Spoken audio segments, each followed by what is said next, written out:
just to go over some of the lineups for Spill Issue, they have Jewel, Bion, Haste, Persona, Need Uppies, Lore, Rucka, and Merge for their lineups. And taking a look at the Dog Pack, Dog Park, I'm sorry. They have Doje, Keller, VIX, Seaborn, Orbit, and that is their lineup. So lots of talent to go around. Yeah, I'm excited very much. And looks like Spill Issue has a little bit of subs. They can a little bit of a deeper roster here compared to the Dog Park, but I want to see how the Dog Park can handle that, and if Spill Issue actually uses their subs. Yeah, I mean, it's all going to come down to, how you play and how you go about things. We do have that first map pick in, and we will be going to Nepal. So I'm very excited because Nepal, especially if you get Sanctum indoors, it can lead to some very interesting types of compositions. Yeah, I agree. Nepal, how I've always played it, is a very momentum-based map, and if you just get there early and you take control of the map early, then I feel like you could win that point pretty easily. I don't want to say easily. These teams are very good, but it's going to be hard to take the control back and get control of that momentum. Could not agree with you more there. We are just getting the lobby ready as we get set to bring you guys this matchup between these two talented teams. I mean, just delving deeper a little bit more into Nepal. As you mentioned, it's a very momentum based. It's a lot of get control of the point, and then you're going to be holding very key spots on the map. Village, you're going to be trying to hold the high ground and stop them from taking that from you. Sanctum, you're always going to be holding that doorway and that hallway area. And then you're looking at Shrine, and you're going to be just trying to hold the Shrine gateways to not allow them to take that away from you. So, I mean, it's interesting because I've seen it go from, Wrecking Ball compositions to Reinhardt based compositions. So there's a lot of variance. Yeah, there's a lot of things you can do here, and just I'm sorry, which one is the one? I'm already blanking on the map names. Not Village. It's the one with the environmental kill spot. Oh, Sanctum.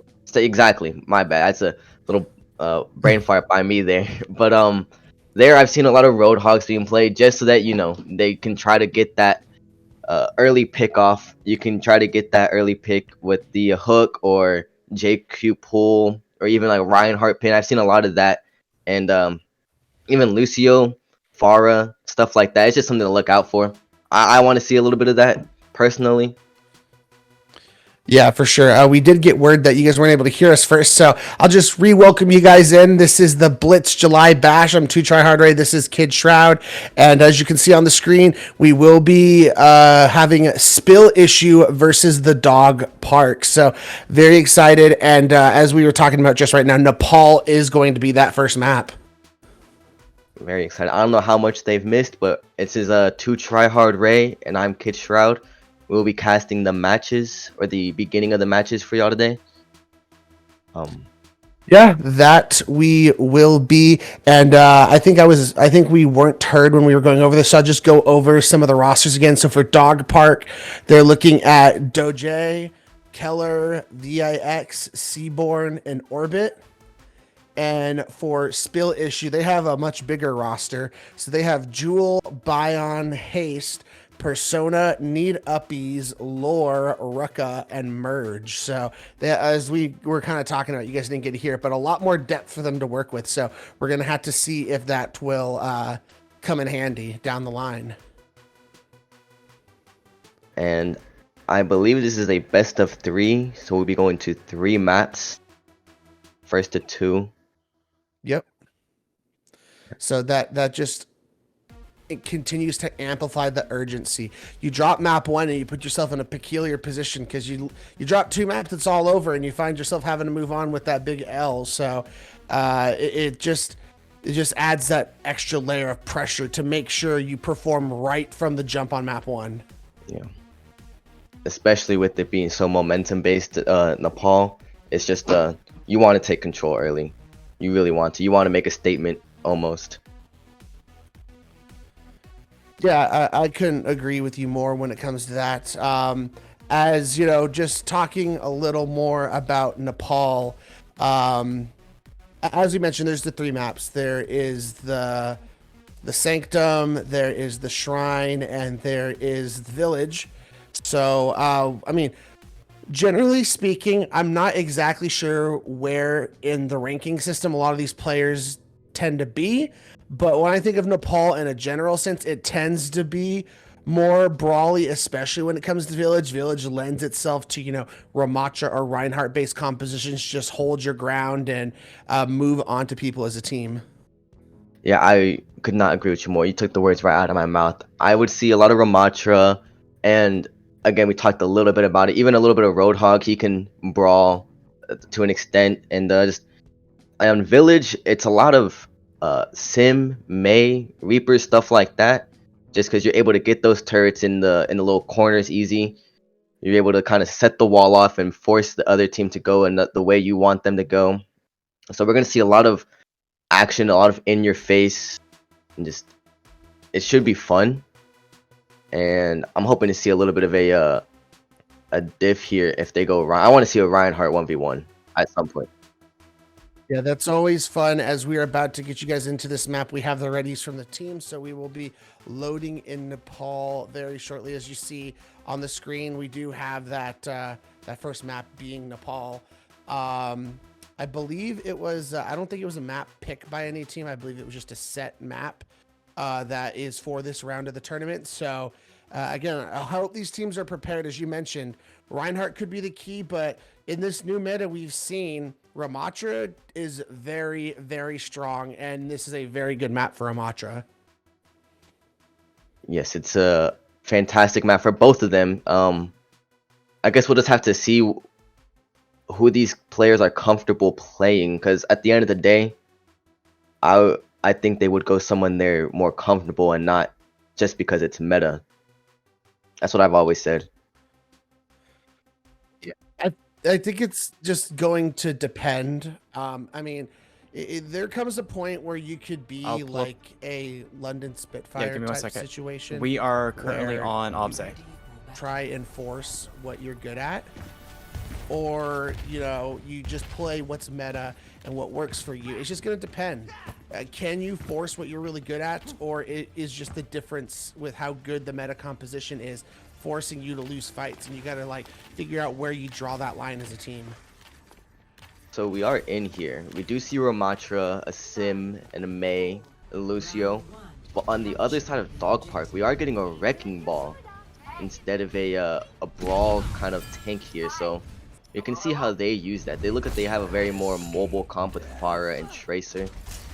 I'm excited to see how they approach this. Yeah, as we see, the Ramatra trying to take the point, but the Pharah has taken down the Moira already out of this fight, trying to find some more picks, and they have found more. Down goes the Mei, and it is just disastrous for the side of Spill Issue, and that is back to the spawn doors for you. Dog Park takes the point. Yeah, so right there, it's just that momentum from Dog Park. They were able to get into a position early to take some space. With that far Mercy, they were able to find a pick where it was needed, and that just kind of started the momentum to win that team fight. And now they got control of the point. So let's but they are back quick with this Lucio. They switched to a Junker Queen and Sombra and Tracer. So it looks like they did not stick with that Brawl comp for long. Yeah, they're really hoping that this Sombra is going to be able to do some damage to this Wrecking Ball, but the Lucio has been found out by the Pharaoh once again. They have no answer for this Pharaoh, raining damage in the skies. That's 2 picks as they are looking for more. I mean, you do get the pick on the Mercy, but it's already over. That is all she wrote. Percentage continuing to stack for the Dog Park. Yeah, this is crazy. This Far Mercy combo right now is just taking such a toll on Spill Issue. It looks like they're not going to be switching to hit scan, which I think they should to kind of deal with that. Looks like they're going to stick and switch to a monkey, actually. Let's see if this could be the answer they're looking for. Yeah, only time's going to tell, but I'm just looking at this Winston. I'm like, who are you supposed to dive in this composition? They do find the Kiriko. Unfortunately, did not have the ability to teleport out of there, so this is a good opportunity for Spill Issue. But again, this Pharah is going to be unencumbered in the skies, so they have to try and find an answer. They're trying to cap this point, but the Wrecking Ball is doing a great job of just keeping that contest going. And there's this barrage that is online for the Pharah looking for one, but they've lost their Wrecking Ball. The point flips, and if you're Dog Park, you probably just want to back out and regroup, but it doesn't look like they're going to do that. They have their pharmacy combination trying to find a pick to open things up for their team. As the EMP comes in, finds the Pharah, and that is going to be all she wrote for this fight. Well, it looks like they were able to finally get ahead of that Pharah, but I still think at some point they should switch to maybe a D.Va or maybe a hit scan of some way, because they are going to have more ults. Dog Park's going to have more ults coming into this next fight than Spill Issue. And Pharah is just up in the sky, kind of not being contested, so Yeah, it literally took an EMP for you to get that Pharah down. You can't continue relying on that every fight. The barrage finds Zero, but they have found the Kiriko. Dog Park trying to turn this around. The Kitsune rushes are out, and the Pulse Bomb comes out, finds the Winston, but it forces out the Primal, and the Pharah has found the Tracer, trying to set up some more picks. The Primal is getting so low, he has to try and get out of there, but the Sound Barrier comes in just in time to save him, as the Pharah no longer has the mercy to save her in the sky, and she goes down consequentially because of that. And Spill Issue really turning around with this Winston composition that I wasn't sure was going to find the value they needed. yeah, I was not too confident in the Winston comp, and looks like they're making it work in a way I just did not see possible. Looks like they are about to take the lead here with the switch on Echo from Dog Park and a switch to Junker Queen as well. As this Sombra is hiding, looking for that ultimate hack, trying to looks like they're trying to find this Echo. They found him, but there is no follow-up in the Echo. Oh, the Echo goes down. There was nice follow-up. Very well done from Spill Issue.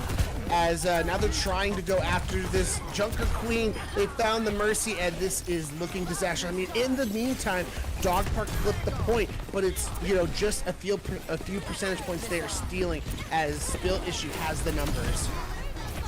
They were able to stop them from getting to 99 and forcing and getting the overtime, so that was a nice little trick by Dog Park, but I think they capped the point before anyone touches. Yeah, Wrecking Ball was just a second too late. That Sombra did works for that team at the end there, or in the second half of that fight, or the second half of that point, sorry.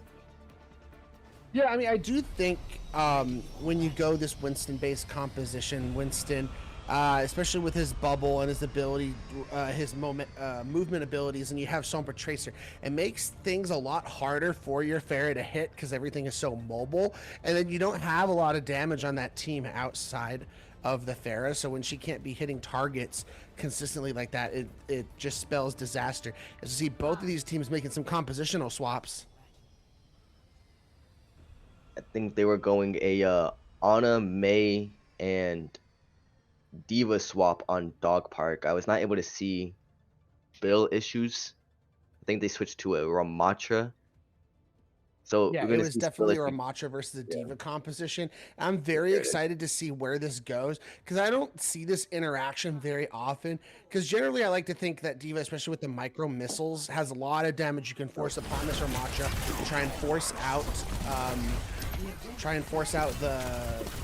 the Nemesis form very early. But as we see that they're both on Ramatra. And Dog Park is seems like they're going to win this fight. I mean, you do find the pick onto the Reaper, but it just does not matter. I think Dog Park's composition, with the amount of extra damage they have with that Mei and that Reaper with the slow effect, is really working well for them. We're almost seeing a mirror comp, but instead of the Mei for Spill Issue, it is a Tracer, so it really is a lot of the same here, just besides that slow and that wall. And it looks like Dog Park was able to take it early, and we see a Pulse Bomb already online for that Tracer. Yeah, that was a nice wall, as the Pulse Bomb does not find anything, and they have taken out their Reaper counterpart. Dog Park is firing back with all cylinders. I think this Tracer's just not getting a whole lot done for their team. I mean, they're in the backline, but there's no one really to dive upon if you're this Tracer, as this is just cleanup for the Dog Park. touch on what you said, the dog park here. Everyone seems a little bit undiveable. Moira can fade away, so can Reaper. Mei can ice block. Lucio can. It's as a tracer, it's hard to find target priority in this situation. You don't know who you should be going, or if you should just try to be annoying in the back line. As the Ramatra has found the Lucio, and they just are unable to push through this door. The Coalescence just keeps the team up.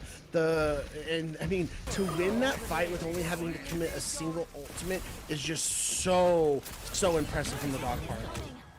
Yeah, Dog Park here has 4 ultimates online, all of them except Moira, and Spill Issue has 4 ultimates all except, well, they did just use Pulse and find the Mei, so this is their chance to go win.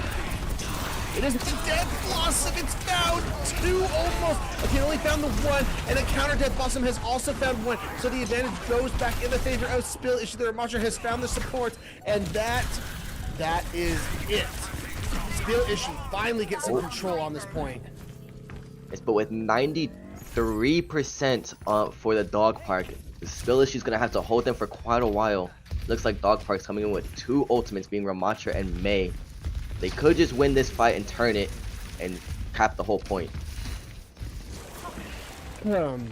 That they might just have to do. I mean, they do have this Blizzard online, and there's no sound barrier for Spill Issue, so they can just get in and use this. There it is. The Ramatra, the ultimate is out, but he's been frozen because of the Blizzard, and he goes down mid-annihilation. And I mean, you found the Mei in response, but you're gonna need more if you're Spill Issue. They contest the point just in time, and now flips over, and they commit the sound barrier to try and win this fight. And that is a nice boot. Do they get the kill? Oh, they do not. Very unfortunate. As the Coalescence now comes online for the Dog Park, trying to get some kills, and they have found the Reaper. But the Pulse Bomb finds 1. The boot gets the Reaper, and oh my goodness, just when you thought it was all over, Dog Park turn it around and flip this point back in their favor. The Spill Issue won that, and they are capping the point, and they are in a do-or-die situation, and they definitely did something there. A lot of ults are being used. The only ults online are from Dog Park here with their Coalescence, and Spill Issue's the closest ult is Coalescence for their Moira, so let me see how they decide to play this. I'm going left instead of right this time. Yeah, as I mean, they do find the Tracer. That's a really good opening pick for Spill Issue, especially down ultimates, and it's going to force out to have to use Coalescence early. And they now have found the environmental kills onto the enemy Ramatra, and this is looking very bad for Dog Park.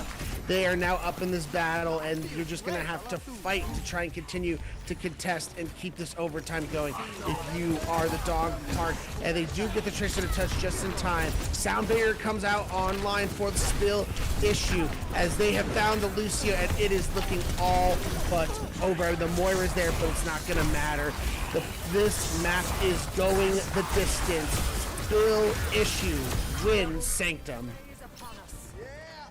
Wins Sanctum, and I believe this is a 1-to-1, so we will be going to Village. I think we're going to be seeing a lot more Ramatra and Mei Reaper there. It would surprise me if we don't. Yeah, I definitely think that's probably what's in the plans. I mean, if you're going to play Ramatra on the previous map, it's likely you play it once again. We do see Spill Issue shying over this ball composition. The one thing I am worried about is on this map specifically, when we've seen Wrecking Ball compositions played, okay, it looks like they're not even gonna go there, so that's good, because in general, when I've seen on this map, the Wrecking Ball just loses out. It doesn't have enough damage to unhinge them from the point.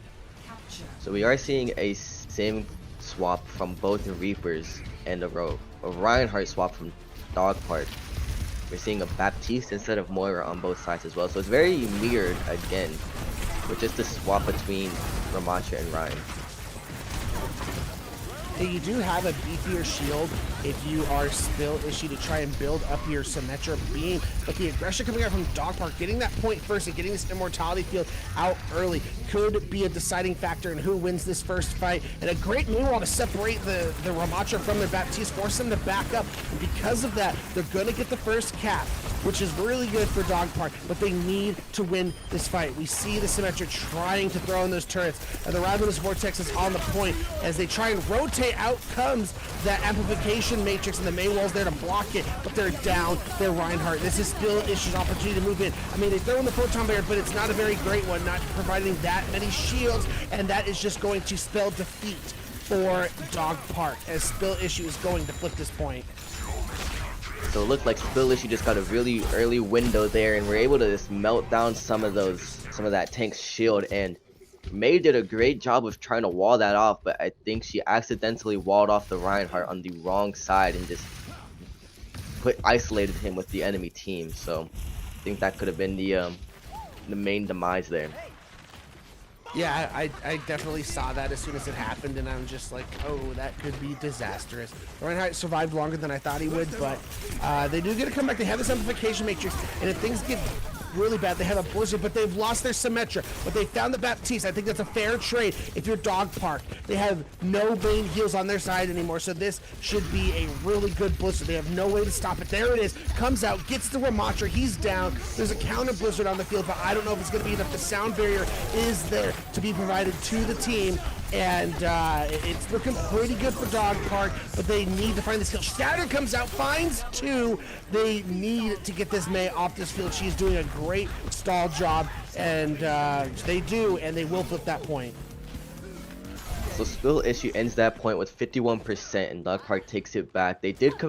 Dog Park did commit a lot of ults here. Their closest ult is 55% from the Baptiste, and Spill Issue is going in with just Ramatra ult, so it's almost even here. But we can see it looks like they might TP to the top as a team. Yeah, they're going to have to play this very smart. This Annihilation is going to be very important. This is like the main tool they have for this fight. And they're not even going to need it. They take down the Symmetra, get out the Immortality field extremely early, as they will pop the Annihilation just to have that secure button. We win the fight no matter what. Don't want to risk it. And, you know, very nicely done by Dog Park, but nice and clean. I mean, by Spill Issue, I'm sorry. There you go. It really was just that Ramatra was able to find that pick super early into the fight, and then he just popped that Annihilation to secure everything. And Dog Park is coming back here with a window, and I think that is all the it's being popped instantly, but a counter window. Yeah, we got two windows on the field trying to make something happen. I mean, it does force Spill Issue away from the high ground, and they found the Ramatra. This is an opening the Dog Park was waiting for. Their aggression is paying off, and they get the Symmetry. Yeah, that is the fight. Very nicely played by the Dog Park, as they do get to about 93%. So if you're Dog Park, you have to play perfect the rest of the way. Yes, so next fight we will be seeing Shatter and Sim Wall be used. It's the only ults right now, but these teams have been very in their face, both of their faces, and just been charging these ults really quickly. You're gonna have to be very careful, as this Blizzard is very close to getting on. And he used Shatter. No, Reinhardt was by himself. I don't know what he was doing, getting himself isolated on the top. But it looks like the Blizzard is there to save the day for Dog Park. What an unfortunate stroke of luck, and a big play coming out from the May. Yes, that's and a counter Blizzard here. Is there something? Yeah, it's just looking so rough. Dog Park has done it all. They have turned it around. I mean, they have the stalls coming out. Sound barrier for both teams, but it's just looking really, really good for Dog Park. They forced the recall out of the Tracer. They just got to find the kill onto her. There, down she goes, and down goes any chance of Spill Issue. Taking map 1. Dog Park secures the win and goes up 1-0 in the series. So what I'm seeing so far is that these teams are very evenly matched. We did go to the third point, and we did go to overtime, and I'm pretty sure on all 3 points. So I think this can go to a map 3 as well, but I don't want to speak too soon. Um, yeah. Very, very well done from all the teams. It's very impressive. Can't wait to see how this series develops. But with Dog Park taking that first map, they'll be able to Spill Issue will at least be able to pick the next map. So that's good for them. And if you're Spill Issue, do you go to a Brawly type map, or do you go back to that Wrecking Ball and Pharah map and try to find a map that more caters that? Because it looks like at the beginning of the fight, they were on the first point, they were doing really well with that before they had found the answer. Yeah, they really were. Um, it's just going to depend. Like you mentioned, we talked about how Spill Issue has a lot of depth. So I'm really hoping that that is going to play into their favor throughout the rest of the series, and maybe they can turn this around. Yeah, I'm excited to see what they pick. Let me see. Are the As we're just waiting for that map pick coming in from Spill Issue, and yeah, I mean, given the fact that what they were playing the Farah earlier, maybe they will pick a map more suited toward that because it was a very dominant Farah. It really was that. Looks like no one on Spill Issue was playing that. What's hit scan to counter even a diva. So it looks like maybe we did get a map pick, and it is Numbani. Yeah, which I do think for Numbani specifically, it does lend itself a little bit better to dive-based compositions. I mean, we saw that Spill Issue kind of favored the Wrecking Ball a little bit, favored that Farah. So I think Numbani opens up that ability. Even if you don't want to play Wrecking Ball, you get Winston and Diva start to peek their heads into this map. So a lot is on the line here. Like we mentioned, it is a 1-2, so it could be all over for Spill Issue if they don't win this next map. Yeah, but I mean, both teams are equal. I don't want to say equally as good, but both teams are extremely skilled, and I would say they're almost equal. As you saw how close all three of those points were. So I don't think it ends here, but it could. Let's just see how they deal with this dive comp, because this is very a dive comp map, like you said. That it is, and they do have this time if you're Spill Issue to go over. Like we mentioned, all of those maps were tightly contested, extremely close. So you just got to make a few tweaks here or there, especially if you're going to play more divey style compositions. You want to make sure you're all on the same page. I mean, even thinking back to Shrine with the Winston based composition we saw as the counter to try and deal with that Farah. I mean, they showed the ability to play Winston very well, and that is the most dominant hero on Numbani. So I think they have the tools in their belt to succeed well on this map. Yeah, I think both teams have a lot of tools in their belt to win this map, and they did surprise me a little bit with some of their picks. So with their hero picks, so I do just kind of want to be patient and not speak for them, because last time they really surprised me with some of their hero picks. So I do assume it's going to be some type of dive, probably a Tracer. Again, we did see Tracer a lot. Winston again, like you said, and even Far Mercy. Yeah, as we are now going to bring you that second map on the screen, as we mentioned, it is Numbani.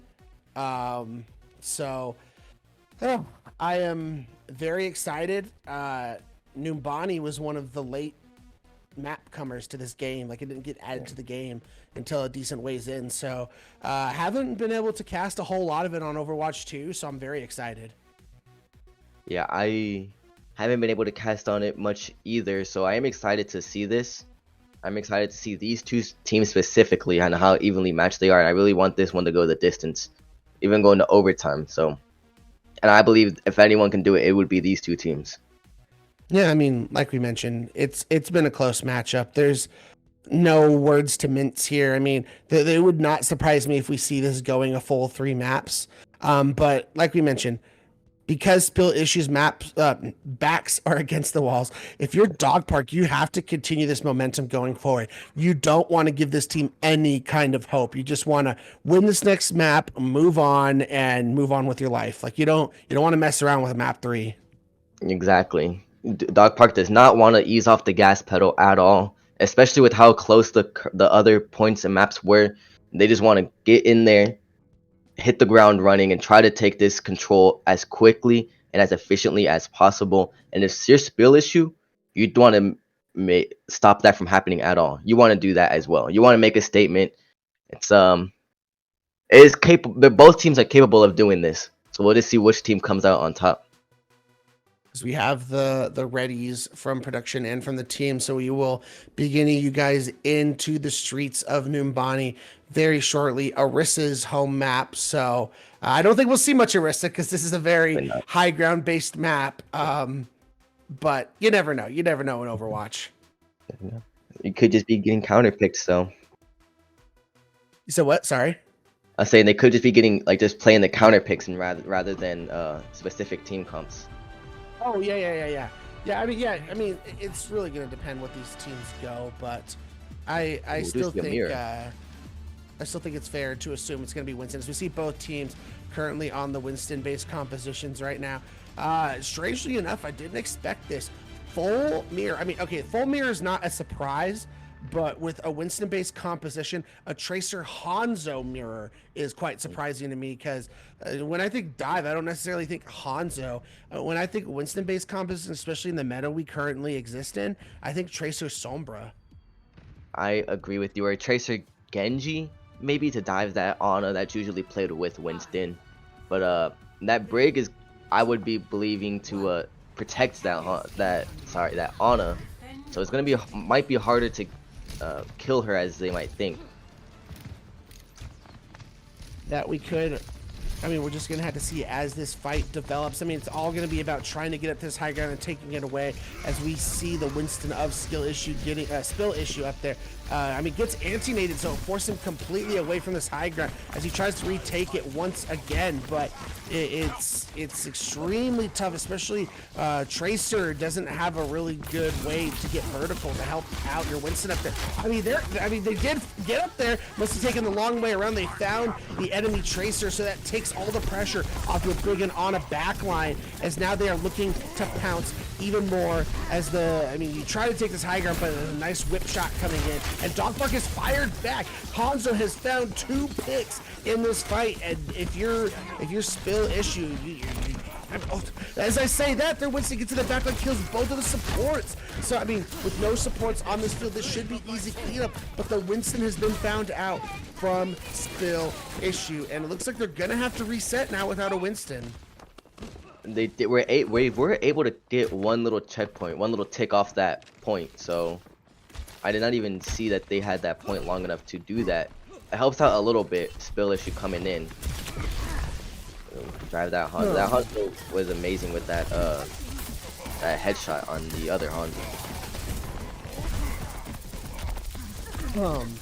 Yeah, as we see, them trying to jostle for positioning because it's so important in the Winston competition. Because if you're in a bad position as Winston, you're gonna get blown up. As a Nano comes in, both Nanos coming on both Winstons, they both get slept.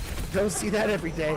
As we see Dog Park in the background, the Primal comes out now too, picks off that Ana, as this is already a great position for Dog Park to be in. The Primal's out for Spill Issue, but because of that rally, they end up going down with the rally popped, and that's very, very bad for Spill Issue.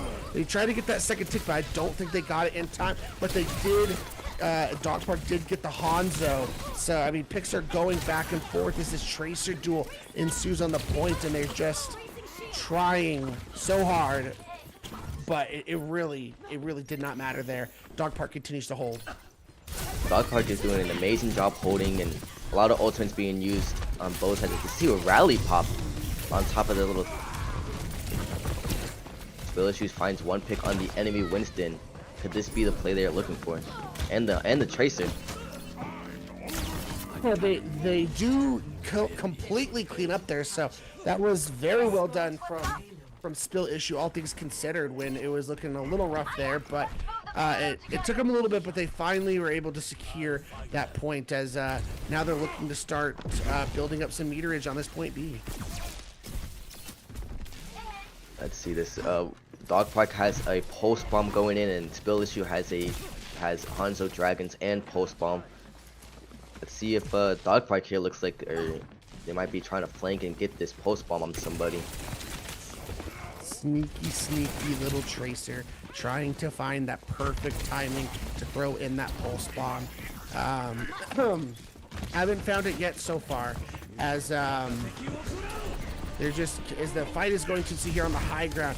Hanzo trying to take away this high ground from Dog Park, which is very smart. Like I mentioned, on Numbani, this high ground control is of the utmost importance, as Spill Issue is just going to abandon the high ground for now, and that might be a mistake, as Dog Park's going to be able to continue to hold up there to Hanzo too, and they're putting a lot of pressure down onto that Brig, who was able to stay on the high ground. But in the meantime, all of this percentage, this meterage on the cart has been rolling, but the Nano is able to secure the kill onto the Tracer, and it looks like Spill Issue is looking to back up a little bit and buy some time for the Tracer to get back. We did see Hanzo Dragons, but I did not get much value here. I did not know if he maybe not placed them correctly, or if he kind of fat fingered it, because it did not look like it was really aimed towards anyone. But we do see Primal from Dog Park, and we do see another pulse bomb being built from Spill Issue and Dog Park.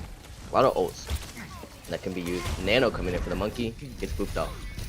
Yeah, what a great, I mean, they've been really great with really good whiplashes coming out from Dog Park, but the Spill Issue Tracer has won the duel, but Dog Park has found two. In the meantime, they've got to make sure they contest this point. They get to just in time before the point caps, because they are winning this fight. Pulse Bomb comes out, and it doesn't find anyone. And this is starting to look, as the Dragons comes on point, finds the Brig. This might be a little opportunity that Spill Issue has. They just got to finish the job, but Hanzo just cleans up. That was disgusting. Wow, I really thought Spill Issue had it right there, and Dog Park shows again why they won map 1. They're able to clean up and take control of a losing fight and win it. But Spill Issue has Primal, and it looks like they're only like 5 meters off the checkpoint, so it's still totally doable with a little bit of time here they have. Yeah, I think this Primal from Spill Issue is going to be the big determiner. But again, these whiplashes have just been so good coming out from Dog Park. Is while that happens and the Winston's distracted, you have a Tracer in the backline with a Winston counter diving, and it's just eating up these supports in the backline. There is no peel whatsoever. See a pretty easy pulse bomb here, not being connected. Yeah, as Dog Park is now going to have this rally online. Oh, the Spill Issue has now found the Tracer. The one who's been the menace in their backlines is no longer in the server. They're going to have to go back to the spawn room and regroup. There comes the Primal Whiplash and the Sleep. These supports just have the enemy Winston completely tagged and on their mind, and are countering him so well. As the rally comes out to try and sustain, they find the Winston, but they've lost their Ana. Dog Park's gonna have to be very careful, because they lost majority of their heals with the Ana off the field. Their Winston, however, is in this fight trying to take the pulse points too, and that might be the catalyst they needed to bring this point home, and it is. Nicely done by Spill Issue. Oh, we are seeing a pause here. I'm not sure why there was a pause after that second checkpoint. I don't know if someone disconnected or... It doesn't matter. That was incredible. That pulse bomb coming in to save the day. Very nicely done by Spill Issues Tracer. Keeps them alive for the time being. And as we mentioned, like, not only, you know, are you in overtime for your map basically, but you're in overtime for like your lives, because, you know, point 2, it's good, but if you really want to secure a victory on this map, I feel like you got to get to the end of point 3, because generally speaking, Numbani, you either finish it or you get near finishing it. Yes, you really need to get to that third point if you want to win Numbani, and looks like they're going to be able to do that after this pause. That post bomb was something crazy. He was able to stick that Winston with the bomb, and just I think the Brigitte got a little unlucky and got a little too close. I mean, and talking about those supports for Dog Park, man, they have Oh, just man. been incredible. They have everything online they need ready to try and deal with this Winston. I mean, the Winston is trying their best, knows I need to go after these supports, but they just always know, always have that Whiplash online, always have that sleep online. Like, that was just crazy. When that Primal came online and then it was Whiplash and then sleep, I'm just like, man, if I was a Winston, I'd just be so frustrated. See, myself as a support main, and more specifically an Ana main, seeing that oh, so we're back in the game, but seeing those sleeps and seeing those whiplashes, it really did put a smile on my face. We did get a diva swap from Spill Issue, but everything else has stayed the same. And I kind of like the Diva swap coming in, especially with the micro missiles. You can put a lot of pressure not only onto this bubble, but onto Winston himself. It's a lot of damage Diva can output. As Hanzo has found the, Tracers have been traded out in general, as the Primal is now online for Dog Park, but they had good focus fire and forced him out. Now the Dragons comes online, basically just forcing Dog Park back and buying a little bit of space for Spill Issue, who, with the big Anthony coming in, is now able to find the Winston, and this changes the tides of battle. No main take on the field. Dog Park is forced to back out. They've lost their Brig now. They cannot continue to trickle like this, or it's going to spell the end. Hanzo is now off this field. It is just a disaster in the server for Dog Park, as Spill Issue is looking to deliver this point. Yes, at the end right here, it looks like they might be able to cap it. They are staggering in, contesting with Dragons and Primal. We will have Diva bomb soon, but it does not matter. They were able to cap that point with, I think, just a few seconds left, so they did not go into overtime. I think so too. I mean, we'll see the confirmation here for sure. Yep, 4.4 seconds on the clock, and that's big because no matter how well Dog Park does on this attack, Spill Issue will have an opportunity to attack once again. So finishing with time on the clock was actually a big deal. Yes, it was. And Dog Park right there, and Spill Issue was just doing a great job right there at the end to just kind of keep them staggered, keep them coming in as a team and forcing them to trickle and stagger, like contest a point. And it was just Dog Park was able to still 5v1, 5v2 at the last like 20 seconds of that fight. We will be seeing the same team composition with the Diva from Spill Issue and Winston from Dog Park. I do like that Diva switch. It looks like things were going a lot better their way with that Diva switch. So, we do see a Kiriko from Dog Park actually instead of a Brig. I'm a big fan of this Diva composition that has come out from Spill Issue. I think it's a really interesting counter to try and deal with this Winston-based composition. I'm really interested to see how this Kiriko is going to play into the fray.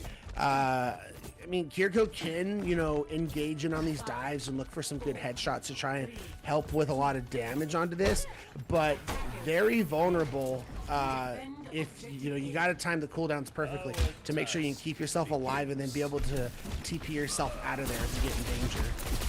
Yes, if Winston is able to catch that Spill Kiriko. Issue has already found the enemy Hanzo, so Dog Park can't even afford to engage at this point. Yeah, so we did have to wait a couple. Oh, in a sleep, but he's just taking a nap after that kill. Spill Issue will have to be, or sorry, Dog Park will have to be waiting. Looks like Winston's really low here. Are they gonna find that kill? No, looks like they back off. He's able to get back to his supports. Yeah, as if you're Dog Park again, the main goal is to take this high ground away from Spill Issue. You see the Tracer Kiriko trying to do that right now as pressure has been put onto the enemy Tracer. They know they don't have recall and they have found the kill. There goes a lot of damage that was on the field for Spill Issue. No pressure onto your supports now as they are looking to sandwich everyone on this high ground. The Diva has the peel, and they have the ability to eat the damage that coming from that off angle. As now, if you are Dog Park, this high ground is still an issue. I mean, and it's taking you so long that at this point the Tracer's basically back in this fight. You wasted all that time you had. You see a nano. He looks like he's gonna be nano in the monkey when he jumps in. Can he find some? Tracer is coming in with him. Yeah, I mean, they're just going to take the space that was forfeited by Spill Issue because they had to back up because it was an Nanoed Winston in their face. But they get back just in time to contest, and the Dragons comes out, finds the enemy Hanzo, and the health bars are low for Dog Park on this Winston, as Spill Issue has found new life and are playing so well on this Diva. I mean, the amount of damage they're able to dish out. I mean, every time this Winston jumps onto a high ground or tries to go after someone, they're just pelted. You know, they have to worry about whiplashes, they have to worry about sleeps, they have to worry about all these micro missiles coming onto them. It feels like every time the Winston dives, they're like half health. Yeah, exactly. Their team is just doing an amazing job of keeping that Winston from getting the value he's supposed to be getting. And if I'm Dog Park here, I'm thinking of switching to my own Diva to be able to, you know, eat that Bionade and eat that that sleep and that Suzu even maybe, or that pulse bomb, because if you're able to do that, you're able to neglect a lot of their ability usage. That's giving them that slight edge in those fights. Couldn't agree with you more when it comes to that point. I mean, it's looking really rough. I mean, they got a single tick so far. They need to find more. I mean, but this feels very similar to how Spill Issue's attack would. It took them a while, but once they finally got it, they were able to roll. You got to find the same kind of idea if you're Spill Issue. I mean, if you're Dog Park, you gotta find a way to get them off this high ground. I mean, it looks like the Winston's trying, but I also think in this case the Kiriko is not able to get as much utility as you would want compared to a Brig. So we do see quite a few ultimates from Spill Issue. They have 3 compared to Dog Park's 1, so Dog Park's going to try to build that up before they go in, I believe.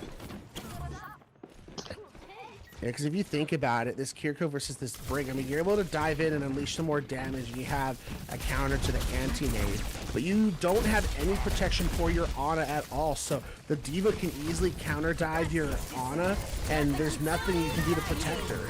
As now we see, finally, the Winston for Spill Issue getting under the high ground. They have the Kitsune rush up there, and the Dragons finds the Hanzo, and completely, what a great bubble too to throw down onto this Ana, as now they're stuck in a small room with a very angry monkey who's just hitting them left and right, trying to confirm a kill. Has not been able to yet. They do get the DMAC on the Diva, but they've lost their Kiriko in the process. Because of that, they gotta clean this up right here, right now. The Ana, oh no, it's down. Tracer found the pulse bomb. It is looking very bad for Dog Park. Oh man, Spill Issue really turned that around. Spill Issue was just able to, the Ana and Brig there were able to just negate that Winston. Yeah, Winston had both supports distracted, but he invested an ult in there and was not able to secure any kills. So if I'm Spill Issue there, if I'm one of those supports, I'm giving myself a pat on the back there. But they gave him a nano and jump in again. Looks like he does get that revenge. Yeah, and now both supports are down. This is what you need to see if you're Dog Park. I mean, the one thing they're going to have to do, they have not done a great job of stopping stall, and Ball is like the king of stall. So you have to you got to focus him down right here, right now. It's going to do a great job this time. They are able to cap that and get a little bit of time. If I'm Winston here, I'm jumping in because they do not have that tank. They have quite a few squishies here. Maybe we'll just stagger them, but it looks like Spill Issue is being smart and just backing off and waiting for their tank to come back. But they do switch back to Diva and is off the wrecking ball now. Yeah, it's just going to be a smart decision to regroup as a full 5 to try and go after these targets once again. Again, if you're Dog Park, you have to keep this rolling. You're going to have to try and finish with time on this clock at this point. In the worst case, I mean, no matter what, even if you finish in overtime, Spill Issue didn't finish fast enough for that to matter. So you just got to continue to apply this pressure. But applying the pressure has now come out for Spill Issue as they have found the pick onto the Kiriko, and they're trying to get more. They do find more. Down goes the Ana, and that is all she wrote for Dog Park. Back to the spawn room you go. Looks like Spill Issue has been doing an amazing job here of just really holding it down. Looks like they have about a minute here to get all the way to the second checkpoint. You see the swap to Sombra. I don't hate this swap to Sombra, especially being You get this hack onto the diva, take away that ability to eat damage, and you're able to demech her a lot quicker. So we're seeing that right now, and they're having to use the nano to keep her alive. And even that is still being a very tough cookie to crack. As the pulse bomb gets thrown out, down nothing as well. So there's a lot of ultimates to be able to force out, and you still get. Oh, I didn't realize the diva swap, so you lose your diva mech. Yeah, this is looking really bad for Dog Park, because now they're using the rally. But again, very expensive fight for Spill Issue. It was they do have the diva bomb out, but Dog Park does not have any of their ults, so it was expensive, but Dog Park did pay a price with that as well. As they're gonna have to hope that, I mean, they don't really have any ultimates, but they're getting close to this EMP, and that's their win condition here. But the Sombra has been down. No, she does get out. How do you let that happen if you're Spill Issue? I mean, they're gonna have this dragon. It's gonna get thrown out. It's just, again, going to just split off teammates. And not allow the healing to easily come through. And because they found the Sombra, who was so close to that EMP, was not able to use it. And that is all she wrote. We are going the full distance, going to map 3. Spill Issue wins this map. I mean, it doesn't matter. This diva bomb comes out, but that is it. EMP comes out. As I say that, yeah, it's not gonna matter. Pulse bomb. Yeah, that's it. That's it. There we go. Spill Issue cleans up the map, and we're going the distance. As a credit to Dog Park at the end there, you know, they almost had a little bit of glimmer of hope there. They were fighting to the very end. You gotta applaud that. So, but Spill Issue really showed a new side of them with that diva swap. I think at the end of the second checkpoint, they swapped to diva, and that looked like that second little breath of life they needed to keep them in the match and keep them in the game overall. Yeah, I mean, and I think back to that double pulse bomb kill that really secured the second point, because I mean, Dog Park was only able to get to the second point, but imagine like if you get hard capped at second point, it might just change the momentum. Like you might be feeling a lot worse coming into your defense. You don't play as well, and because of that, you lose. So, you know, very well done all across the board from Spill Issue. And it's all going to come down to one final map, which will be Escort. And if I'm Spill Issue here, I'm liking that we were able to take control of the momentum, and that map was not as close as Nepal, so they're able to actually have a little bit more momentum than Dog Park had going into this third match. Dog Park is kind of back against the walls. They're in a situation they don't want to be in, so they are very fighting, hitting, punching up. Yeah, I agree with you there. And we do have that map pick coming in from Dog Park. And I think it is a very smart decision. They're going to take us to the most brawly escort map there is, and that is Shambhali Monastery. Yes, that's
Welcome back, everyone, to the Blitz July Bash. Two Tryhard Ray joined by Kid Shroud.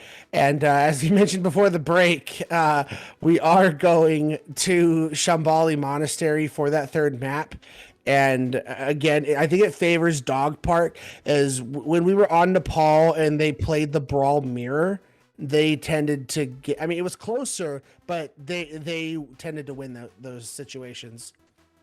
Yeah, they were able to kind of just beat them out in that little brawl map, but don't get it wrong, Spill Issue can brawl just as well. Every point on Nepal was super close. They even stole a point from Dog Park in the middle there, so it's not just gonna be easy for Dog Park to just out brawl them. They had to work for it, and but if Dog Park wants to win, I think they do go to a brawl type map here, and this is exactly what they're doing. Yeah, Shambali is going to be the battle of the Ramatras / the Reinhardts, depending on your flavor for Brawl. So I'm very excited to see how that's going to go down.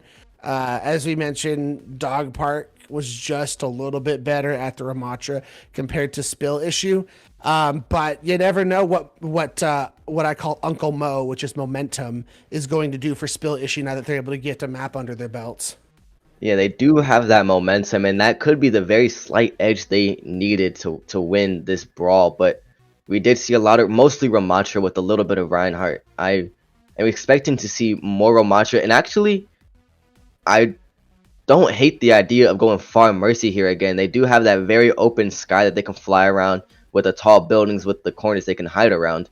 So I don't hate the Far Mercy here, that they might be able to get a lot of value on if they find that early. Yeah, I mean, only time will tell. We're just waiting on the readies in the lobby. But I'm excited. The one thing I do like about Shambali, is you do get that idea because it's brawl based compositions. You're going to get these spawn holds coming from these teams, as we're going to bring you straight in to the Shambali Monastery. But because you're playing Brawl, you tend to push up very aggressively into the enemy spawn and hold it as long as you can. Think like close spawn holding of Havana. We do see an Orisa from Spill Issue, and not a Ryan or Ramatra. So we're gonna see how this goes out for them. Dog Park goes in with the classic Moira, Lucio, Reaper, May, Ram. The Dog Park, they were doing well on that in the first map, and the Spill Issue with a little bit more of a how would you describe this comp from Spill Issue? I guess it's closer to like I don't know, like the Mercy kind of confuses me. I guess you're pocketing the Hanzo. I mean, they're kind of looking for a pick to try and open things up against this Ramatra-based composition. But you're going to have to be very careful because these main walls can easily isolate your Orisa away from her team. She's very vulnerable once that happens. But they have no hits going to do with this Pharah, so this Pharah's just going to have free reign in the skies. That's what the Mercy was for. We do see that Far Mercy like I was talking about, and yeah, she's able to just push them back because no one is dealing with her. So she's getting a lot of value here. Even if she's not getting killed, but she did just secure the kill on the Moira. She's continuing to rain down, and looks like Spill Issue is just cleaning everything up really quickly. Yeah, I feel like if you're Dog Park, you gotta make some kind of swaps. I mean, you keep the Ramatra, but you gotta go to something like a Cassidy or a Soldier. You need something to deal with this fair. I mean, look at this. She already has Barrage online, so they're gonna completely make full head-on swaps. They're going over to Winston with the Tracer Sombra. I mean, this is kind of what they did on Shrine to try and counter out this Pharmacy previously. It did work on Shrine last time, so we can see if it works here again, but I don't know, this Pharah has he already has Barrage. Finds 2. Gonna find 2, hoping to get some more, as she does get taken down and the res comes out from Spill Issue, and things are looking all green, all clear. For them to continue to push this point, as Dog Park's only going to have one more opportunity to try and contest this. as that pulse pump comes out. Unfortunately, does not find the kill. Now they're gonna have Terra Surge Nano online as we see that coming out. Because finds two. The Suzu was there, but did not get them out of that ore in time to save themselves from that incoming Terra Surge. As I love seeing some battle cattle value coming out of this Orisa. Yes, we do have beat from Dog Park. They were able to cap that point, and looks like they have quite a lot of time here. I think 4 minutes. And Dog Park do switch to the Cassidy to help deal with that Farm Mercy and see if this is what they could what they need to kind of give them that momentum shift. I guess Sombra being a sneaky bunny here. As they're looking to try and EMP this pharmacy composition, but they're in such a really bad spot to get some follow-up from their team, and the heals from the Mercy just make it so hard. They do end up finding the Fairy because they now have swapped over to a Cassidy, kind of what I was begging them to do. The res comes in, but now you don't have res in this fight, so that's a big advantage that Dog Park's going to have. But now the Cassidy's been found out, and the EMP comes out. They are able to get the Pharaoh with the EMP. Kitsune Rush as well on the field, and sound barrier, so the pulse bomb does not find anything from Spill Issue, and now it's all collapsing. Dog Park invested everything, but they win the fight because of that. And it's definitely something they needed to. They could not have let Spill Issue continue to push and continue the momentum. Even though they used a lot of ults here, it's something for a little bit of a morale boost to win that first fight that they win, and kind of anchor it down.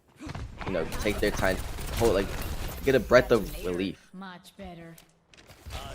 Yeah, as we now see Spill Issue going over to the Junker Queen base composition. This has been another hero that is used even up in the upper echelons of Owl as like a pseudo counter to the Winston, being able to get that bleed on him. They do trade out. You trade out your Baptiste for the Cassidy, so I feel like if you're Spill Issues, that's not the trade you're hoping to make. They do throw the Kitsune Rush to try and win this fight, but the Primal's out, finds one, so Kiriko's are now off the field, and this is only going to favor Dog Park more because they also got the Baptiste out during all of that. I mean, you trade out the Winston and the Hanzo. I mean, it's really tough to, yeah, with the Tracer going down, if you're Spill Issue, you got to back up here. So far in this, looks like they might be able to find this Junker Queen, but no, she just has so much tankiness and lifesteal. She was able to kill the Cassidy actually. Yeah, pretty incredible, as we're going to see if Dog Park's going to elect to try and come back here. They do have this EMP in their back pocket that they're trying to use as we get another pause coming out. Very unfortunate for this game that we've gotten so many pauses. Yeah, right before a cap too, fight. So this is but in this map alone, in the first 2 points, we have seen so many tanks and just composition switches. This shows you how versatile these two teams are and how well they're able to play so many different things at a high level. Yeah, I definitely agree with you there. I mean, it's really going to come down. We have Dragons and EMP online, and then the Winston for Dog Park is about to get Primal online. So I do think the advantage for this next fight slightly favors Dog Park. But if you're a Spill Issue, you got to force out as many ultimates in this fight as you can, because you're getting very close to overtime. I think there was like a minute and a half or so left. Yeah. So you got to start trying to whittle down these ultimates if you don't ultimately win this next fight, so you can take that ultimate advantage into the fight and bring this point home. And I do think Junker Queen either has goal or is close to having goal. And if she's using that, I would expect her to wait for Suzu, because Kiriko can kind of counter that with just the Suzu, and it's kind of weird. And she has 97% there. As we're going to see the Rampage coming online, and it's going to buy all the space they need and get them that point cap for Spill Issue. Now they're going to have about 3 minutes, 3.5 minutes on the clock to try and get this all the way, as Dog Park is not going to swap over to Ramatra. They're able to cap that, and then see with Dog Park here, they go to a Mei as well, and the Ana, which Spill Issue also switches to that Ramatra, so it's looks like they're going to be going back to this kind of brawly style that we saw from Nepal.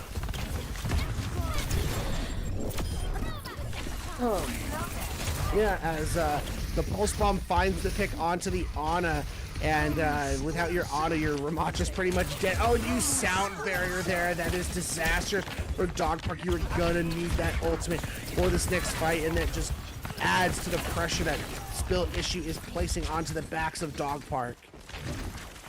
Looks like Spill Issue here has their back towards the Dog Park here has their back towards the wall.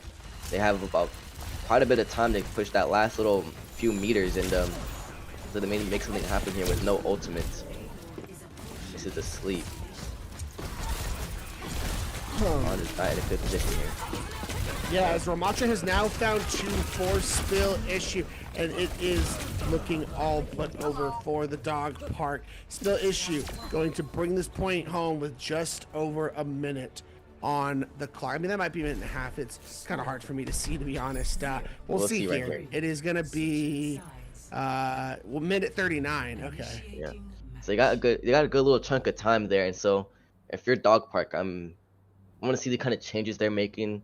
I want to hear what they're talking about to kind of try to shift that momentum, try to take it back. Because Spill Issue here has all the momentum. Sorry.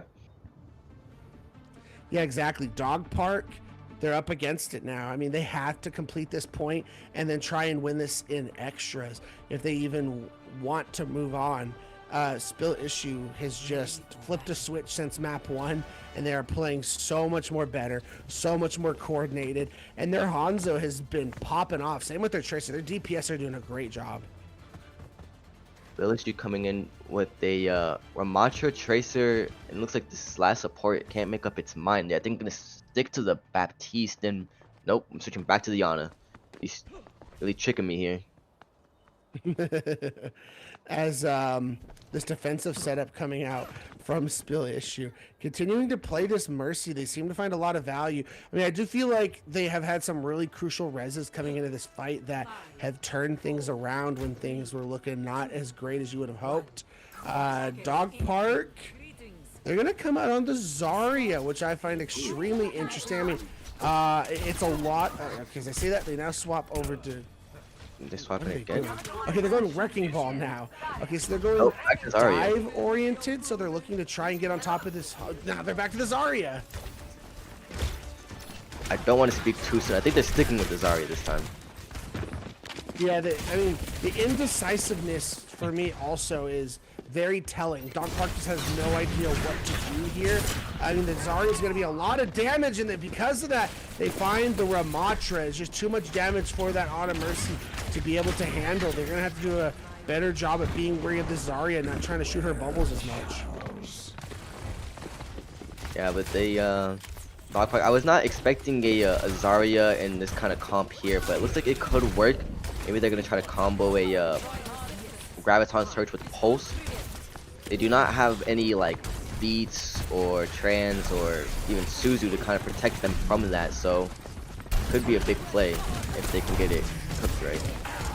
That it could be, but the Tracer has found the Reaper. There goes a lot of damage off of the field for Dog Park. His Spill Issue is now continuing to snowball these picks and just cleaning things up. Spill Issue here is holding it down pretty nicely here, and Dog Park did not look like they built a lot of ult charge in that, and Spill Issue has what 2-3 ults online already. Almost a nano there with just a few % off, so it looks like Spill Issue is definitely winning the ult economy fight as well. Yeah, Zarya has a pretty slow charging ultimate because it's so powerful. So, the Dragons comes in, finds the Moira. That is basically all of your killing in this fight, and because that they find the Zarya, they do get their nano out onto the Ramatra. So that's one ultimate you're not going to have to worry about going forward for Dog Park. But I mean, look at what they still have this Pulse Bomb online. They're getting close to this Valkyrie. I mean, it's so tough for Dog Park. It does look like Ramatra is just a few % off his ult as well, so Spill Issue does still, I don't want to say they're winning the ult fight because they do have ults on Dog Park's side as well. is the recall's forced out, so you gotta be this. I mean, you don't have to worry about that if you're the. Oh, the pulse bomb finds the Ramatra. This is the opening Dog Park was looking for.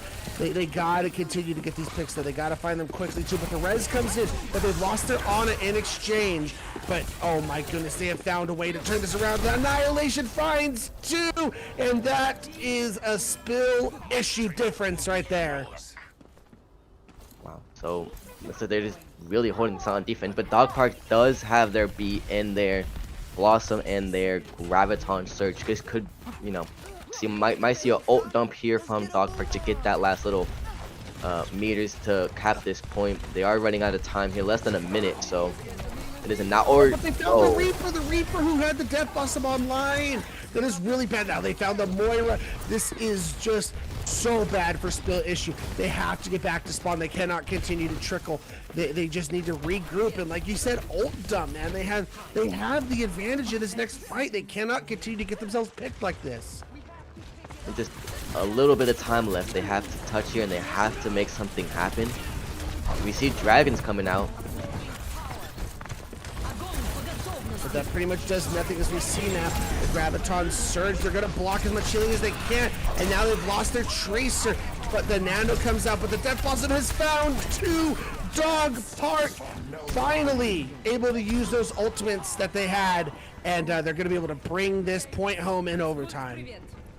Yeah, if I'm Dog Park, I'm looking maybe to switch up the team comp because we do have super slow charging ult in with Zarya. Is only able to get 1 ult that entire first point. So we are able to find Tracer, Pulse Bomb. Maybe she can. Oh, never mind. Yeah. But if I'm not liking the chances here for Dog Park here, I think they have to switch something up or make something happen. Yeah, you're just over 2 minutes left on the clock, and this is such a tough point B to face because you just have such a powerful natural high ground on this defense for Spill issue, and they're just using that picture perfectly. Applying this pressure, now they found themselves stuck in this cavern area. On the pick on the Hanzo though. Yeah, I mean, it looks like they were trying to bait him into that cavern, and they take full advantage so they can just unleash all that damage. So, you know, very well played by Dog Park, considering they're down ultimates. Yeah, and I mean, look at what they forced out. No Valkyrie online, no Annihilation for Spill issue. That was as good as a team fight as you could have gotten if you were Dog Park. Yeah, and Dog Park only invested Coalescence, which is one of the fastest, if not the fastest. Whoa, just an instant headshot from that Hanzo on that Tracer. So they are going to this fight down 1. That they are, and it looks like they're kind of like debating whether they're trying to take this fight or not. As we see the Tracer going around, trying to find a cheeky little pulse bomb. They know they're there now, as the Dragons completely separates the team. But the Lucio, unfortunately, dies to the Dragons. So no speed boost available. The Tracer finds the Moira, so there goes all your healers, as things have just turned from bad to worse for the Dog Park. Whoa. So I did not see it, but I think the Reaper used Blossom there. I was not able to see where that happened. But from Spill issue, we do have Nano coming online with the. I do expect to see that on Ramatra. Maybe build that ultimate charge really quick because Dog Park does not have a lot of time here, and not that many ultimates besides Graviton Surge, which is a big ultimate. It could be a fight-winning ultimate if used correctly. Yeah, I mean, the one thing is you got to make sure you don't just grab this Ramatra because the Nano is online. Yeah, there you go. You go after that Hanzo, find him dead. The Ramatra, however, because of that Nano, is able to find the Zarya. So you're taking that as battle. Now this Annihilation is online, trying to clean up and secure. The Pulse Bomb finds the Moira, and that might just be it. But as I say that, the Pulse Bomb finds the Ana, and the sound barrier is there to sustain the team. The res comes online for the Ana, and now they have so much with that anti-nade coming onto the Tracer, but it doesn't matter. Dog Park clutches when they need it the most, and they get that point B delivered. Back against the wall, Dog Park was did not want to lose there. That beat was humongous. I really thought that was a lost fight, but it's gonna be tough because so far every fight has gone into overtime, or every point has gone into overtime, and it's gonna be tough to take this last little last little bit, because the spill issue does have a minute left. So if Dog Park wins this with not time, it's going to be difficult in overtime for them to win this, as the fight is starting and dragons are being used. That it is, and again, it's just going to buy that space and split off the enemy team. As, oh, what a nasty headshot. Reaper is now off that field, finds another with the Moira. Hanzo coming through for spill issue. Incredible. Just cleaning up right here, and this Hanzo, in my opinion, has been the player of the map right now. He is just getting picks as soon as the fight starts, forcing Dog Park to either commit to a 4v5 or back up, and it's just been huge, wasting so much time for them.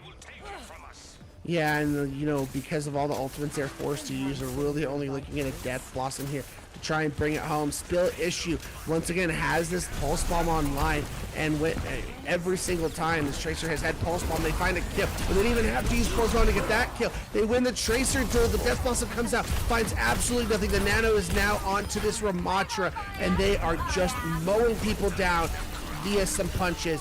Overtime ensues, and that is all she wrote. Spill issue takes the dub 2-1 and absolutely dominates after dropping map 1. Yeah, Spill Issue definitely did not let the momentum of losing map 1 get to their head. They were able to kind of flip that script on Numbani's second point, and they were able to just completely, I want to say, dominate on Shambali. Sorry, kind of a hard word there. But they were able to completely dominate there and just kind of prove why they deserve to be the winners in this second and third map. Yeah, they played so well and grouped up, and their coordination was just on point. So congratulations to Spill Issue for moving on. Yeah, very excited to see how this tournament progresses. So with that, I think we're going to be taking a quick break here. We got to get set up for your second match. I don't know who we're going to be doing for that second match yet.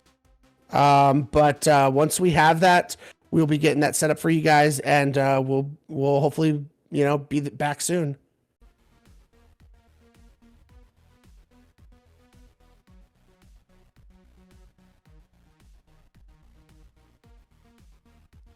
Yeah.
Hello, everybody. Welcome back to the Blitz July Bash. 2 Tryhard Ray once again joined by Ked Shroud, and we do have that next match for you guys. It is 8D versus Ghosted.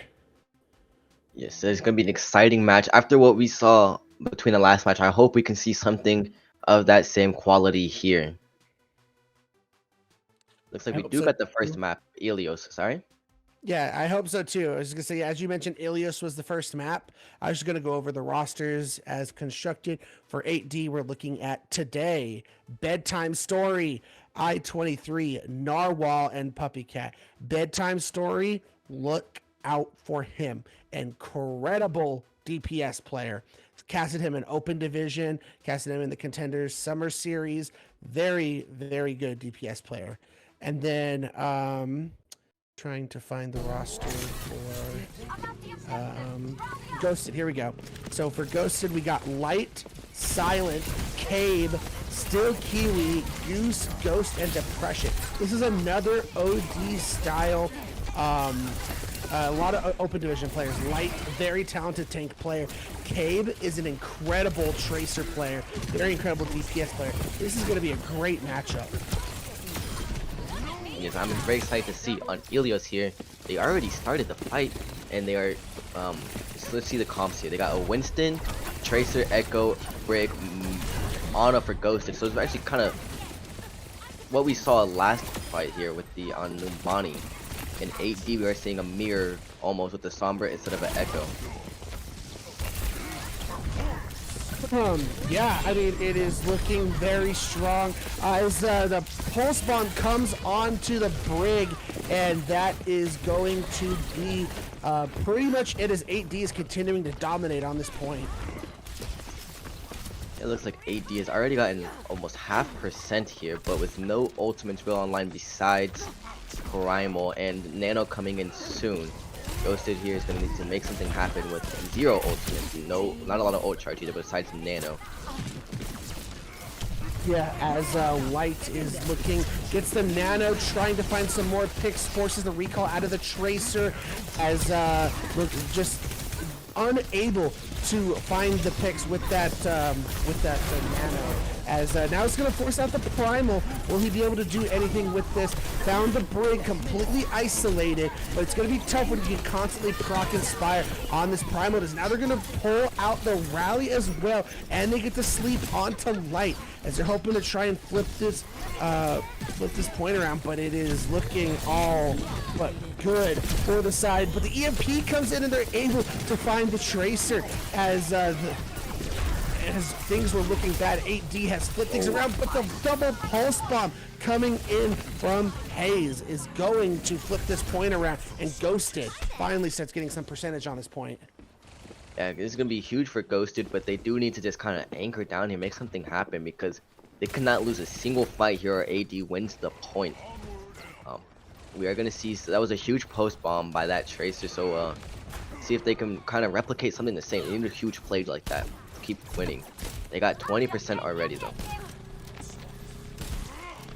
Yeah, as they need to try and find something going here as big antidote coming on to the entirety of especially Bedtime Story on that Sombra, but they have found Light as that is going to spell disaster for Ghosted as 8D is going to take this first sub map of well and very dominating fashion.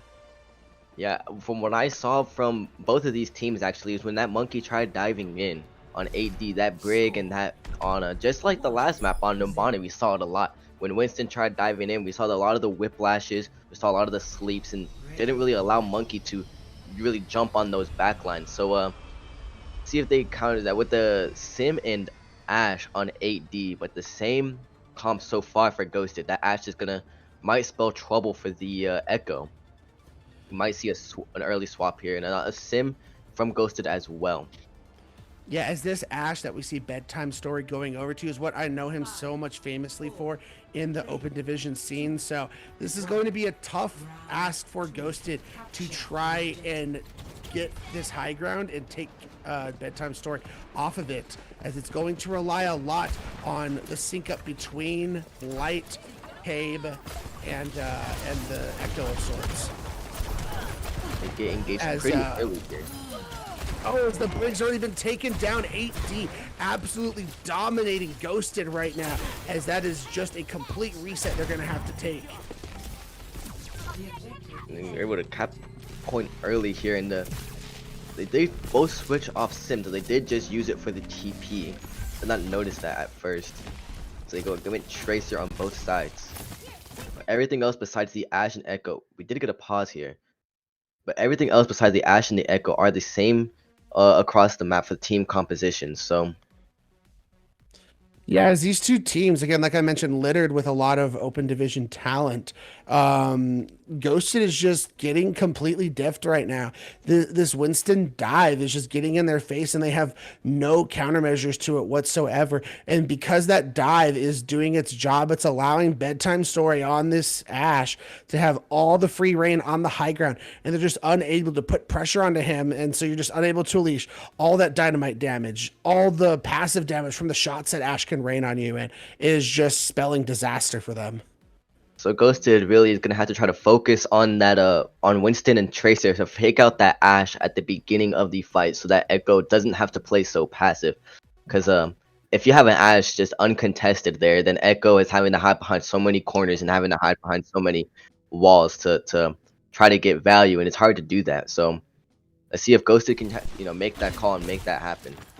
Is going to get you guys right back into this game, as now they got this anti-nade onto Bedtime Story, but the nano goes onto Light as they're trying to focus on this Winston, but I'm just thinking that is not the right decision. Trying to focus the Winston, you have to go after Bedtime Story, as the sleep comes onto Light mid-jump. Very well done by the Ana of 8D, and man, that is just going to completely take the wind out of the sails of Ghosted. It was an amazing sleep from 8D there, and wow. I saw that in real time. I was at a loss for words there. They are cleaning up right there at the end. Yeah, domination coming out from the side of 8D, as it just seems like the side of Ghosted are just reeling. Cabe is trying his best to find something on this Tracer, but it's really hard when you don't have a lot of backup from your team. It just feels like they're focusing the wrong targets here. And now this dynamite comes in. They're going to put all this pressure with the nano online to boot, and Bedtime Story found Cabe in the process. Down he goes on the Tracer. Yeah, Monkey was able to, Brave was able to kind of force that Monkey back. It looks like Ana's just going to go to the spawn room, which Monkey is not allowing her to. Yeah, touch the spawn room door challenges. Light gets taken down in the process as well, as it is just looking worse and worse for Ghosted as this map progresses. They have 4, almost 5 ultimates to jump into this next fight. This is do or die. Final fight territory. They have to make these ults work, but Cabe has been found in the Tracer duel. I mean, the rally is online trying to sustain the teams, and the duplicate comes out and they dupe the Ana, so extra heals. So Light in the process, because of that extra heals, has found 2, but they didn't touch the point. They were winning the fight and nobody touched. 8D takes Ilios. Wow. That was a very quick fight, or very quick match between 8D and Ghosted. They are up 1-0, so it will be Ghosted's pick for the next map. We will wait, and we will tell you as soon as we figure that out. That was a performance by 8D, to say the least. Yeah, that was just extremely impressive coming out of 8D, man. The Bedtime Story having that free reign on the Ashe, and even on not Ilia, it was Ilios, but on Wells specifically with that Sombra, just being able to deny so much with that hack and the EMPs and the follow-up. They are just on a different level right now. And if you are Ghosted, you got to have that perfect target priority, and you guys have to be on the same page. It just feels like they're trying to each play their own game because they're skilled players, just trying to look for those individual picks. But in these dive-based compositions, you have to be on the same page to sync up all that damage. If you are Ghosted here, I would choose a probably a Brawley type map. You've seen how good 8D was with that dive and how well coordinated as a team they are. They have fantastic team chemistry. So I would try my luck with a Brawl type map just to see if we can get 8D out of their comfort zone. Yeah, as trying to figure out what this next map is going to be. As we mentioned, it is going to be Ghosted's pick. The map pick has Yeah, not been as out yet. yeah, I mean, we're gonna figure that out here shortly. As we are waiting, guys, if y'all are enjoying the stream, make sure that y'all are followed because we will be doing this for quite a while here, and make sure y'all follow Zebra as well on this he's helping us with that. Yeah, 100%. Make sure to, push that follow button, push the notifications on so you get notified when we go live. Be very helpful. But looking back on that map, man, once again, 8D, they're on a roll right now. If they can continue this pressure. Okay, so for example, we talked about Ghosted probably wanting to force a brawl. Let's say they pick King's Row. I don't know, but let's just say they go to King's Row. Actually, I still think there's map pick is opportunity King's Row. for a bedtime story to want to play this Ash, especially defensively. And they were struggling to go after him, but the peel was just so good for 8D. It is going to be very tough for Ghosted to break through, but they have the skill in their players to be able to do that and hopefully force a map 3. Yeah, Ghosted. I seen some of those players. They have the skill. They can do it. And it's funny that you mentioned King's Row because that is the map pick by Ghosted. It looks like they're gonna be playing there. Yeah, we do have that map pick in, and I guess we were right. It is going to be King's Row. They are going to try and force this brawl. It's going to open the door for some Ramatra, some possibly Reinhardt, Orisa, maybe some Zarya, but I still think Winston extremely viable. Gonna just have to see what flavor these teams are going to prefer coming into King's Row. Exactly. If we can just excited to see what's happening here. I don't want to speak too soon because I was kind of surprised on last match with some of the hero picks. So I'm gonna not speak too much on the heroes they pick, but on what they can do here. So you do want to get in their face and you do want to try to take that corner early on attack there, because if you can get that first little choke in corner early, you're able to get that point almost. So I would like to see that both teams try to do that and try to take control of that first little wall and that first little corner by the statue. So we could see that here. Yeah, and keep in mind, especially for Ghosted, there were some flashes we saw on that well where they had some nice coordination. They just have to string those kinds of brilliance together. I mean, even in that final fight where they didn't touch the point, it looked really good. They had the dupe onto the Ana, was able to pump in those extra heals onto the Winston, and they got the supports down. They just didn't touch. So if they can just continue to string some successful fights together and you have some really good coordination that we've seen flashes of, I think they have a chance to, fight back into this situation and force a map 3.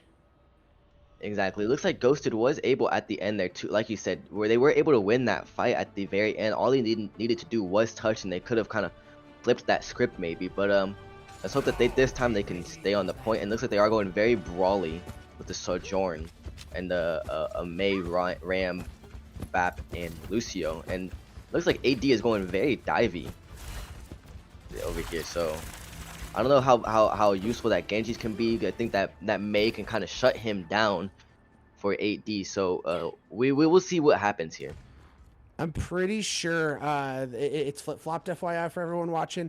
Pretty sure 8D is on the defense and Ghosted is the basically Ghosted is attacking here. that is light on that tank over there. So they're looking to play this Winston composition once again, trying to hopefully make the dive worthwhile. But I mean, they're gonna have to deal with a very sturdy Ramatra, who, if they're not focused and getting all that damage synced up together, they don't have the damage to melt a Ramatra, as they're poking and prodding looking for some sort of opening, as we now see the echo coming out from Ghosted as well. This Sojourn is trying to find this pick onto the Winston, but they really need to focus on this echo, but they find light anyway. That is not good, as you got to completely now back out if you're Ghosted. Your tank is no longer on this field. Looks like that was a very kind of an easy sweep up right there at AD. Looks like there was quite a few switches from Ghosted with their DPS. They switched off Genji and they switched off. I think they did just use Sim for the TP, but I think that they try to out brawl them here. I don't know if the dive is gonna work against Ghosted or against AD here. Yeah, as AD had to back up a little bit to allow themselves, because they lost their Brig in that fight, so they had to completely not their Brig, I'm sorry. They lost their Baptiste, so they had to completely back out.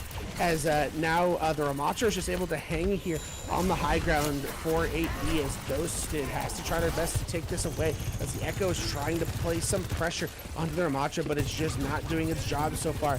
As now this Sojourn is free to take these off angles and try and put pressure onto Cave, who's trying to start getting some percentage on this point, but unable to. As the Nano comes in onto Light, the Amplification Matrix comes out in response, healing low as Cave finds the pick onto the Baptiste. The Ramatra is low as well. They find him as finally Ghosted gets some momentum on their side. That was a huge play by Ghosted there. But the whole fight was able to win, and looks like they have quite a few ults as well, so they did not invest that many. They do not need cap point though.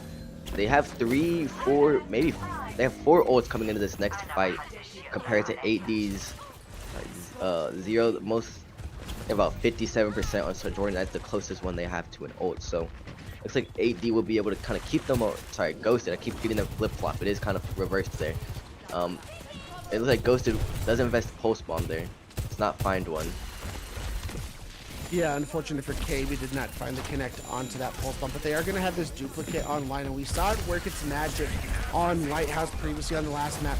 Ravenous Vortex coming out, looking to try and slow things down as the Winston Light trying to dive on the supports in the back line. As the duplication comes out, dupes the Ramatra, as now the Primal comes online, as lots of ultimates getting thrown on this field. The annihilation for the duplicated Ramatra. They find the kill. Pulse Bomb finds the Brig, so that has to be a worry for Ghost. They still have their Ana on the field, so they should be able to get back and continue. As Cave continues to apply the pressure, finds the Tracer, and if you are 8D, you just need to get out of dodge and reset. Yeah, Ghosted was able to. Both teams invested a lot of ults there, so it comes at a cost, but the other team did pay just as much. So Ghosted is going to be getting some good distance on the cart here, making some good time as well. See if 8D did switch to the Ashe, Tracer, and Winston as well. They got off that Ramatra, they got off that Brawl. See if they can go back to this. Yeah, bedtime story on that coveted Ashe player that I know him so well for play. As the pressure goes down onto the Winston, they find the pick.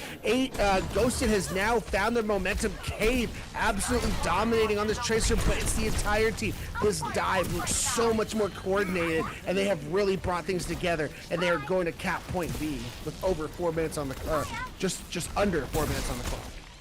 I'm loving how Ghosted did not let that loss on Ilios kind of dictate their morale. They were able to find the team chemistry, be able to find the comms to coordinate their attacks, and that's what's kind of winning them this fight, is being able to coordinate together.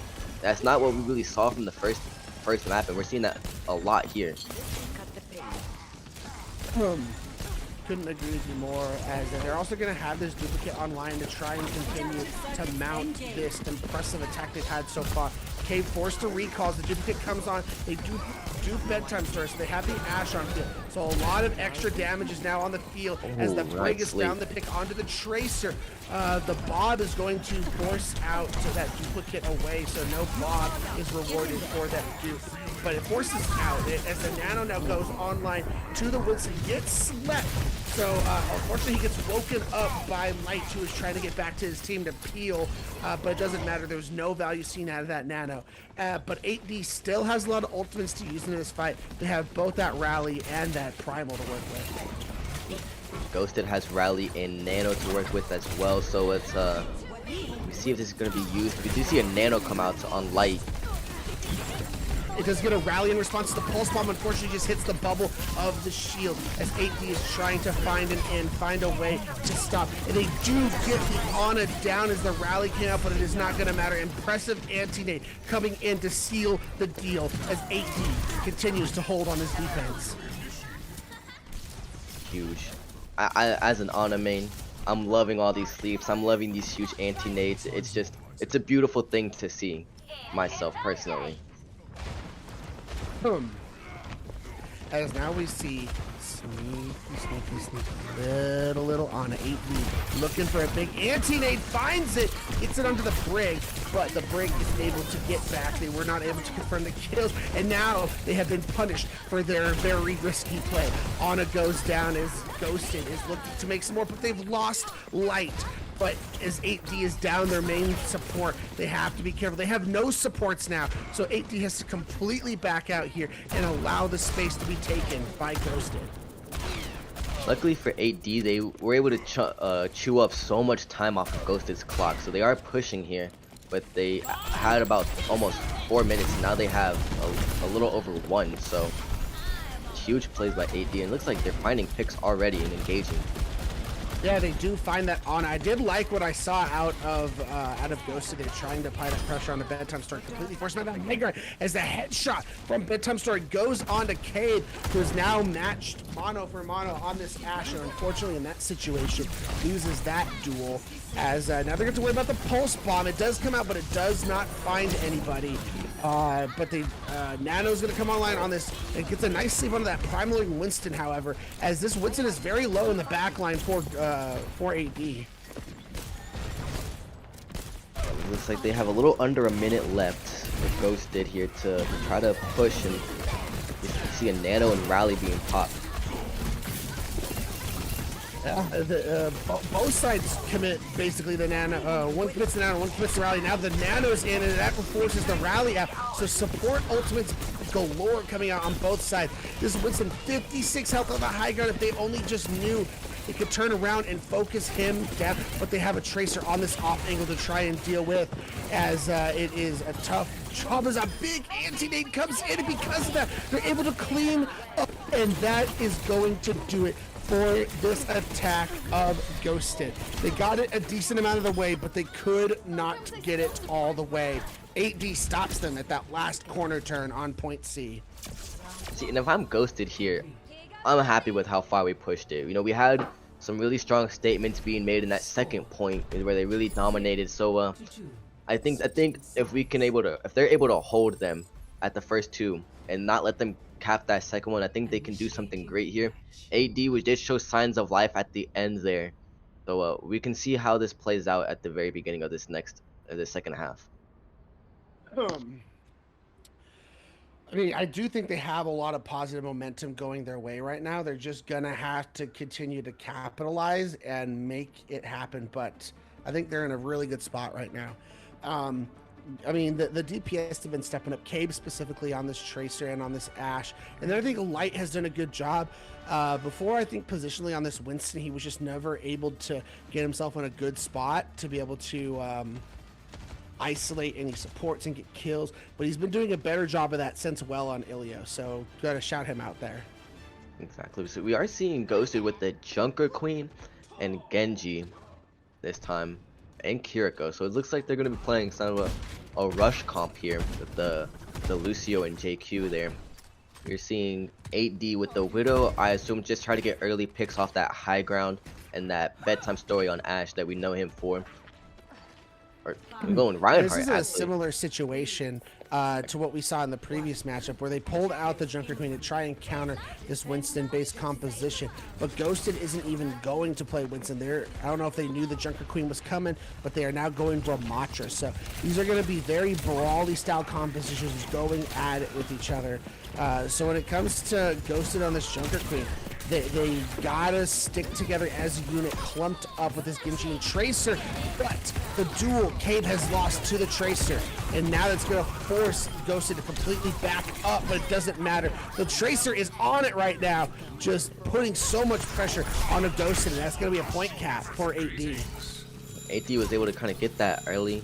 Are we going to see Ghosted here? They do switch the Baptiste and the Ramattra. It does look like they're going to end them. It looks like they're going to try to match the brawl here. And this is what I was suggesting Ghosted do early. They kind of get that early wall off, but they did able to break through that. So. Because now we're going to see Bedtime Story on this Ashe, going to now be able to take this high ground. But with this Reaper swap from Ghosted, who's now full sended onto the Ramattra composition to match them, but they're going to go with the Mei Reaper, so a lot more upfront damage. With Bedtime Story on this Ashe, it's going to make 8D have to be a lot more careful because their Ramattra doesn't have as much sustain because the Reaper puts so much more damage up front. As now the Bob is going to force some bad positioning out of Ghosted. They're going to be able to take full advantage as they are trying to poke and prod as the amplification matrix comes out, but it doesn't matter. 8D has done all the picks they needed. Did force out the annihilation, so that's at least a consolation prize if you're Ghosted.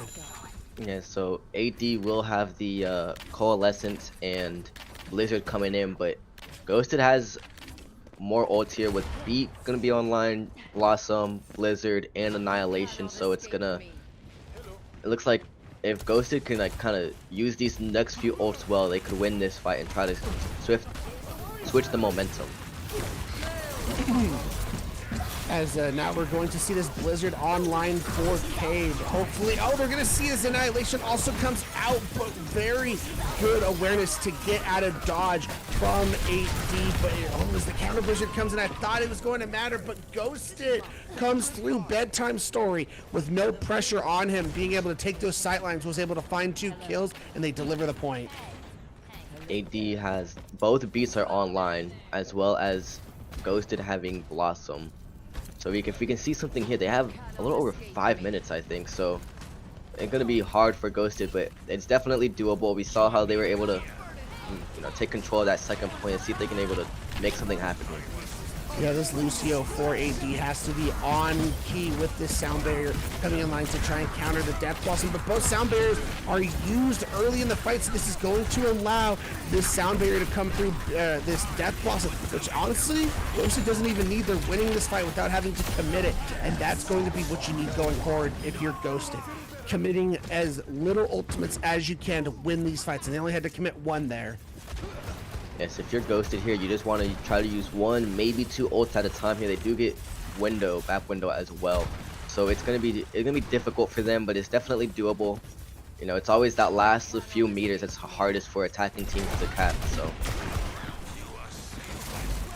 As we're seeing Bedtime Story trying to take some angles, try to get to that high ground, was denied. Has this Bob online. We saw how deadly it was last time, and they're gonna do this Annihilation, and they are now down there, Lucia. This is very bad for the side of Ghosted, and they've lost their Reaper, who used that Death Blossom but didn't find anything. The Blizzard comes out, but it is not going to matter. That is all she wrote. 8D absolutely dominating Ghosted and sends them packing. Wow, AD put on an amazing performance there. There was a lot of good play here from the Ramattra, from just everyone involved in this team. So Ghosted showed a lot of good signs of flashes of greatness, but AD was just kind of able to make that happen and put the fuse out. Yeah, I could not agree more. 8D just looking very good in this tournament.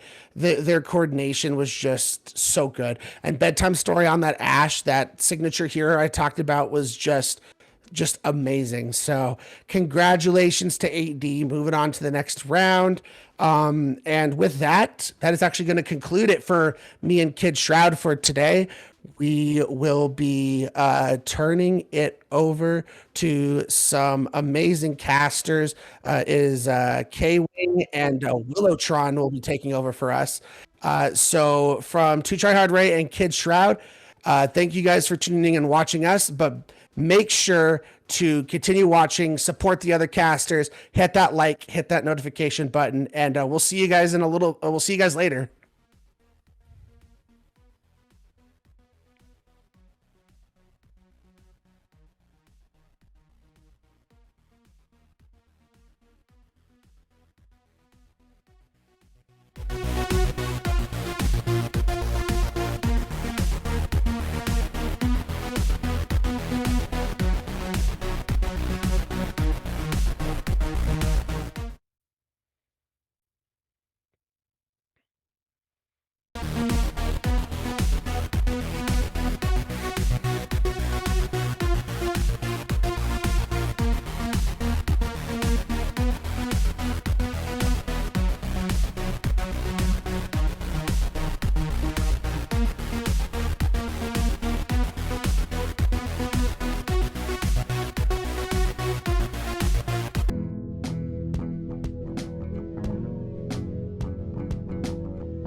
And we're right back with some more Overwatch for you with some new faces on the broadcast. My name is K-Wing and I'm here with Willotron, and we're here now in the semifinals of the Blitz July Bash. These teams competing for their chance to punch their ticket to the finals. Really exciting for both these teams, and some logos that you might recognize. The Bonsai Buddies are #1 seed going up against Hive Mind Varsity, a storied team nonetheless. Definitely one who has been, you've definitely heard of them if you have been around Tier 3, Tier 4 Overwatch for any amount of time. So how excited are you to see these two teams facing off, Willow?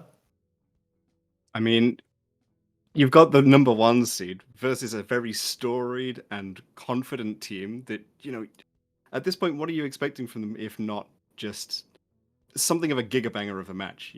We are seeing Zebra, who we've been promoting throughout this stream and who's, you're going to be able to watch the POV of if you want to get that Doomfist perspective for this next map. Against, like you say, a team that has history, a team that's been around in Tier 3, Tier 4, with players who are all at least going to be semi-familiar with each other. I think, of course I'm excited. Of course I'm looking forward to it. And one of these teams is going to be going forward to the finals, where there's going to be that prize pool on the line. I mean, are you excited? I am. I'm absolutely excited here, and it's going to start on Lijiang Tower. And like we're saying here, you heard our previous casters talk about it. This first to two series, it's a best of 3. It's a very razor's edge that you're walking on for both these teams, because one small mistake and you could be completely out of it.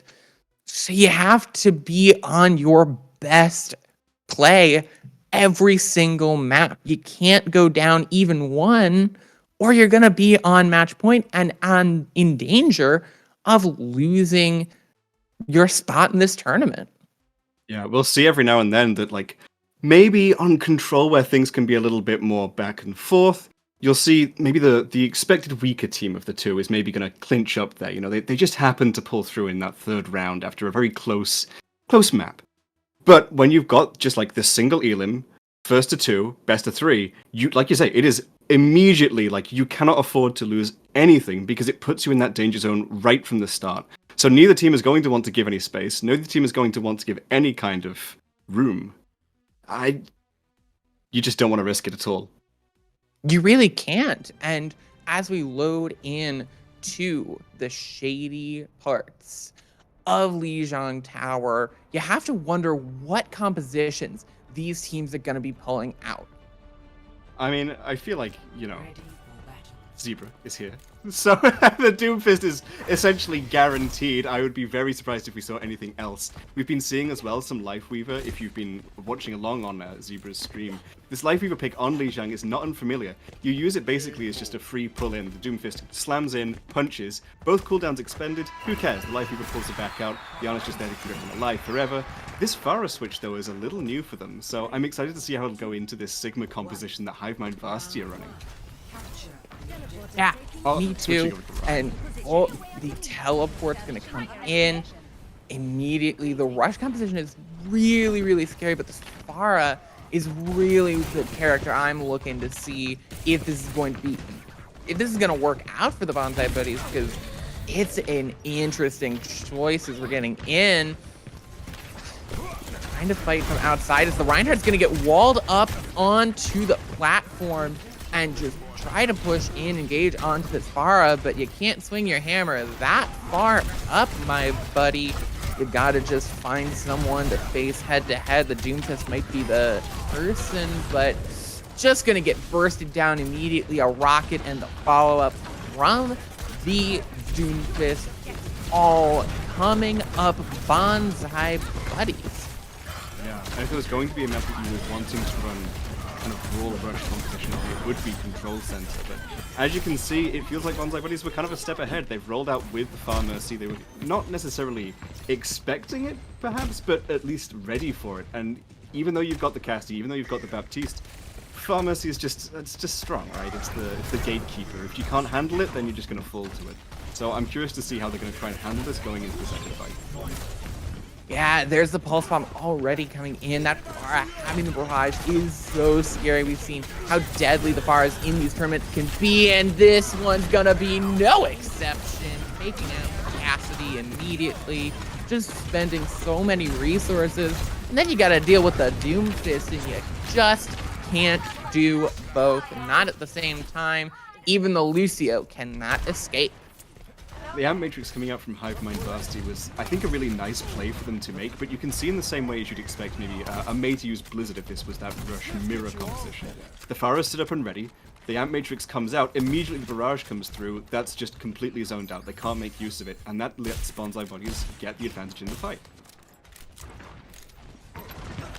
Yeah, they let them get the advantage in the fight, and they have all the ults to use. They're just gonna go onto the Pharah, going to get hindered. So much CC coming in, but so much support eventually gonna get bursted down. But it had to use so many ultimates, and the Cassie's going to be taken out. An immediate trade and answer to that big first pick onto the Pharah. And it's this catch-22 again. If you use all these resources onto getting the Pharah or negating that Pharah, you're gonna have nothing when the Doomfist comes knocking, and he does not knock twice, I'll tell you that. Big pin onto the Ana though, and even still with that Pulse Bomb coming in to re-engage, has some potential, especially with the pick onto the Baptiste, but the Doom will go down and Hive Mind stabilized, just for now though.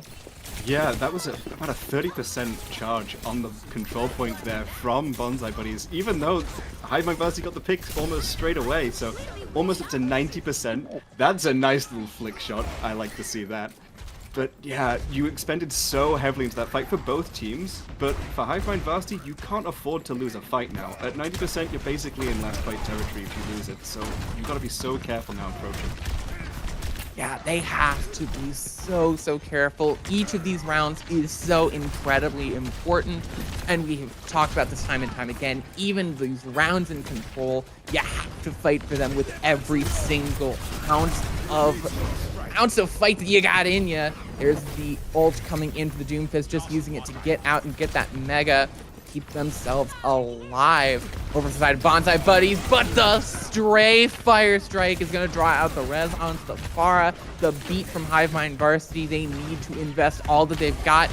That Pharah is still there, just waiting. Gets the boop onto the May. The barrage gets the Lucio, and Bonsai Buddies are not looking to be trying to take this first point. But the Immortality is going to get drawn out. The Mercy coming in with that Valkyrie, going to pop one. Going to be just keeping the heals going after that. But taking out that Baptiste, an incredibly important pick as trades coming in on both sides. The Blizzard getting thrown in from the May, but Hive Mind Varsity just has nothing to pick up, nothing to follow it up with. The Lucio goes down, the overtime wick burns, and Bonsai Buddies will be taking our first round of Lijiang Tower. Seeing just the desperate last attempts to try and get some kind of touch in, but it really is just, they've got nothing left to work with. There's no ultimates left in the bank. The time is running. There it is. Okay, it's sorted. It's finished. And I really, oh my word, it's so nice to see these teams that are fighting tooth and nail for every little inch. We can see as well that Bonsai is having to switch off the Pharah, which is not something you'd usually expect to see into a rush composition, right? When you're running that May, you're not usually thinking that the Pharmacy is going to be the thing that's an issue. Maybe just coming back on the Sojourn to get quicker. But either way, you know, if there was going to be a time that you wanted to run the Pharah, it wouldn't be on that map. So for the way that they made it work for so long, I was so impressed by. I also just have to give so much shout out to Dylan on the Baptiste. That the window with the fire strike through, managing to one-hit that Pharah, or the Lucio as well, just... And then staying alive with the Reinhardt for so long, it was a fight that lasted for seemingly forever. It's so hard to like pick apart and dissect each thing in turn, but it really was drawn out by that fantastic synergy between the tank and the Baptiste, just keeping each other alive forever, throwing out the damage constantly. Even though it seemed like at times Bonsai Buddies were very much in favor. You know, it just kept going and going and going. going over to the next map, you can't call it either way because maybe they're not going to run Rush this time. If there was going to be a map you'd want it was the one that just passed. So are we going to see maybe the dive mirror? Perhaps. And I mean, both these teams not going the exact thing you'd expect from this map. You had Bonsai Buddies playing the dive composition with the Pharah. Highbind Varsity playing a little bit of more of what you'd expect, but you have to be scared if Bonsai Buddies are so confident of themselves on this dive. What is it going to look like when we get to an actual dive map or a map where a dive is really strong? Ooh, it might just be a wrap for Highbind Varsity at that point. But, I mean, you have to think with how close this has been on these differing styles of play with the rush composition versus the dive. What is going to happen if one of these teams is forced off that comp? I think if you're ever in a situation where you're able to like force Zebra to switch off of Doomfist, you have made a miracle work. I can't see Bonsai Buddies, going for anything other than what they are comfortable with. They know that it works. They know they've got it. And because of that, Hivemind Varsity almost have the advantage of, like, switching it up. Doing kind of whatever they want to just throw at it and see what works. Maybe they've got their own style that they've refined, but at the same time, if they haven't, they can just go with whatever, because they know what Bonsai Buddies are going to run. It's predictable. When you've got these set compositions, this set thing that's always going to be in the lineup, you can start to try and play around it, but this is someone who's been able to forge their one trick in the fires. If they're going to be able to make it work, they're going to be able to make it work. Yeah, you might just have to try and play around it, force this maybe inflexible hero to play, but that was a big anti-nade coming out from Otters, but Zebra goes low and gets immediately bursted down. Zebra on this side just firing in the rockets, charging up that ult so incredibly quickly, but the boop coming in, a large bagel able to take out the Tracer. Even the blinks could not save her, and Hivemind Varsity take the first point. Bonsai Buddy's just trying to back out there. You can see the Pharmacy poking around, trying to get a little bit more damage in, but the thing that really sealed the deal there, that charge in from Adrian to counter the punch in from Zebra, followed by the boops, the stuns, the hindered effects. Like, you can see this is just painful for the Doomfist to play into. Early barrage! Manages to find two for Sugu. Sugu with the barrage, just taking down so many players, but it just shows you how scary this Pharah is, and it's that back and forth. The Pharah's got you on the outside, the Doom got you on the inside. This is terrifying now for Hivemind Varsity, because this rush comp that they're playing with, you kind of want to be able to play around the objective. We've now got the same situation as we've seen Bonsai Buddies in before, where they can just kite around this choke point forever, and they don't care. But they're never going to let Hivemind Varsity get to the point if they ever say it. And there goes that magnetic grenade getting thrown out, the charge going in. They're going a bit around. They're playing Ring Around the Rosie right now, trying to go on to the objective, trying to get that crucial part that you were talking about, but they're gonna lose Juven on the way. Zebra's gonna get traded out. Definitely advantageous, but use so much consistent damage, and the anti-nade gonna come in from Otters. It necessitates the beat from Bagel to try and keep these folks alive on Hivemind, but with Sugu, they go out into that open space and immediately just get bursted down. It's close, though. If they can get the pick on Takai on this Mercy, that might be the turnaround. Zebra's going to go down, but Adrian will go down with them. Point flips over to Bonsai Buddies. A long fight. Yeah, if you're Hivemind Varsity there, you kind of got picked off early, you throw the window in, you throw the beat in, but then you walk back into open territory anyway. They invested really heavily to take the space around the objective, and then just walk back into Sugu's sightlines, and here comes another early barrage in this fight. Oh, one kill takes out the immortality field as well, and Sugu's just got everything going their way. Bonsai Buddies is dominant. Yeah, at this point for Hivemind Varsity, like, it's maybe a little too late in the map to start thinking about changing up composition, but you have got to start thinking about changing up your approach, because you can't keep taking these early picks every single time. You're just a little too slow. Oops, from a large bagel. Oh dear. Oops. in the chat. Definitely entertaining, but this is the opportunity for them to take this. They have a lot of ults, and Bonsai Buddies has slim to nothing. There's a Shatter going to come out, not going to find anything. This is hypermobile comp that immediately can disengage upon anything coming in. They're going to get taken down by that Blizzard, but the point, they need to touch it. They're going to get the flip, or it's going to be coming close, but not if Sugu has anything to say about it, as they're still engaging, going to eventually have to back up. Yeah, with the cast he does well, the Pharah can maybe look for yet more value. Nice little wall over there to take the Mega Pack. Means you don't have to burn Cryo, like this little tech, but oh, come on. It's always an early barrage. Catches me off every single time. Ooh. Yeah, the early barrage, it's trades out, but going down, Rakumi going down is not great, as now Hivemind has to play around that corner. They're just getting squeezed out, and they have to play around this right click from Zebra, being so scary to try and push them off the map. The Rhine nearly falling victim to it. Point gonna flip over to Bonsai Buddy, so they need to push in. There's the Pulse Bomb to take out Adrian. Dylan gonna go down to the anti-nade, and a 2-0 victory in map 1 sets Bonsai Buddies onto match point.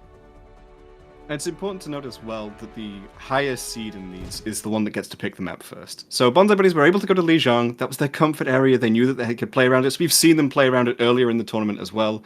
This was their comfort zone. Them winning this is not necessarily a surprise. But the way that Hivemind Varsity made it so close, that's the thing that's exciting. Because none of those rounds were just easily won. Right? They were forcing every last thing to the very last second over and over and over again. As we got to the more open area of Night Market as opposed to Control Center, the Farm Mercy was able to come into play a little bit more, which, you know, it's gonna do so. But it's now Hivemind Varsity's map pick. The disadvantage for that, with them not winning first map, is even if they win second, Bonsai Buddies get to then pick the next map as well. So they really are on the back foot. They do have to work hard to make sure that they can't turn this one little map loss into just the end of things straight away. But I feel like if we're going to expect a team to do it, it's going to be these guys. They've been putting up a real good showing so far.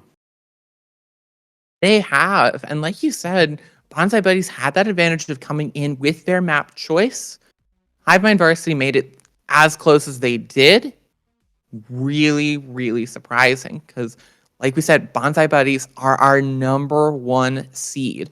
They aren't even the dark horse at this point. They are just your solid bet horse. They're the horse you bet on if you're not really a gambling man, but you want to, all your friends are doing it, so you're trying to get in. You're like, you know what, I'm gonna bet on Bonsai Buddies to reach the finals. It's a pretty solid bet, but Hivemind Varsity, if you're not a gambling man, might be sweating a bit, because this is a bit closer than you might have bargained for. Yeah, but close is exciting, close is fun. We don't want to see more just like Overwatch can be such a tumultuous game, right?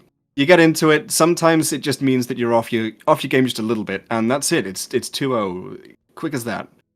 It's really nice to see that, like, even though this is the #1 seed, right? The highest rated of the whole tournament, the people who you're really expecting to get to the finals, and realistically, like, if you are, like you say, if you're a safe player, you're going to bet on them. But nonetheless, it's not said and done yet. It's still going. And I think I love close games. I love them so much. Mm-hmm. And if you're thinking about things that are predictable here, what we saw at Hivemind was a really big favor toward the rush.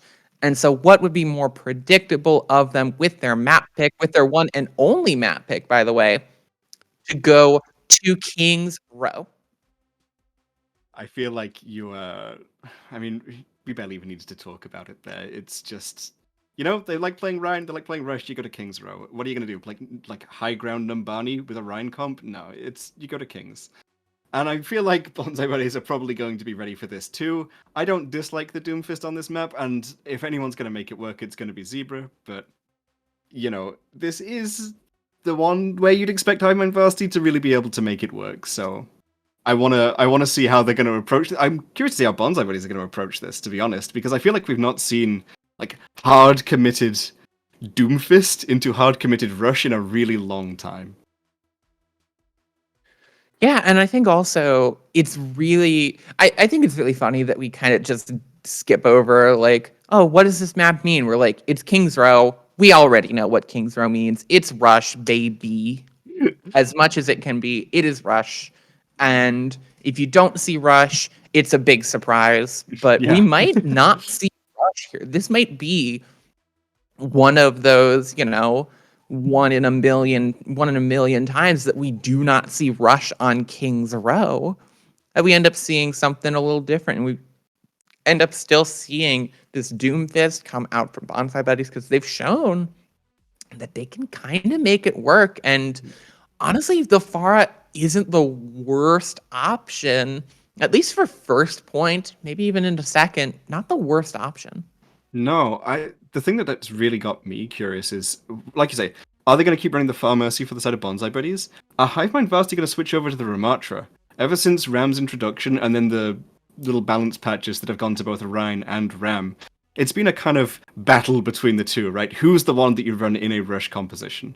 If they've been favoring the Ram so far, maybe that was just a stylistic choice for Li Jiang in particular, but are we going to see the Ramatra come through from Varsity's side this time?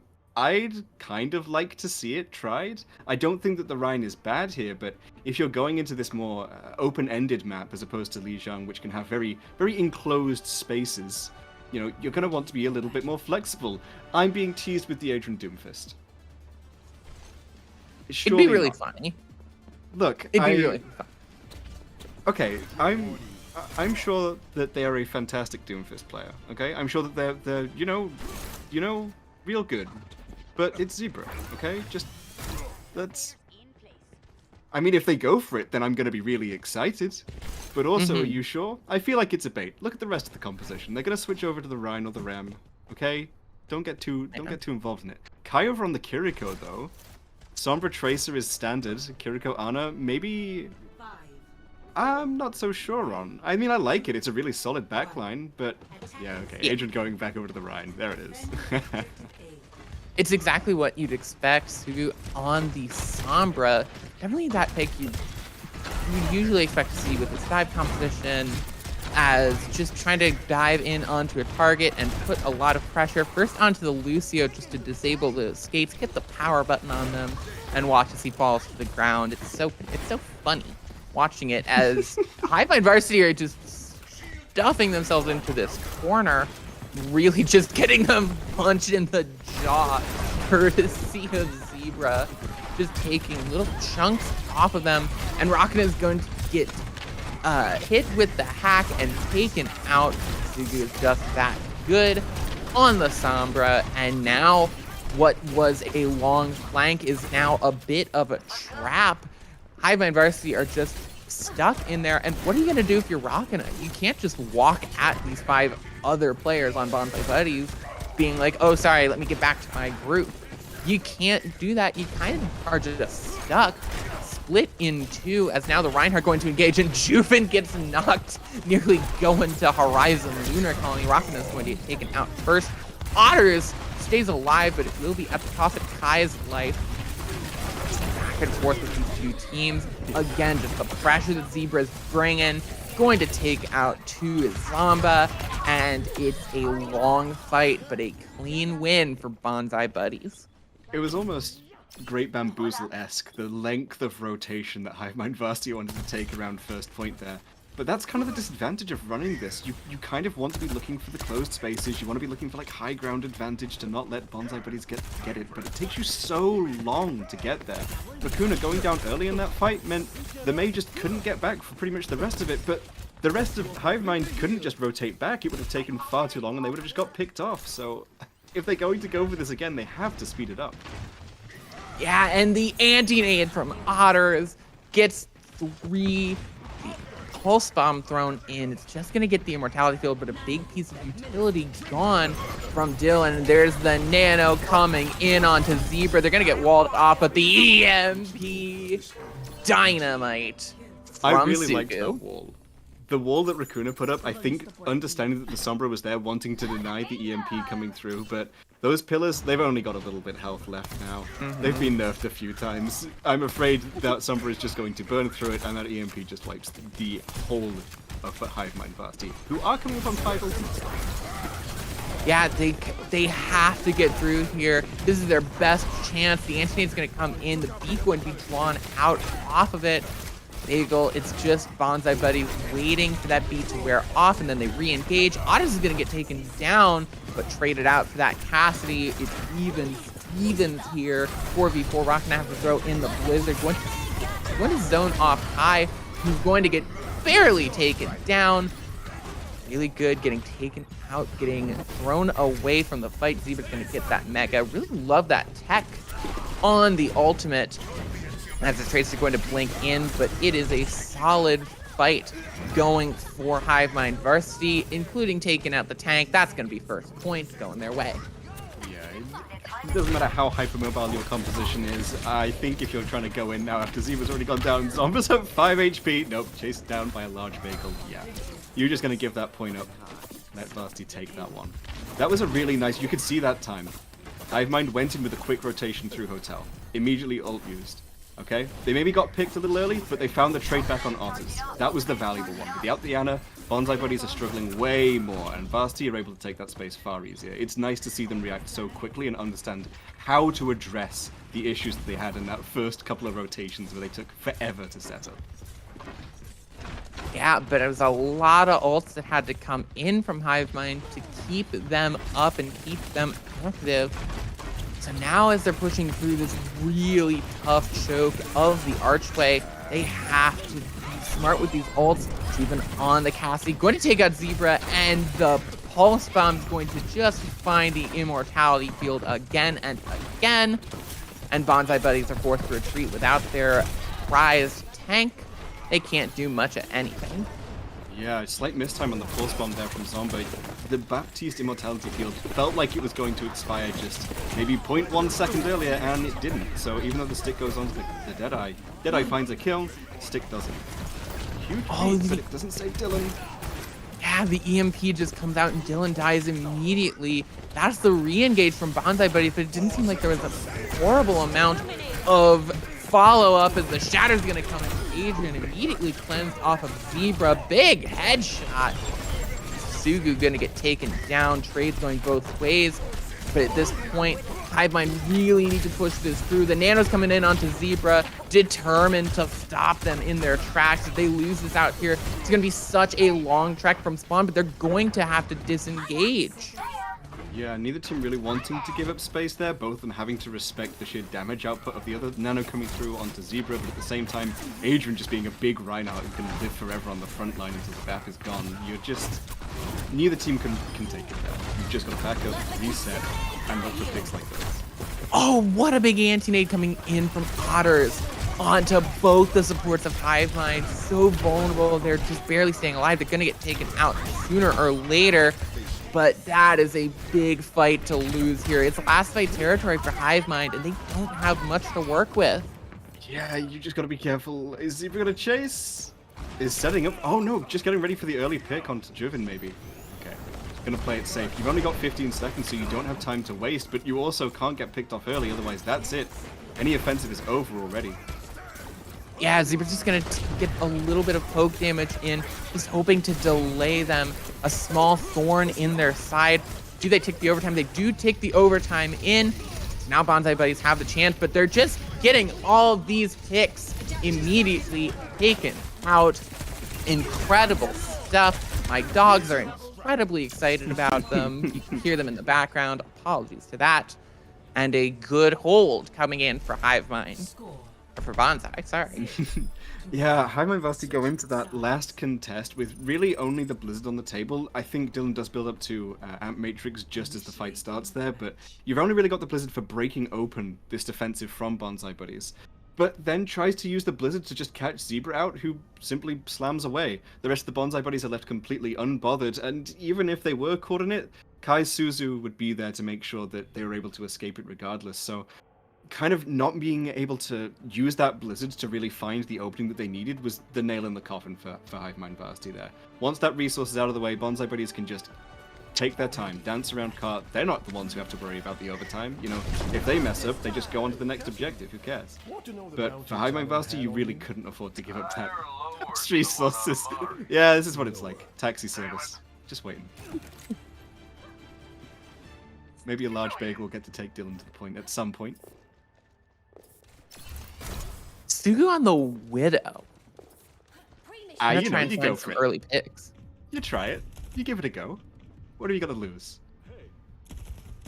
Yeah, just a few seconds, but just wait and see if there are, any juicy shoulder watermelons to pop at the start, and then gonna switch out. Attackers incoming. Defend objective. We're waiting with bated breath, but I'm afraid it's nothing. Oh, over Yeah, to the we far were- right. That's interesting. Oh no, it's the. Oh, never mind. I got we got baited. complete. We were lied. We've been bamboozled, baited. The great debate has occurred to us, and this Reinhardt is left in no man's land. Where is? Oh, Juven finds the headshot onto Sugu from high ground. Everyone's onto high ground, but this Reinhardt. Adrian just having to play so scared, because there's just a lot that can come in and mess up your day. But Zebra gets frozen up and taken out. Anti-Nade can't save them for that long, but Dylan's gonna go down low. That's not That's a great. huge pick for Bonsai Buddies because they Yeah. come back so much faster than Hive Mind Varsity. That is like a worst case scenario where you hold. Okay, that's nice. Soma does manage to go down. Wow. You have to make sure your BAP gets back safe, and I think he's just here. He's okay. We're fine. We're chilling. Yeah, and Juven has to just run back to this Lucio to get a crumb of healing, because you lose the Baptiste and they are so slow to get back. Eventually get back at full force. That Farah keeping an eye on her at all times, and the pressure coming in onto Adrian is massive, and they're going to get forced so slow out of the window, as far as putting so much pressure onto any peek out from cover, and a rocket will be heading straight to your face, courtesy of Sugu on the side of Bonsai, as Adrian is just holding strong the vanguard on this point. Nano coming in onto Sugu, and they're going to immediately burst down Dylan with that boost. Look at all the assists in the kill feed, courtesy of Bonsai Buddies, and they'll clean up on point. I was really liking the way that Hive Mind Varsity were playing around this objective. You could see that they had kind of 3 people in different places at any one time, which is really unusual for a brawl composition. You know, you'd expect everyone to be really tight-knit and close together. But it meant that they were constantly splitting the focus of Bonsai Buddies, who, no matter who they went on to, there was someone else who was completely unchallenged. I feel like that's unnecessary. Oh, I think it was. I think that if that barrage had not come through, there was a potential for a recontest, because it did not just get Adrian. It got everyone on Hive Mind. So that means that they can't hold in the archway. That's True, they disastrous. Bonsai Buddies now actually get to take a huge amount of space. I feel like if maybe the ult investment was unnecessary, but also Hive Mind Varsity going in for the recontest there. Like you say, now that they mess it up, they lose all control of second point, and they don't have that same ability to set up like they did on first, just play around the map. They have to play condensed, which is kind of exactly what Bonsai Buddies want them to do. Oh, Yeah, and the parkour doesn't come through, and Dylan is the first to fall. Again, these picks on Dylan are really scary, and you just have to play so scared. You can go down, going to get punched immediately out of the ice block and headshot twice. Very nice. Not almost chasing down that Reinhardt. They're playing like it's third point. You aren't even on second. 3 minutes left now, and they only have to take it another 20 meters. This is scary for Hive Mind Varsity, because you're at the kind of point now where it's almost last fight. Adrian going over onto the Winston as well, and Raccoon on the Echo. Your only available ultimate is the sound barrier, and all that's going to help you do is stall it out for a little longer. Bonsai Buddies don't have a huge amount to offer, but they've always had the tempo set for themselves. Pulse from Somba goes wide. That might be it. Oh, that's a good pick, though. Otter's going down first. That is a huge pick. That Ana is the linchpin of the heals. Zebra gonna fall as a result. And Hive Mind Varsity are gonna be able to stabilize, but they have 2 minutes, 30 seconds to hold. Yeah, just I'm talking about being able to set the pace. Hive Mind Varsity flip it back on Bonsai Buddies, which is really nice to see. They've still got some life in them. They've got to have it in them for the next 2 minutes and deny the next 7 meters. But, you know, who doesn't love a good underdog story? Zomba on the flank, no pulse bomb this time, but is still going to be able to maybe find some value just catching someone unawares. And here we go, the fight that could send the Bonsai Buddies to the finals, kicking off Soothe, coming up to this barrage. They've been deadly so far. Can they keep it on? Dylan's gonna go down, the Nano going onto the Winston will help that charge onto the ult, but the picks are already coming through, and the ults aren't coming out yet. Jubin throws the pulse bomb, not gonna find anything. The barrage from Sugu is just going to go wide, find nothing. Bagel goes down. The picks all coming in for Bonsai Buddies, and they have trimmed themselves a good tree. They have found the power of friendship, and it's taken them to the finals. Yeah, really well played from them there at the end. You could see the way that that's Tracer not getting addressed for so long was what allowed them to find value at the end there. Like I said, maybe the Tracer doesn't have pulse bomb. Maybe she's still going to find value. And just like that, Dylan goes down at the start of that fight. That's basically game for Hive Mind Varsity. Once your Ana is down, there's just... We saw it in the fight prior for Otters. And, you know, it was a really good showing. I really liked it, but I feel like going into this Doomfist composition that is just so mobile and able to attack from so many angles, if you can't run out on something a little bit different to the rush, and we did see them pull out that Echo Winston towards the end, but maybe a little too late. They didn't really have time to build up to things like Primal or Dupe, so maybe that kind of call needed to be made sooner. Maybe they just needed to commit to what they were already comfortable with. It's a shame to see it at the end of the road. With it being single elimination, that's it. Hive Mind Varsity are gone, and Bonsai Buddies are in the final. They're going to be vying for that 400. Yeah, vying for the $400 prize pool. They're going to be facing off against the victor of either 8D versus TI-84 CE plus Python. So definitely a team we expected to see this deep in the final, this deep in the round in 8D, or a bit of that Cinderella story in TI-84 CE plus. So we'll have to see when we come back from the break. So we'll be right back. Don't go anywhere. Don't change that Twitch channel. You can't miss a moment of this. We'll be right back with the finals.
16 teams and now down to 2.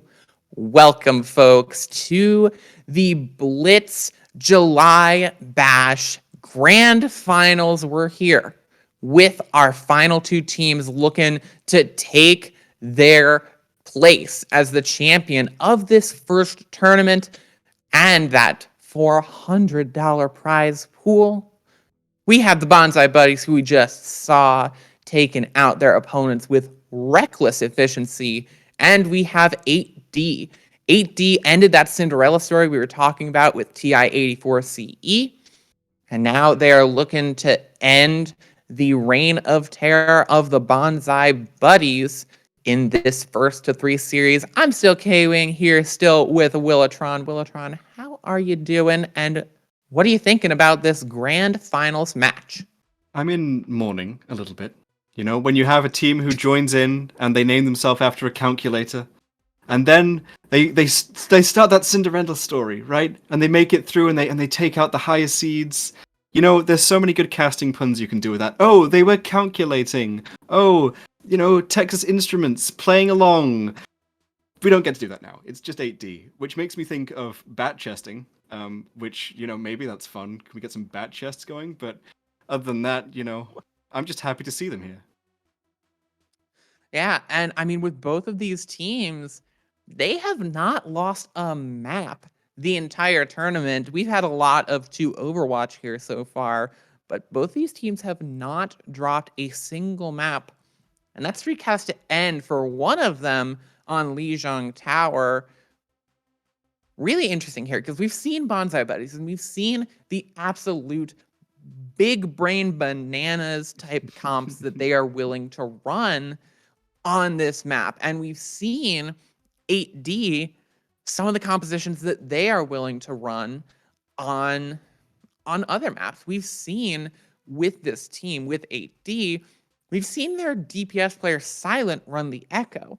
Maybe, perhaps, that's the answer to the Pharah that we saw rain absolute havoc on our last match onto the members of Highbind.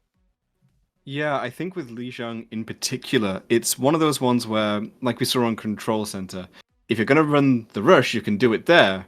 But outside of that, on Night Market, on Gardens, you're really not in your element trying it. So seeing a team who's a little bit more flexible, perhaps, in the way they're going to approach this, I think is a really good sign.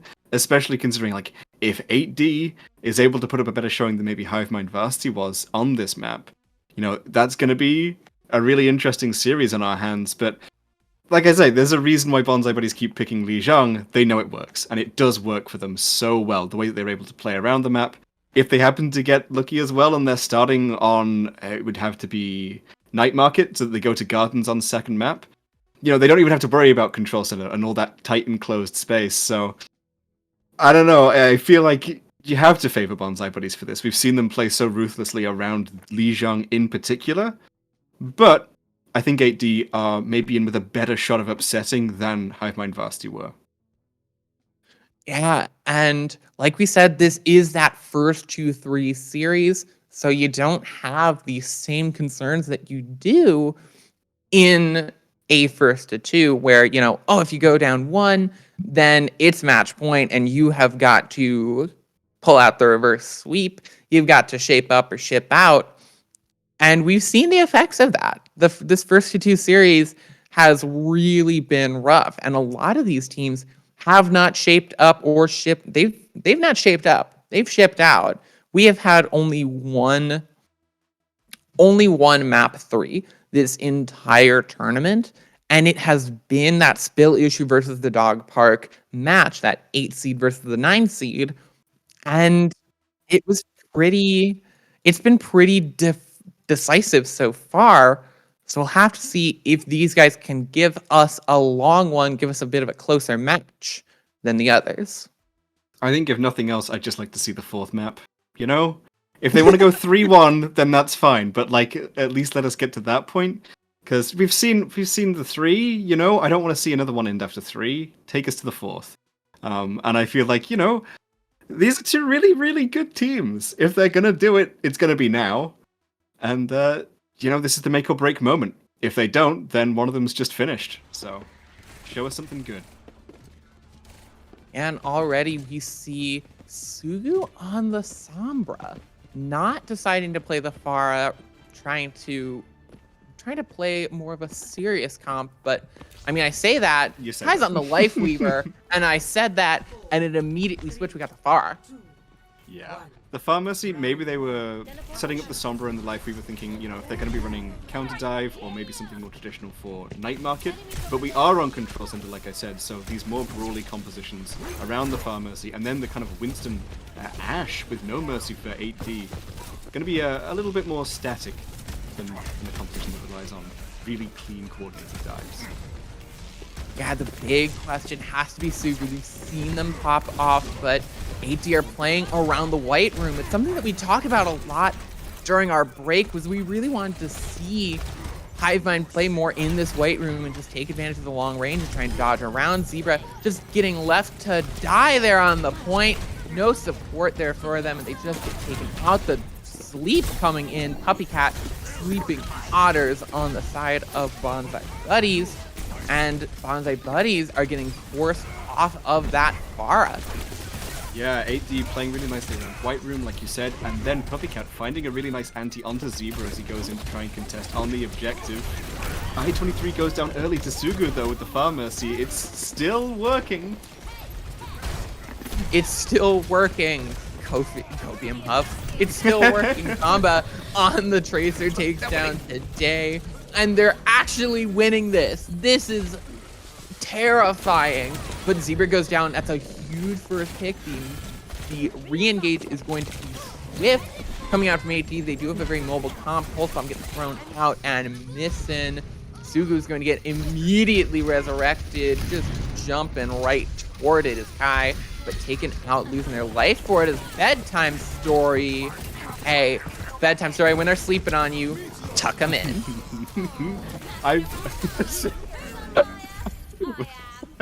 That was good. That was a good one. I've really been enjoying the way that 8D are like so able and willing to punish Bonsai Buddies. Zebra gets a little too overconfident. Kai goes for a slightly risky res. That's death. And that's not just death, it's the fight loss. 8D building up to almost 50% on the objective now. Bonsai Buddies at 25. Even though it seemed like they were in control for a really long time there, they've not turned that into actual value on the control point. So, yeah, 50% for 8D. They're going to be keeping that tick going up. Oh, the Winston jumped in, hit the ult, but got woken up. Otters hit the sleep, but woken up was today, taking out Otters, terrorizing Bonsai Buddies on this side. Both these tanks are jumping in, and there's the barrage. Going to take up Bedtime Story, but that Bob is going to be putting so much pressure on the point that you really can't engage with your Bonsai Buddies. They just have to get away. Yeah, that was... Again, just as I was talking about punishing, the Ana goes out onto the high ground, gets immediately knocked off the side. You know, the Pharah comes in to try and barrage, gets caught out by the Bob, and Bonsai Buddies now switching over onto the Sombra Lucio Kiriko. They have to make things change. We've seen them have to swap mid-round for the first time. Yeah, this is the first time we've seen it, and they have to get something incredible going. Pulse Bomb gonna go in, gonna stick the turret of Bedtime Story, not sticking the torb, but the turret. But Puppy Cat's going to get taken down by this Tracer. Picks coming in for Bonsai Buddies, and this was their weakest fight. They've done such a wholesale comp swap, but still, it's looking like that they're gonna take this point and flip it and keep themselves alive in round one. Yeah, took it to 99%. Again, it now means that they can't lose the next fight. They have nothing that they can work around, and the only ultimate that they've got is the Meteor Strike from Zebra, which we've seen typically used more just to keep the teammates alive as an escape option. Sombra has to build up that EMP quick. Zomba has to try and find something with the Pulse Bomb, but we've not seen a good track record from that Tracer so far. 8D are going to be more than happy to just play time for now and build up their own fight. Yeah, the Pulse Bomb comes out from I-23, tries to stick onto Zomba, but that is a hard ask for anyone, and it's going to be whipped onto the health pack instead. That Bedtime Story, that turret going to get demolished as the ult's going to come in. The EMP just catching today, but that's all it needs, making that EMP look like a danged Discord orb from a Zenyatta instead of an actual hack. But now they're going to be holding at this gateway. With the rush as well now from us as well. Okay, well, you know what? that as well, I guess. Yeah, Zebra can punch them really good, which also works. But Arthas also has the Kitsune Rush, which they can hope to try and find value with, alongside the sound barrier as well. Means they're going to be able to go into what would presumably be a Nano Monkey here as Narwhal pulls the rally. Yeah, Narwhal pulling the rally, having to go in so aggressive. The Nano's going to come in onto the Ash, but the Pulse Bomb gets Puppy Cat, and the supports are gone for HD. The Beat's going to come out to keep Bonsai Buddies alive. And these DPS can do nothing on 8D. They've lost their support. They've lost their support structure. It's all going downhill. And eventually, 8D will get forced off of the point. It was a great start, but round 1 will be staying in the control of Bonsai Buddies, keeping themselves in control. Yeah, that was really well done, and it was that EMP setup from Sugu. Even if it was just catching onto the Winston, it gave them the momentum they needed to make sure that the next fights went in their way. It was built up and used immediately. We didn't even get a chance to see it go to 100 on that little overlay before the EMP was pulled. I'm pretty sure just holding Q waiting for it to be online. But, you know, you saw the effect of it. Today goes down early in that fight. Means that Bonsai Buddies are able to consolidate, they build up to Sound Barrier, they build up to Kitsune Rush. Even though Narwhal pulls the rally, Puppycat pulls the Nano, Today pulls the Primal, they're throwing all their ults in from 8D. Because Bonsai Buddies are able to play at their own tempo again, they're still comfortable. And we're going to be seeing very similar compositions going into Gardens. Yeah, as Sugu on the Sombra, sticking around, knowing that this Pharah is not going to be the option. I'm surprised that here might be the place for the Pharah with how open this point can be, but they're going to stay on the Sombra. Found a lot of really good value with it, but Sugu's going to get absolutely, or sorry, 1-3 is going to get punched right into the enemy team. Puppycat going to give their life to try and keep them alive, but it will not be for long at Sugu. They are not just a Pharah one-trick. They've got some real good stuff on the Sombra. Yeah, and we're looking at the composition of 8D with Ashe on the bedtime story on the Ashe. And you've not got the Mercy Pocket to really enable them, right? The Ana and the Brig want to be able to just look after themselves. You can't dive in with the Winston, and you can't really deal with the Sombra. This Ashe pick is starting to feel more and more like a hindrance here, but if you're not comfortable on anything else, you know, what else are you going to run instead? Are you going to try and counter Sombra them? You know, put it back in? But that's a really difficult thing to try and coordinate when you're not used to those Sombra Winston dives. I'm worried for 8D at this point. It's a worrying thing, as already engaging in the damage, getting pumped out to Bonsai Buddies. Today getting hacked up, the EMP coming in, getting the damage in onto Narwhal. Today going to get bursted down thanks to that manual hack from Sugu. And it's just not looking good for 8D. They only use the EMP, and the Pulse Bomb, though, is going to slick high, but it's immediately traded out. A rally coming in from Narwhal, the Nano as well. Narwhal very securely staying alive, but they're going to get to pick onto Otters. Is it enough? If they can't win this fight, 8D, it's just going to be a really bad look, and they lose so many ults. 70% before they're going to be able to try and touch again. That's how long that was spent just kind of dancing around. Zebra's going to get punished here, but Bonsai Buddies don't really mind so much. They're just trying to build their own ult bank back. They're not even going to be able to stop them before they get to 80. It's looking like it's in the last fight for 8D now. They're going to get the objective, but they can't afford to lose it. Yeah, they pick up this objective, but it was so crucial that they keep it. They're going to try and push over bridge. This could be a big spot for some boops, as Today is going to land a great jump onto Kai. Zebra's going to get taken down thanks to an anti from Puppycat. And 8D finally take a fight win on this next round. Yeah, Bonsai Buddies save, I think, okay. Oh. Setting it up. No flanking Sombra, no flanking Tracer for you. Right, sit down. But Bonsai Buddies, they don't really invest in that. The beat doesn't come out, and even though it was denied early, that wasn't an important fight for Bonsai Buddies to win. They were kind of fine not taking that one. 8D also didn't pull any ultimates, so a good fight for them. It's what we like to see, but they're still only at 40%. They still can't afford to lose anything. Zebra again antied and taken down as the fight starts. Big early anti Today chasing down is huge, but Puppycat disconnects. Oh, that's huge. That is really That's not just someone like Oh. leaving the lobby and you have to pause, right? That's all of that ult charge that you were just banking on is gone. All of that defensive positioning that you had around the objective is gone. And that's your main healer, right? That's your flex support player. That's...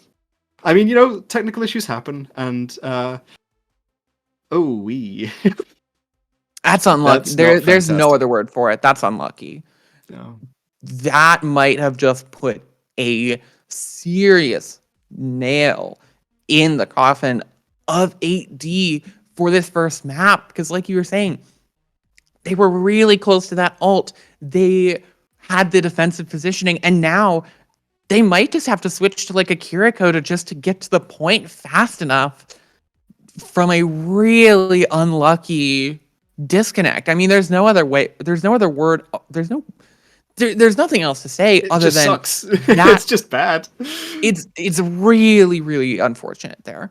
And going back into this game, you have to look at that support. You have to make sure that they get back quicker, as now it's a little bit worse. And there you see Puppy Cat with a 1% ult charge. Narwhal. For EMP. Yeah. They do stick on the Ana, so they're not going to come back quick. But okay, Bonsai, they're backing out. They're going to take it easy. Maybe a little bit of respect there, to be honest. You gotta respect. You have to respect these competitors respecting each other, waiting for that full positioning. No one can say that Bonsai Buddies did not take this fight fair. They did, and they're doing incredibly well with it. The Pulse Bomb's going to get stuck right onto the shield of Narwhal. It is an even fight here, back and forth, but all the ults coming out were 8D, and Bonsai Buddies are able to re-engage with the Kitsune Rush, with the EMP coming up, with the Doom ult coming up. They've got so much going on for them. Point's going to flip over now to Bonsai Buddies. It's last fight territory, and all the ults are looking for Bonsai Buddies. They have the EMP. They have the Doom ult. There's a lot going for them. They need to find something good. Good shield flip from Narwhal, but 1-2-3 is going to fall soon after them, and it might just be bursted down. There you have it. A fair fight, but a fight won by the Bonsai Buddies nonetheless. You would have wanted the nano boost so badly. Like you can feel its presence just missing, because like that was 8D's defensive tool to keep the Winston going, right? That was 8D's defensive tool to keep the Brig going. It was not just a resource where like, oh, maybe we use it and we get some kills. It's safety, it's security, it's defensiveness, just as much as it is like threat and stopping Bonsai Buddies from being able to just go in. You could see there Suka's holding the EMP for the whole time, just like, if I need it, it's here, but they're not really doing enough to challenge the objective. I don't really need to use it. It's just not the way you'd want a series like this to start. And I think for 8D, you've got to make sure that something like this does not impact your mental, right? You've just got to be able to go, okay, tough, it happens, move on. And they, like we mentioned beforehand, they're thankfully not in the terrible position where next match just means they're eliminated. It is going to be the best of 5 this time. So they're not quite as in a bad position as maybe other teams would have been if this had happened to them earlier in the tournament. That doesn't mean that they're happy. Yeah, they're definitely not up Crap Creek without a paddle just yet, but they're looking pretty they might be a bit up the river. So they have to be very careful as we're getting into this next phase. As they have their map choice, they need to equalize really quickly. As losing that first map, not awful, like we were talking about with our semifinal match with the Bonsai Buddies. That's their map pick, and you know that they love it. They do it so incredibly well. 8D forcing them off of the Pharah was a great sign, and they need to continue it on their map pick, and it just has to depend on where they think this Doomfist composition is going to be the weakest. Yeah, I mean, and again, you'd maybe traditionally think like Kings, right? That's where you run something more like Rush, something more like Brawl. But we've not seen that be the case. You've got Numbani as an option. Do you want to try and do that? That's normally where you'd see like Winston Diva, but if you're comfy on the Doom, you're gonna stick to it. I'm really not We're sure. getting word. Yeah, we're getting word. Blizzard World. Now, Willow, I don't know about you, but I'm not I'm surprised at this. I'll say that because if I were Bonsai Buddies and I were picking a map, I'd probably pick Blizzard World. That would be my map pick. Would be go to Blizzard World.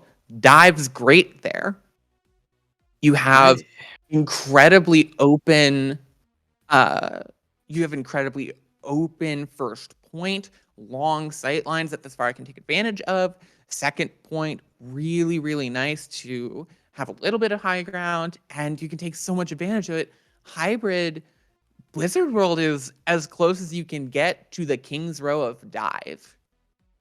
I think maybe the only other map that you'd like more would be maybe Numbani, because that is just so high ground centric. But like you say, there's some really nice space for the Pharah here, which is something we've seen them roll out. Whereas maybe on something like Numbani, we'd be happy seeing the Ashe more. I think it's in a really difficult position because they've shown no clear weakness, right? If they've not given you something that you can really work your way into, maybe it's just the case that for 8D, Blizzard World is their comfort pick. That's just something that they know that they can make it work on. Like we say, Blizzard World is really good for dive. Maybe if they are comfortable in their dive, confident in what they can do, that's just what they're going with. Maybe they're not going from the perspective of like, how do we make the Doomfist not work? Maybe it's more just like, how do we make ourselves comfy here? How do we bring ourselves into a position where we're okay? Because we saw that on Lijiang, right? Maybe Lijiang isn't the ideal map for whatever composition you're going to cook up, but Bonsai Buddies are comfortable there. They like it. So maybe you're just doing that too. They're comfortable here. They like it. That's what we're going for.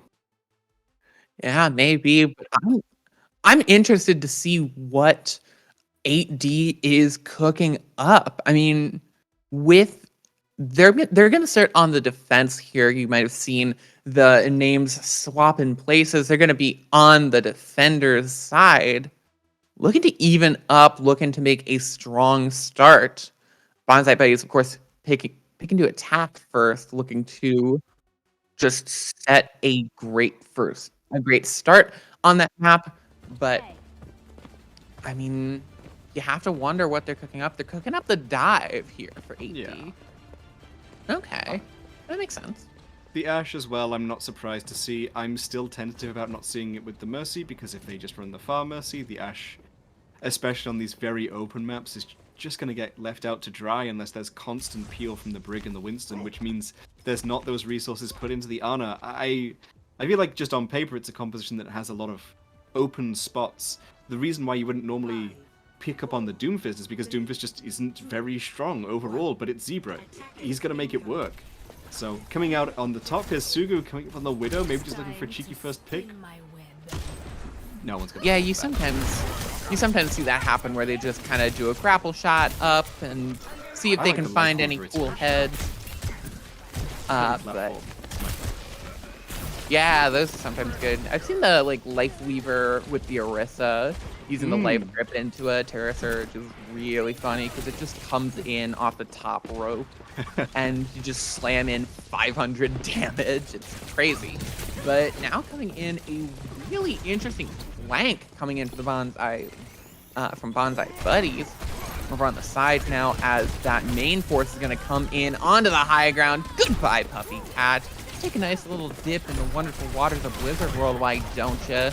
We're just going to put so much pressure onto you. Bonsai Buddies, they nearly lose their supports, but a headshot fleeing onto Zamba, but Bedtime Story is just going to get knocked out. And a quick first point capture, 5.5 minutes on the clock. Yeah, that is... For 8D, that's really not great. I loved the way that Bonsai Buddies played around the point there, kind of cycled it around, flipped the map on them, right? Set up the backline of Sugu and Zomba to try and get onto that high ground while Zebra just came in from the front. But again, we're seeing it. Bedtime Story had so much resource put into them. And sure, they found that nice little headshot onto the Tracer, but Zomba's already 85 for Pulse Bomb. It's not like it's working to shut down the Tracer massively. I-23 did look for a pulse there, but doesn't seem to find much value. Doesn't find much of anything there, as you have the guy with that Suzu as the anti is going to come out, but it's just going to immediately get Suzu'd away. Zebra going to Nano jump in and jump out with that ult, using it just basically not even for damage, but just to get out of dodge. Using it almost like you would a Winston ult of just to facilitate some aggression. As now some cart pressure coming in from Zomba on this Tracer. The 1v1 pulling out. There's the recall getting thrown in as Bonsai Buddies looking a bit worse for wear. Gonna have to back up. Yeah, nice punish there from Today to make sure that Tracer doesn't get out. Zebra also going down at the same time. Bedtime Story does pull Bob there, which I don't think actually converted to any direct final blows, but was able to just chunk in the damage enough to dissuade Bonsai Buddies from continuing. Nonetheless, Sugo coming up for EMP. Zomba finally going to be able to get some pulse bomb action going. We can see this nice little flank angle. But Otter's still coming up for Nano whilst Pussycat has it, so the offensive and the defensive is swapped around a little bit from the last fight. Yeah, and Zomba has to be so careful because Bedtime Story has their head on an absolute swivel, just looking for them. There's that Anthony coming in, taking Zebra basically out of the fight for a few seconds. But even a few seconds is so important. Zomba nearly getting taken down, nearly getting chunked down by Bedtime. There's the pulse bomb getting thrown out. It's not going to find anything, but 1, 2, 3 will find it out. There's Narwhal using that rally, just locking down this point and sealing it for 8D. Yeah, really nice discipline from Sugo. You could see setting up for the EMP, trying to find it, hacks out the brig to kind of make them panic. Narwhal pulls the rally in response, and that's exactly what happens. You know, Nano Boost now coming out onto Zebra as the EMP gets pulled. Nano That's EMP. what they were looking for. Yeah, early pick into Puppy Cat. That's how you absolutely tear this asunder. And really great pick. Really great stuff from these players. Without the rally there, which was baited out last fight, you know, you just don't have anything to defend against that.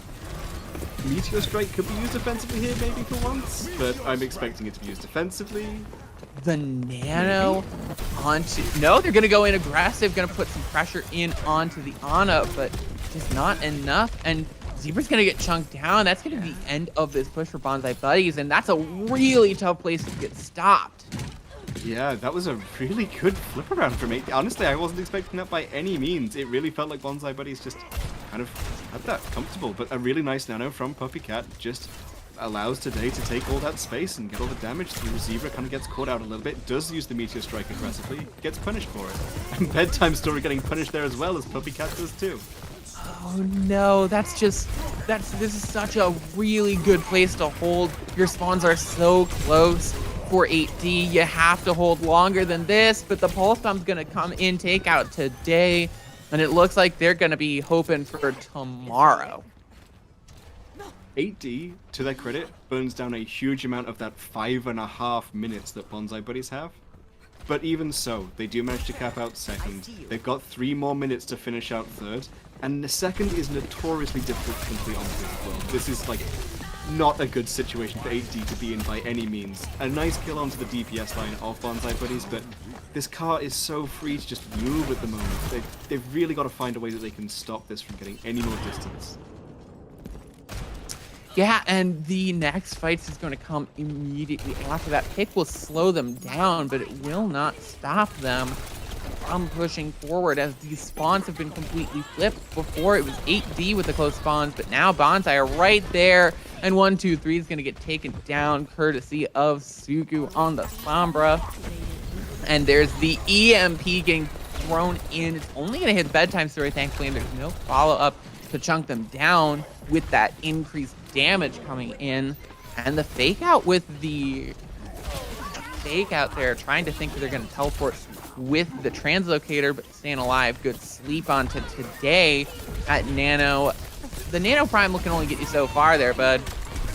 Yeah, that kind of feels like a little bit of a miscommunication. You kind of want to pull one or the other, going for both, and then Narwhal as well pulling Rally here.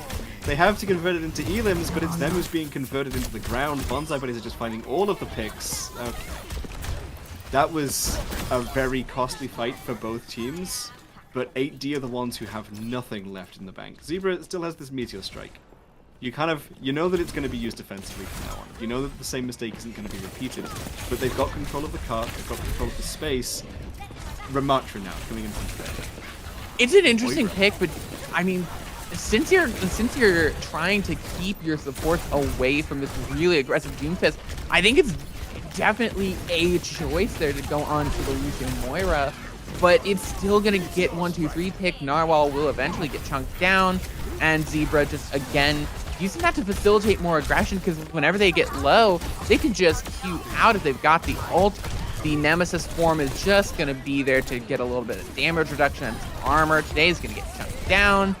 And finishing with some time is Bonsai Buddies. There's going to be some stagger, and 1-2-3 getting a pick onto Zomba is a good start. If they can keep staggering out, that might be a way to slowly start the flip, but eventually it will get through. Not enough.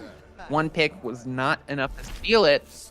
So he had a pretty solid start, but 3-0 with time is huge. With time. That's the thing On Blizzard World. That's killing me. Not just finishing Blizzard World, which is a feat unto itself, but finishing it with time. Like you said, 8D's mental just has to be calm. They just have to go into this, chill, relaxed. They have to approach it from the perspective of, it doesn't matter, right? What just happened is irrelevant. All they have to do is also complete the map, which everyone is trying to do anyway. But for us, watching this is scary. This is not a position you would ever want a team that you are rooting for to be in. Because that's just... Especially with them going over onto that Ram Moira, like... When you're going away from what seems to be comfortable and what seems to be practiced, they're going back to it now, which is more confidence-inspiring. But if they're getting shaken to that extent, Sugo as well, holding EMP for the last possible moment when it's necessary to just explode a Winston. Bonsai Buddies are holding resources. They're going into these fights not just ready, but almost relaxed almost, it seems. They're just taking the blows as they come, and 8D have to flip the pace on them. They have to, and especially, it's the thing we talked about, is that now that coming into this, going down one, it means that you're not going into match point, but it means that if you do go to match point in 2 maps, if Bonsai Buddies take this map, you're gonna have to pull out 3 map wins in a row in order to take it and take your prize pool. So you have to be on top of things. If you're AD, you need to push forward so incredibly well. And look at Kai on his Kiriko, not even nervous about that Winston, just knowing that they have that support. But Zomba's gonna go down, and Zebra getting very, very low, very, very threatened. The Ana gonna get sent into the sky, and it's skeet shooting for 1-2-3. Yeah, that was a really nice follow-up from the Tracer onto that Ana. Today goes up almost just to try and knock others off the high ground, get them out of position. Doesn't really care about finding the Elim, the sleep is irrelevant because the Tracer's right there to back it up, and that's kind of what you want to see. I'm glad to see 8D coordinating with this because they have to pull out plays like this if they want to keep going. Like you said, it's not just a matter of they have to win 3 consecutive maps, it's that 2 of those maps are going to be their opponent's map pick as well. They really can't afford to let this happen now. Nice stick onto Zebras. Oh, incredible stick. 1-2-3 is coming into their own, turning out to be a Tracer that you can count on, as that's the dive onto the Ana. Ana getting taken out, Kai getting pressured, but not taking all the damage boost from that hack, nearly taking out today. But they stay alive, keeping it for anything to happen there. It's so close, but Zomba's gonna win the Tracer 1v1 and just wreaking havoc. Has the pulse pump, might even be looking for it. The hack gonna go through, but Zebra getting antied and taken out. That has been their weakness, is that anti has been so terrifying now today, jumping in with the nano, an aggressive use of that ultimate considering the picks had gone through from Bonsai Buddies. But the Sombra stalking Puppy Cat, and the Sombra Tracer duo is deadly to support. But Otter's gonna go down immediately after, so both Ana's going down. But today has found the Kiriko, and Narwhal is still alive, the only support left on the field. And what took Bonsai Buddies quite a long time has been a roll for 8D. They have 5 minutes on the clock. Yeah, that was a we can see Sugu again trying to set up for this EMP. The Ana goes down early and you think, okay, well that's it. You know, Narwhal even pulls the rally and you're like, okay, this is going to be a situation just like last time. They're going to have nothing to defend against this EMP with, but they decide against it. In the meantime, Today is able to get the Primal, finds the kills onto both of the supports, and then they just roll the cart all the way to the end of second. 5 minutes are still left now. They're still looking for any ult usage from Bonsai Buddies. Finally, the pick comes through onto Narwhal. Are they going to use one? Any ult? But Otters gets taken out. That's a huge pick. You lose that linchpin of support. And Kai is the Kiriko left, but Today has their head right in their crosshairs, going to take them out with that Tesla cannon. No support left for the Bonsai Buddies, and they just have to get out of dodge. And 8D, they used a lot of ults, but they had to. They were pushing into such a tough choke to push into, but the Dynamite gets the pick onto Zamba. The Kitsune Rush comes out, and this Tracer is the first to fall. Bonsai Buddies is the one suffering. Puppy Cat is going to get taken down. That could be the start of potentially a normalizer for Bonsai Buddies, but they've been in free fall right now. If Zebra goes down to this and can't find a pick on the support, it might be all over. Good ult there, going to come in, and the Bonsai Buddies just barely able to, with a really great Tracer play from Zamba, take control once more. That really felt for a while like any ult check. Can we use an ultimate maybe? Sugu is still sat on this EMP. They've not used it once this round, and they've still they've burnt some time off, but they've got 3 minutes 40 for 80 to do this attack. You have to use it eventually. You have to pull something. The EMP's gone. The Sombra's dead. Sombra's dead, and this just coming in. The sleep coming in onto Zebra. The Primal putting so much pressure onto the supports. Doesn't get the pick, but there's the Nano, which is going to put even more pressure. The EMP gets no one! It's a zero-man EMP. Sugu saves the EMP for so long, but cannot find one. Just evaded so masterfully by 8D, but the pick comes through onto 1, 2, 3. Kai has this chance. Last fight territory. Any picks coming through are huge. Zamba goes down. That is their big main contester coming through and just getting taken out. The rally comes through. This point is so close to flipping over. 8D so close to turning it around. We thought they were over. We thought they were done. Finishing with time on Blizzard World is insane, we said. But 8D said, you wanna see insane? I'll show you insane. 3-minute time bank, Willow. What just happened?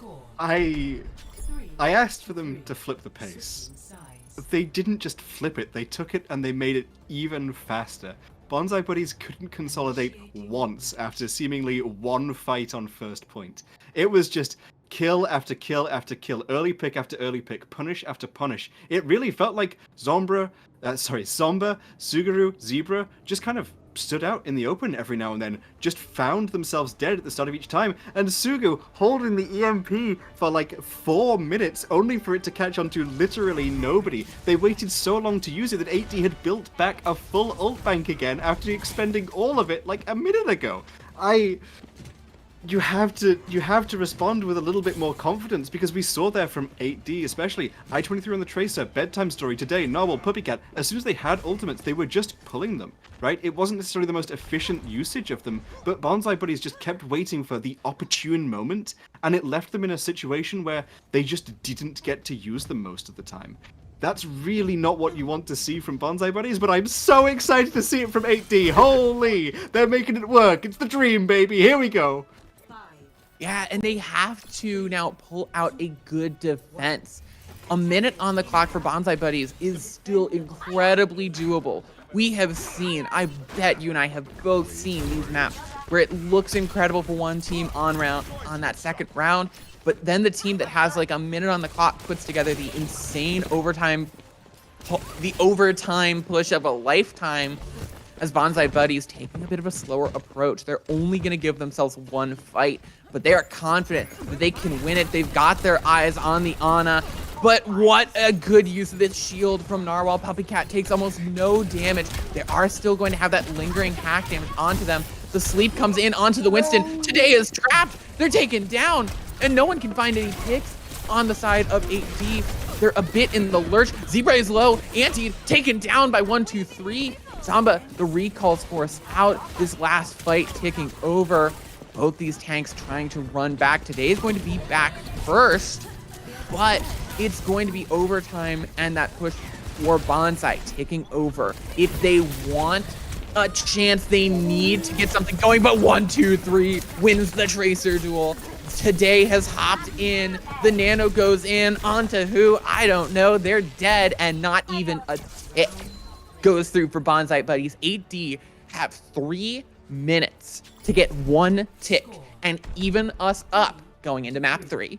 You mentioned at the start there that we've seen teams before who have done like insane pushes on first. We've not just seen that before. We saw this game. Both of these teams going into second point with 5 minutes on the time bank.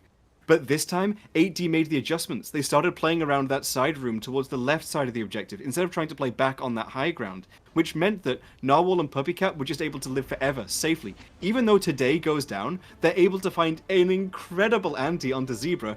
Shout out Puppycat for doing this so frequently, punishing that Doomfist so often. It gets the trade back onto the Doom. The Winston's able to come back in time. 123 is able to come back on the Tracer and keep punishing. Zomba goes down earlier. Suguru is not on the Sombra anymore. We're over onto Sojourn. They're forcing them to switch. They're forcing them to play different heroes that we've not seen them do before. If there was ever a team that I was not expecting to just, like, concede, right? To go, actually, yeah, you know what? Fair enough. We need to make switches. It would not be Bonsai Buddies who are built around a one-trick Doomfist. Okay? This is so exciting. 3 minutes, they just have to get 1 tick, and then we get to go into 1-1. Then it's Bonsai Buddies map pick. The only time they won't have been able to pick a map that wasn't the first one. Ah! We're incredibly excited about this because in a day that has been a touch one-sided for the winning teams, to see a team be so close now to getting us to another map is really exciting. As now today jumping in, looking to grab from that top branch a win for their team. Already that first pick is coming through. Sugu is incredibly low. Is anyone going to be able to find that finishing blow? Well, Otters is going to try and heal them up, but they're going to get taken down. 1, 2, 3. Is this Tracer going They don't nuts? touch. And no one can touch. Don't touch. HD take the second map. They take us to a guaranteed 4th map at the very least, and they look to be potentially our best hope of seeing a big upset against the Bonsai Buddies. Both these teams have lost their perfect map streak. That, you can see them setting up. You can see Bonsai Buddies setting up, getting ready. And they just don't touch it. They just forgo. You know, that 1 tick, it's only 33%. You know, it comes back sooner than you think, and they just get caught out by it. This is maybe the first time we've seen them slip up like that. Like, it's felt so long. Like, I mean, if you were watching the stream, it was comfortable for them for so many matches. They were just chilling, having fun, playing, you know? We're just doing our thing. They've made a mistake. Like, they were forced to make a mistake. That's a big deal. Okay? That's a huge success for 8D. It's not just that they won Blizzard World, it's that they capped out 3rd point, completed the map, which we were just talking about how difficult that is to do, with 3 minutes 12 seconds, and then they end it with a C9. That is fantastic for them. You love that. Yeah, and they also, not even to mention that they got that where the Doomfist was unable to touch, it's that they were winning that fight. Like, even if the Doomfist touched, you know, maybe it would have taken a bit longer. It's possible, but it was a 2v5 situation. It was very, very unlikely that 8D was somehow going to, like, lose that. That would be a spillage of spaghetti heretofore unseen in this corner of this dimension. And I'm so excited. We're going to go into a break, but we have so much more amazing Overwatch coming your way. So don't you dare go anywhere. Don't you even dare change that Twitch channel. We're going to be right back with more of this. See you then.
we have got ourselves a match. Welcome back to the Blitz July Bash, the grand finals between these two teams. We started off with a pretty decisive win for the Bonsai Buddies on Lijiang Tower, and then an even more incredible attack from the Bonsai Buddies on Blizzard World. We thought it was all over. We thought it was done. We thought we would be bringing out our 3 Overwatch jokes, 3 dash Omega lol Overwatch. But no, said 8D, not only finishing with time, not only finishing with more time than the Bonsai Buddies, finishing with more than 2 minutes on the clock, brought up to 3 minutes for their attack and sealing the deal in dominant fashion. So now coming into this next section of our game, we have at least 2 maps. We asked for the map 5, for the map 4 at the very least. We weren't too aggressive. We just wanted the map 4. And the Overwatch gods have delivered to us a map 4. We're getting it in here now. 8D though, seeming to have all the momentum. Yeah, I'm giddy. Okay, I'm excited. Like I said, I love close games. I love things that are fun. Whoa! We're in game. We're in. We're Oh my going god. Okay, Sigma coming out from today, getting antied by Kai on the Ana. So some interesting compositional swapper on Circuit Royale here as we're going forward today, charging up toward that Gravitic Flux, going to throw in the Grecian, but there's the Nano coming in onto Zebra, but they're gonna get hacked out of the Gravitic Flux. That's the only big ult that 8D has.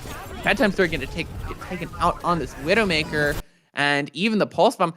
I-23, I've been saying their name wrong as 123, but they just seem so darn good. You can just count on them.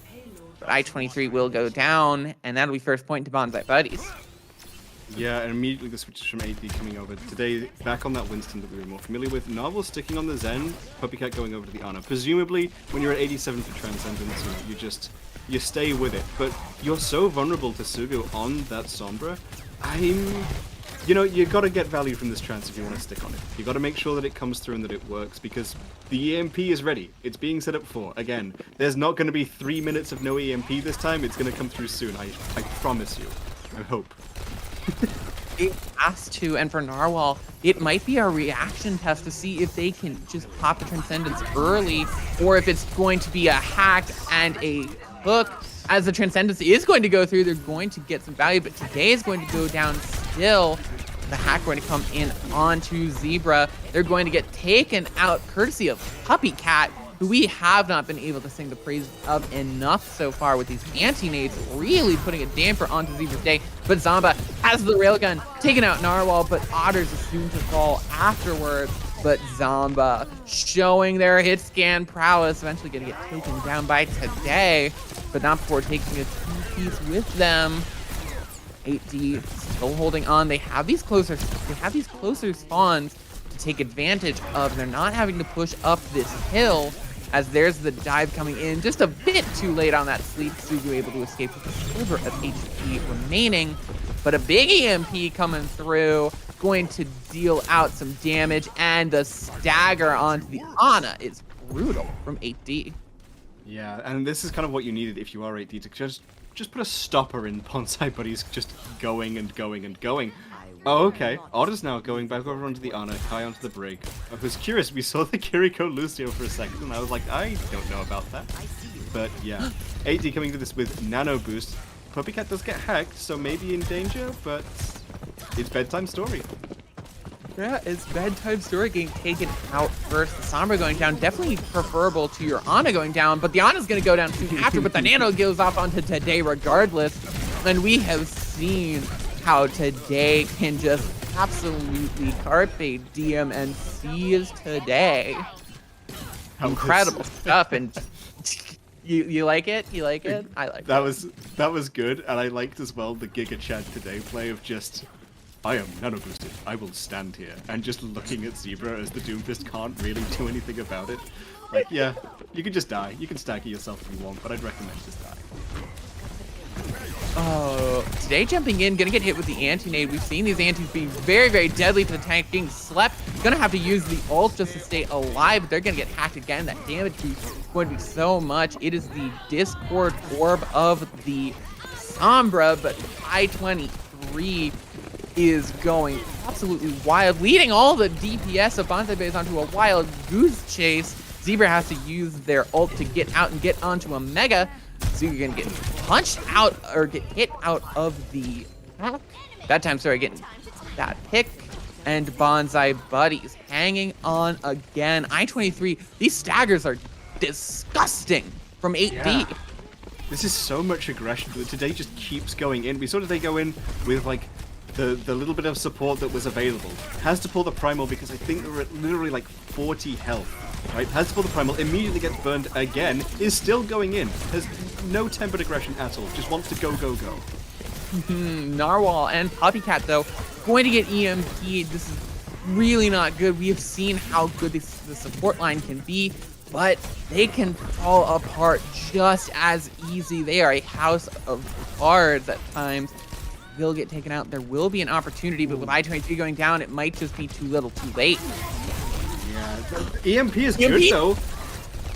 Oh, it takes out both the supports. The follow-up is just there for 8D, and with no time left, the engage is perfect. They can try and oh, but Puppycat does get taken out by Zomba. Zebra's gone, but there's a chance here if they can stay alive for long enough. They can come back with overwhelming force. Today's gonna get taken out. But the Tracer's gone. That's a really big stagger. Not there. And a great whip shot from Narwhal keeps the point safe and keeps Bonsai Buddies at bay. 78 meters. They've got a golden box of victory. That was some really good play at the end there. Zomba setting up for that pulse bomb for so long, but saving it specifically just to punish Today. Then getting punished by Narwhal after Puppycat's already been taken out. I-23 gets picked early, but Bedtime Story and Today are able to keep them up. Like, Bonsai Buddies were finding the early picks and taking the space. 8D were coming back and almost throwing in EMP and things into lost fights, theoretically. But the Zebra Sigma on defense is being teased. Naturally, says Zebra. I don't think so. Ducky Maybe? float. No. I love when the observers show the duck float. It's a little friend. Oh, It's friend. Goodbye, friend. We will not be seeing the ducky float today, as golden box of victory is on point B. But we before will be that seeing second something check. almost as exciting. are we I-23 seeing? is on the Hanzo. Ooh. This isn't really a pick we've seen before, and it makes... Okay, well, never mind. I got excited over that. I was gonna say, it's not really a pick we've seen before, I-23 just sticks on the Tracer, and when you're playing like Sombra or Winston, yeah, that's what I would expect. Narwhal going onto the Zen is maybe of note as well, but that might just be for getting out of spawn here if Bonsai Buddies were to try and go for some kind of spawn camp. Yeah, and it does look as though Narwhal is sticking on this, on that Zen, going to get hacked, but staying alive. Sleep coming in onto Zebra, but they're gonna be able to escape out of it. But there's so much CC on the side of 8D, just ready and raring to take advantage of Zebra diving in. There's that Discord orb going Zomba and cooked, taken out, just stir-fried. Thanks to today's lightning, Soup is barely able to stay alive, but aggression is the name of the game for 8D, and they're playing it perfectly. Yeah, we talked about this on Blizzard World, about flipping the pace, and I know I mentioned it before, but you can see how quick they are playing. They are giving no quarter, it's just constantly going, and it doesn't mean that they take every fight very cleanly, but it means that they're constantly keeping Bonsai Buddies on the back foot. They're not letting them play around the map like they usually have been, and it's meaning that they're getting much freer picks like that. Zebra, again, punished at the start of the fight. So amazing. Get hacked, get slept. That just feels like main tank L plus ratio. Like L plus ratio plus get hacked plus get slept plus get discorded plus break shield bash plus ratio. Like just like amazing. Bubble around you. Plus nothing you can do. Plus break LOS. Nothing you can do. And the picks are coming through. Narwhal's gonna go down. These supports are gone, but with the closeness of these spawns, any picks onto the support of Bonsai Buddies are way more impactful. Today does go down though, gets traded back, but they've closed out first. They've got 5 minutes. 8D Yeah. don't really mind at this point if all they're doing is building up more ult charge. I23 does use Pulse there, finds the pick off the Ana, yeah, that's what you like to see, but they've got EMP, they've got Primal, they're going to have Transcendence, they've got Nano. Bonsai Buddies just kind of building up their ult bank of themselves, got their own counter EMP, Rally and Nano, but no Meteor Strike for Zebra to get safe, Zomba and I23 equal on Pulse Bomb. This next fight... Oh, There the you go. dive. The dive just counter EMP? immediately takes out. The EMP is going to come out from both of these sides, but it's going to get nothing for 8D. I can understand why 8D would use it, but Sugu pulled EMP there when 3 picks had already been found. That's...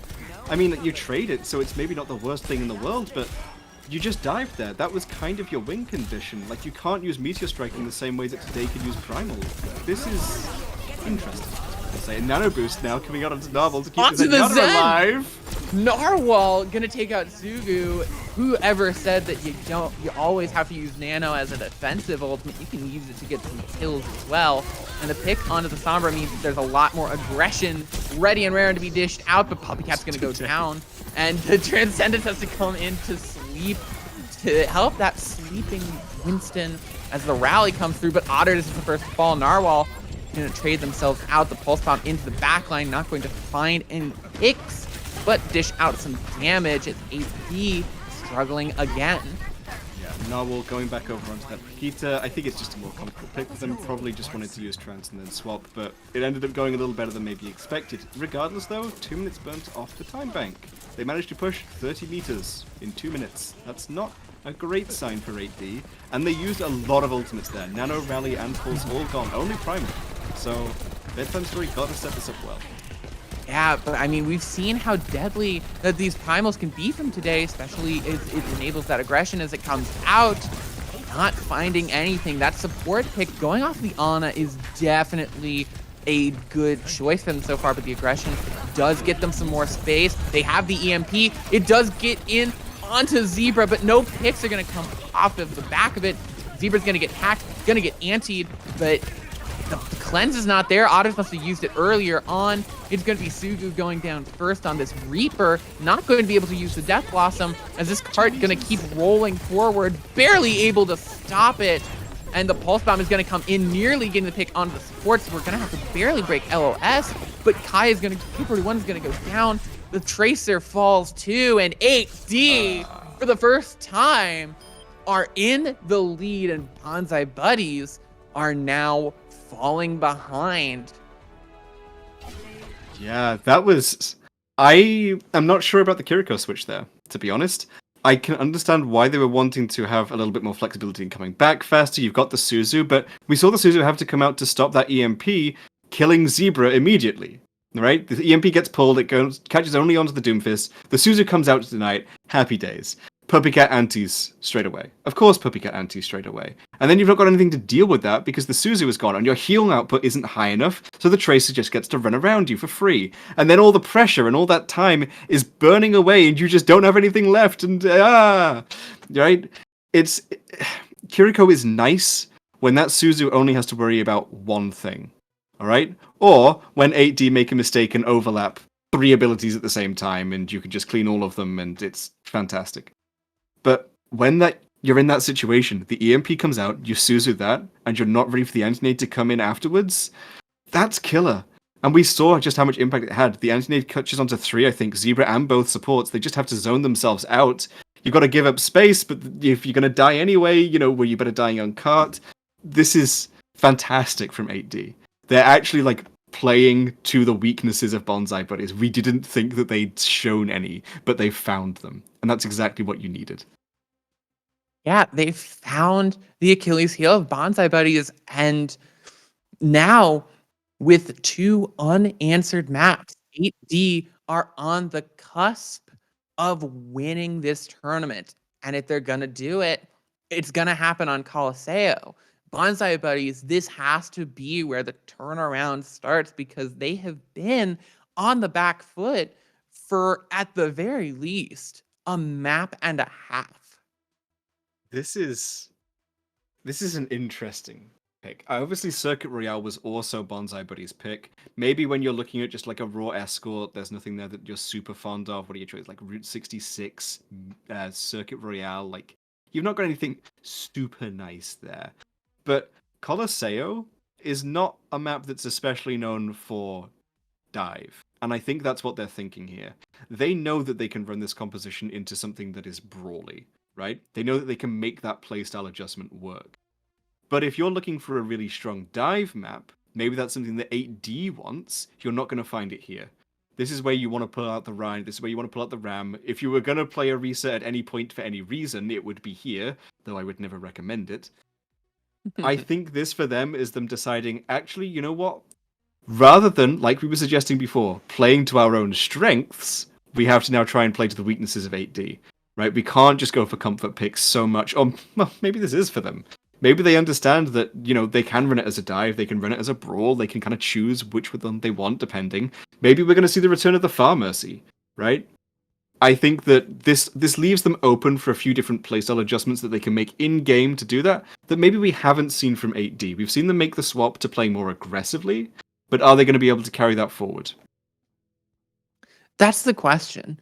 And I mean, like we're saying, 8D on the cusp of victory here. This is the first of 3 series.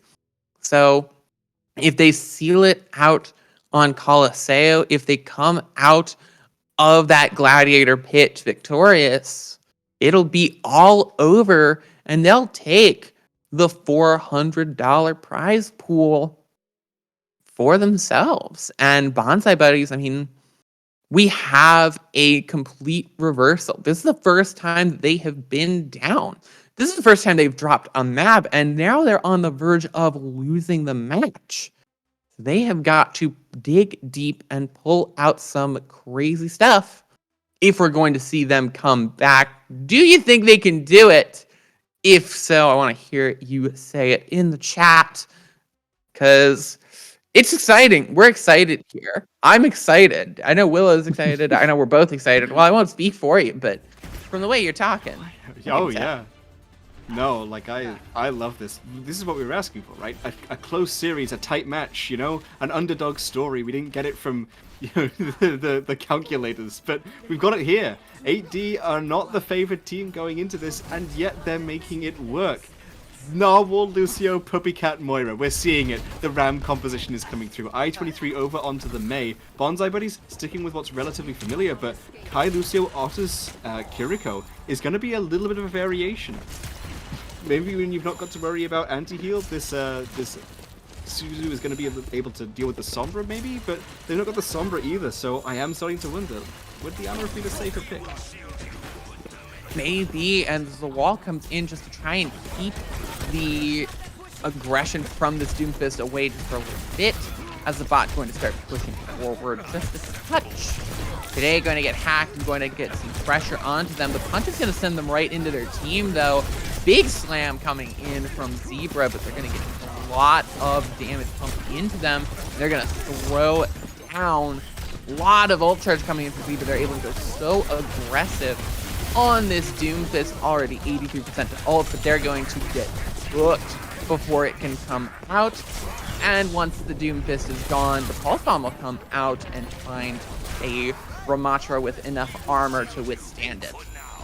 Yeah, we could see the way that Zebra was playing around that enclosed space, and that's kind of why you like going into Brawl on Colosseo. If you are the Doomfist, you can just slam, punch, build up a bank of overhealth, but at the same time, these Brawl compositions do really well at just kind of standing and not dying. It's surprising that they were able to keep up with that amount of damage, considering they didn't even have like a Baptista Immo field if needed, but Puppycat and Narwhal already have ults online. That's how much work they were doing to deny that Doomfist finding any value. Yeah, and that is the support line of this 8 team doing so much incredible work. Both support ults have to come out from an aggressive commit from the Bonsai Buddies, but once those ults are gone, the EMP's gonna come in and drop all 5, lower that health, and that's where you might have wished you'd had that beat to come in. They're able to stay alive with minimal losses, but even minimal losses are losses today. Going to use that bomb. Oh no, Zomba picking up 3, all of them shoved into a corner. You knew it as soon as you saw the little stuck line that it was not going to be good for 8D. No, that was... I liked the way that Bonsai Buddies tried to engage in with the rush and the sound barrier. Narwhal waited to sound barrier later so that they had that delayed overhealth advantage. Puppycat pulls the Coalescence, but all of it gets shut down by Sugu's EMP. It's just really nice ult play coming in from both teams. Good trades coming in. Narwhal going to go lost, but Sugu going down as well. Definitely a big player on the side of Bonsai Buddies. Going to switch over to the Sojourn for more of a hit scan type play, as K41 going to go down. Zebra low, has the overhealth, but they're going to get chased down, and they're going to stagger themselves out a little bit. Going to have to use that ult to get away. That was a nice wall there from I-23. I don't know if it was just a little bit of Doomfist bugginess, but it seemed like that punch out to try and get Zebra to safety was caught onto the side of that pillar, meant that the ultimate had to be pulled, and that's really nice now, and so is that. Oh dear, that's what you want to see from a Mei player going into a Tracer. If you're not hitting those shots. I-23, just headshots only. Copycat's gonna go down to Zebra, and Zebra will stay alive. The beat will come out. It'll get 4. Zomba will not find that overhealth, but they won't need it as those picks will roll right through. The Lucio going to stagger out for as long as they can, but eventually will be burst down. That's a really nice stagger as well from Narwhal. It, you know, when you're on push, it's almost a flip of the usual. You don't want to necessarily die super quick, because if you can keep the push bot from moving for a really long time, especially when you're on the Lucio, who doesn't have to worry so much about getting back quick, you can, here you see, they didn't manage to push further than 8D got, and there's a kill already onto Kai. I-23 is just doing work here, and now the push bot is back in their control. That was a really nice play from Narwhal. Yeah, and they beat early just to enable the aggression, and they get in these enclosed corridors that the Brawl thrives in, and there's the Blizzard just thrown into the tight corridors. Sadly, it's thrown onto Zebra, who's able to use all of their mobility to just disappear, in essence, but the Bob gonna get the pick onto Zomba, and it's not looking good. These staggers are gonna come through, and they're not dying on this bot. So we might even see that first checkpoint come through if more staggers come through. I-23 proving themselves as not just a Tracer player, but a true flex DPS player. It is relatively rare to see someone who can not just so consistently play Tracer well, but also come in on the maze. He is typically outside of the more fundamental flex DPS hero. I'm really excited to see it as someone who plays Mei myself. Zebra? It's just good. Zebra's going in just so Doomfist. aggressive there. Able to stay alive, uses the ult for offense, which we've seen be a disaster, but stays alive and takes the bot. Yeah. Enclosed space, Doomfist goes in, punches, slams. This is one of the disadvantages of running the Moira. You don't necessarily have something like the Immortality Field, which is what you usually expect to see from a Baptiste in this rush composition, but Coalescence also just a lot more comfortable of an ultimate perhaps to find value on against the hypermobility of Bonsai Buddy's run composition. Now that they don't have the Sombra as well, you don't have to worry about it getting cancelled by EMP. Yeah, there's the Kitsune Rush answered with the Coalescence from Puppycat. Beat comes out from K41. Second beat from Narwhal. Usually the team that beats last beats best. As there's a pulse bomb thrown in, no picks. Navigated around, but that time Story will find their death at the hands of Zebra regardless, as it is brawl in this tiny little corridor. Puppycat cannot find the Mega. Gets taken out by Zomba just a few feet away. Gonna flop right before a health pack. Just ironic and a bit sad as this bot gonna push forward. When Otters pulled Kitsune Rush at the start there, I almost would have wanted to see AD just take the choice to disengage. Instead they beat in and Cole in at the same time, and it's just... I get what they were going for. They wanted to try and mitigate it and stop them from taking the lead, but you lose that fight because Kitsune Rush is just that strong of an ultimate that it'll eventually burn your resources, and now they've lost the lead anyway after expending all of that, so not huge on that play. Wall coming in to block Zebra, but there's the railgun coming out from Sugu. Gonna find the pick onto Narwhal, and Bonsai Buddies finding a clean fight means they'll get that first checkpoint. Yeah, there you go. That's the really key thing here. I mean, maybe 8D could try for something crazy to try and touch in time. No, they're not going to. That's sensible. You just... Push can be such a back and forth thing. But once you've got that first checkpoint, it's not a done deal, it's just a lot safer for you. And 8D, they need to figure it out again. They need to crack the code again. They have to make changes. Yeah, and especially getting those forward spawns, they're so scary. But speaking of scary, today's in the small room, has the Ram ult, has the Annihilation, not gonna find any picks off of it, but a lot of pressure, actually gonna take the bot basically for free off of it, as the engage comes in from Zebra. Blizzard getting thrown in, but it's just the hyper-mobile composition of Bonsai Buddies. No one can really get caught in this Blizzard. Beat comes out, Hulk comes out from both these teams, and really tough there today, getting taken out by a group effort, but Zebra always comes out on top. The Blizzard there used nicely to try and deny value from the Kitsune Rush, and I-23 going over into the Tracer now, so not something that we maybe wanted to hang on to. Puppycat on the Ana, yeah, they're going back to something more familiar. The really key thing that we're seeing is Puppycat, even when there was no EMP to stun, got hit by the Zebra Punch.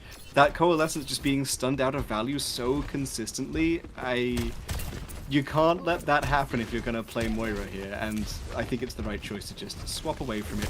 We're not going to try that. Back to the Winston Sombra Tracer. Stay with what's Yeah, as the dive comes in, Sugu's got the railgun, but gonna get taken out, gonna trade out for I-23. Pulse Bomb catches Puppycat. Big EMP coming in from Bedtime Story, gets both the supports, but not able to finish them off. K41 is going to go down, but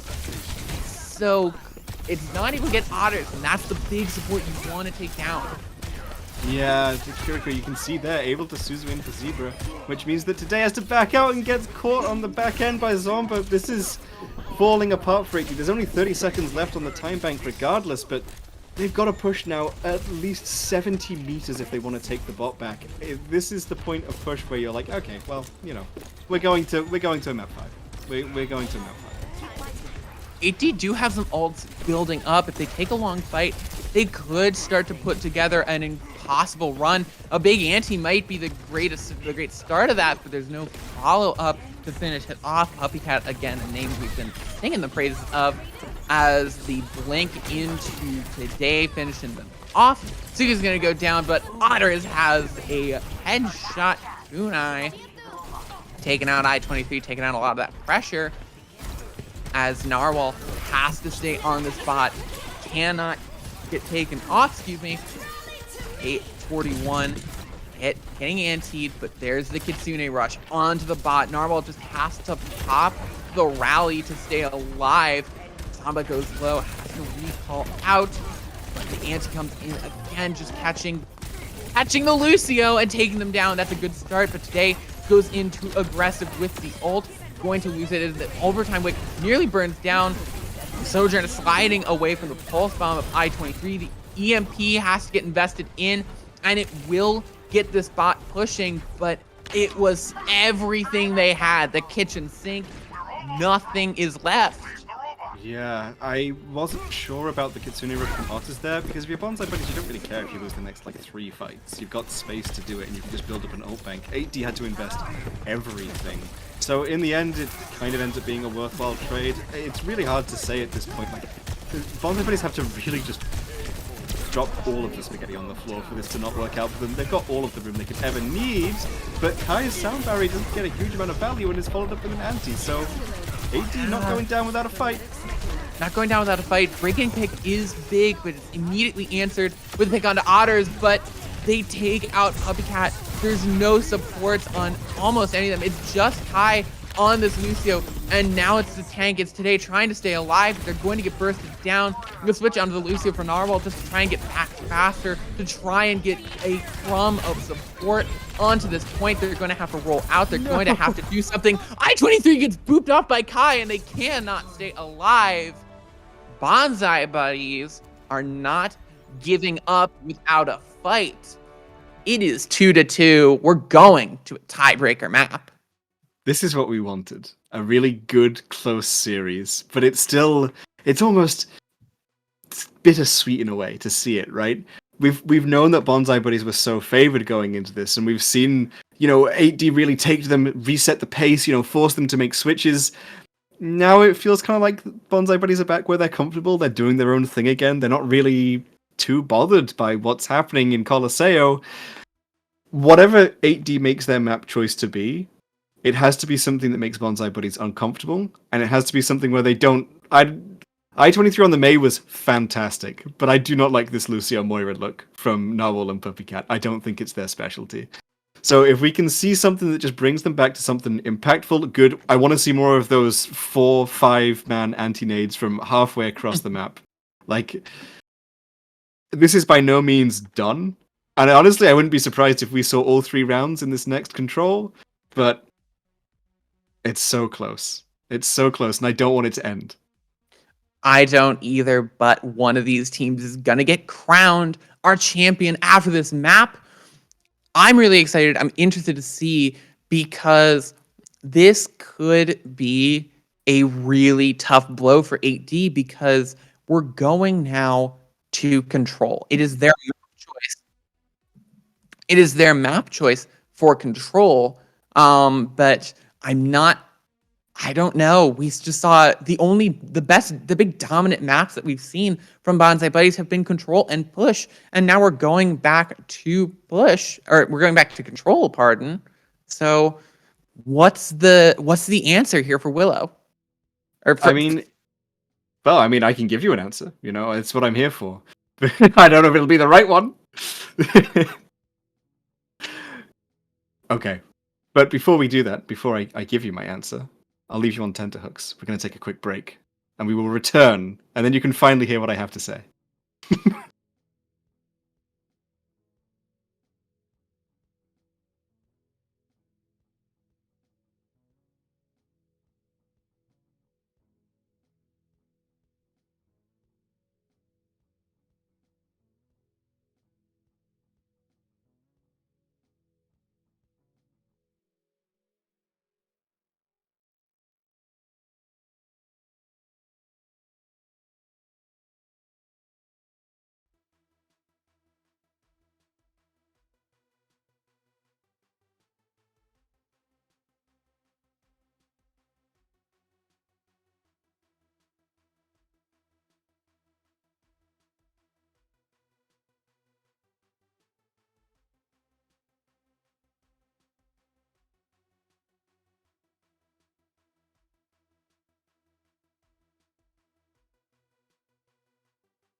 And it all comes down to this. Welcome, one and all, to the last map of the last game of the Blitz July Bash. One of these teams is going to go home with a $400 prize pool, and one of them will be sat with their silver medal consolation trophy, as 8D and Bonsai Buddies have pushed themselves to the absolute limit. In our final map, which is going to be Elios, we'll have to see if the Bonsai Buddies have finally overcome or if 8D can adapt once more. This is such an interesting map pick. Because on the one hand, we've seen, the Ash Winston look, which is what you'd expect around Lighthouse. And we've seen them pull out this kind of, for Bonsai Buddy's side, we've seen more comfort on Brawl and Rush style maps, which is what you'd expect from Ruins. But then also, you're playing into a Doomfist on Well. If nothing else, it's going to be entertaining, I'm sure. But I'm just... Okay. I was expecting Oasis. I'll be honest. I was expecting Oasis. I thought it was going to be Oasis. Because it's comfortable. It makes sense. It's more reliable, right? You've got University, which, maybe is going to work okay for the Doomfist, but it's also fine for the Winston. You've got City Center, which is going to be way favored for the Winston and the Ash. I don't dislike it. I'm just interested. I can only describe myself as excited about this whole thing. I kind of want to go into it without judgment, It's fun being able to analyze things and critique them, but at the same time, I kind of just want to be surprised. Show me what you've got. I want to see what you've got. I mean, if this series has taught us anything, the series that started off with the Pharah coming in on Lijiang City Center and succeeding, it is that even sometimes what we think is going to happen will just be completely wrong. So maybe Genji. Maybe Genji. Gengi. Gengu. Are we being teased again? Is Sugu actually going to come through on a Genji? They're rolling out on the Genji. Rolling out My on the Genji. goodness. Okay, well we are surprised Alright. already. We're seeing a different look immediately. Immediately looking for around cage control as well. This is exciting. Oh, Zebra gets the early pick on the Bedtime Story, taking them out immediately, diving in onto the high ground, and so much pressure. Moving now as a full unit is this Tracer Genji Doomfist composition. Just pure dive. Zuko, though, is going to go down, getting hit with the anti-nade and getting hooked by the Tesla cannon with some help from those supports of AD that we have been singing the praises of all night. But point going to flip over currently to Bonsai Buddies. The question is, how long are they going to have it? They're looking pretty shaky so far as another fight is breaking out with Bonsai Buddies in control. Anti-nade going on to both of the supports, but there's no one there to follow it up. It could have been really scary for those two staying alive. The boot nearly coming in from K4 high on that Lucio, but not catching the I-23 out. It'll eventually be Bonsai Buddies taking that point. Nice little trade back from Bedtime Story into Zomba there, but yeah, that was... I mean, we can see actually now why Suga's running this Genji. They understood Bedtime Story was going to play the Ash, so they wanted something that can contest the high ground without having to full invest the Doomfist to be the only one who could dive up onto that a heightened area that the Tracer was going to struggle to reach. The Ana as well, coming back with an Ana boost is going to be a huge opener for 8D, but Bonsai Buddies have already pulled Rush. Yeah, they've already sent out the Rush. It takes out, it doesn't even take out the day. It just helps them dish out more of the damage. They just pull back. It's all Bonsai Buddies. They've been going dominant. This was the map as well that we talked about. This is where you are really happy running Winston Ash. And if this is the map where they can't make that work, I mean, what are your other choices? Well, which we said is going to be scary if you're playing against like a Doomfist and Farmers. Oh, Ruins. the Blade coming out. No. The Blade coming out. Normal shuts it down. The Nano, the Raid Boss, shut down. Today on the Wrecking Ball. A spooky pumpkin bringing it in. But 90% goes to Bonsai Buddies. So again, we're in this one fight territory. right? Everyone's got to be close, everyone's got to be careful. Bonsai Buddies don't really have ultimates to come into this with, but 8D don't have ultimates to defend with. No, That's not the one. again. That's their one ult gone. Off the side is Bedtime Story, and that's their bobs have been really, really great so far, but they just aren't there for it. They need to get back as quick as possible, but Narwhal's already gone. The point's already flipped.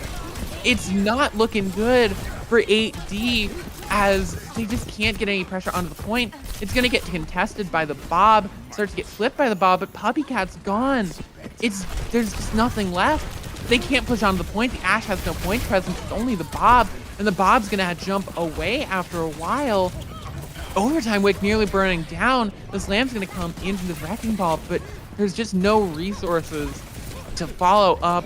No ults on the side of 8D, and a very convincing round one, and a scary one. This was the one you were favored on if you're 8D. It's going to Bonsai Buddies. This, I mean, we talked about it a little bit in the break, how dominant Bonsai Buddies have looked on Control in particular. And I was like, well, it's Lijiang, right? It's their map pick. They're going to be comfortable on Lijiang because it's the one they like. But to come out in such showing on a map that, honestly, that was the one that I expected them to not do so great on. I mean, we're going over to well.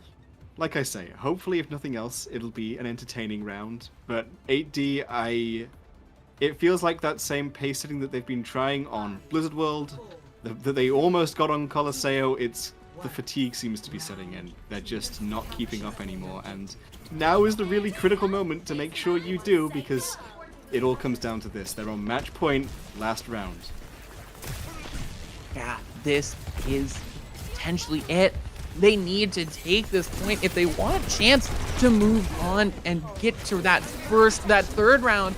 But today's gonna get hacked and taken down. That's a really awful start. Zebra's gonna get hacked with Bedtime Story, who's going to get just sung a lullaby and sent right back to spawn. Yeah, there's delayed staggered as well. They just about make it out, but holy, they were pushing it fine there. Oh god, you absolutely don't want to just die at the end of that, because it'll take so long to respawn. Sure, they've only just capped point building up to 10%, but you really can't afford to give them any quarter. Bonsai Buddies aren't giving 8D any quarter at all. That's a huge tag for today.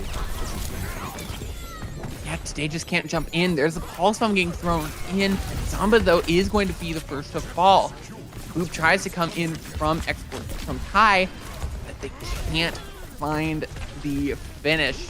Narwhal, though, going to go down. Some damage getting put in onto the supports of Bonsai Buddies. They need a pick to come through, but the Swift Step is there from the Kiriko. Zebra going to go down, but get taken back up, I should say, from that Kiriko.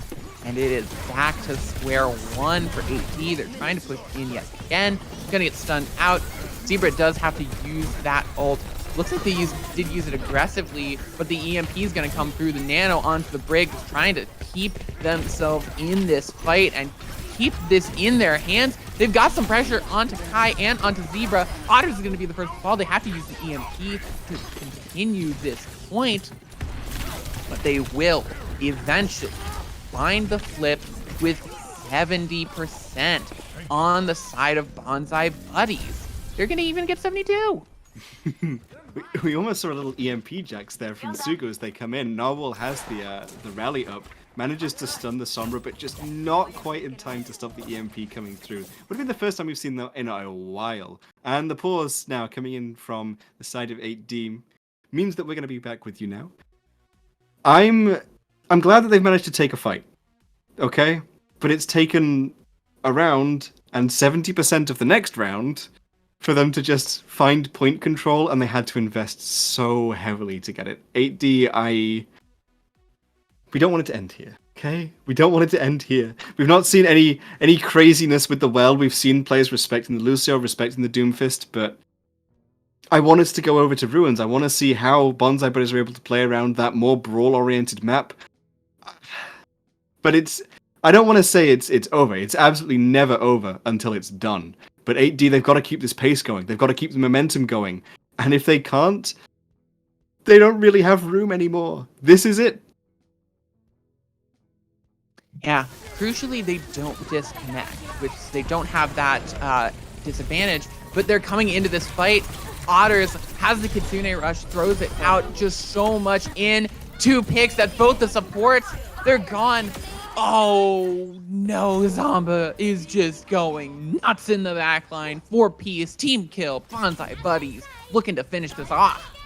8D also having today pull Primal there. They're at 85%. The only ultimate they're going to have to contest this with is Pulse Bomb. And Bonsai Buddies, they've got EMP and Sound Barrier. Sugu gets hacked out early, but it's...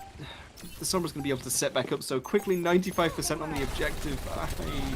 Oh, the hack comes in onto I-23. It forces the recall as well. They're going to get the Pulse Bomb onto Kai. That's a great start. It loses the beat. Zebra goes down. That's the start that they need. That is exactly what they were looking for.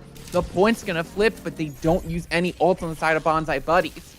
Yeah, Bonsai Buddies really sensible there, just immediately backing out. They managed to get to 99%. They know that they don't have to take that fight. I-23 invest in the only ultimate online for 8D. They're going to be coming up on EMP, but Sugu is still setting up for theirs, so things are far from clear for 8D right now. Oh, dear. No, Bedtime Story needs to build up this EMP and quick and get it impactful. Hopefully it takes out the beat from Kai. There's the EMP, immediately demolishes Puppy Cat. Narwhal goes low, but Tensei jumps in! 2 picks for today in quick succession. Keeps Narwhal alive. They will go down eventually, but keeping them alive keeps 8D in control and keeps them with a chance to keep going. They have the ults. That's a huge fight win for them, because now for Bonsai Buddies, the only offensive ultimate they've got is another Pulse Bomb. I-23 is coming up on one as well, but Narwhal's going to have Rally, and Puppy Cat's coming up for Nano, so they can live the Pulse. If they Rally, if they Nano, they can just stop someone from dying to it. Hack coming out of the Sugu as well, who's now over onto the Sojourn. We've seen some deadly stuff there, but today goes in too aggressive. The Nano can't get onto today. It's too late. The Nano has to go in onto I-23 with this Pulse Bomb. The Rally comes in, the stick onto the break. Narwhal's gone. There's just nothing left for 8D. The overtime wick burning now for the Bonsai Buddies. They need something huge. They need a miracle, but it seems that it will not happen. And it will be all over. The final few staggers coming in. Bonsai Buddies, the pick there for I-23 is possible. Bedtime Story gets picked off. It's just today. We've seen the heroics from the Winston, but we will see the heroics no more.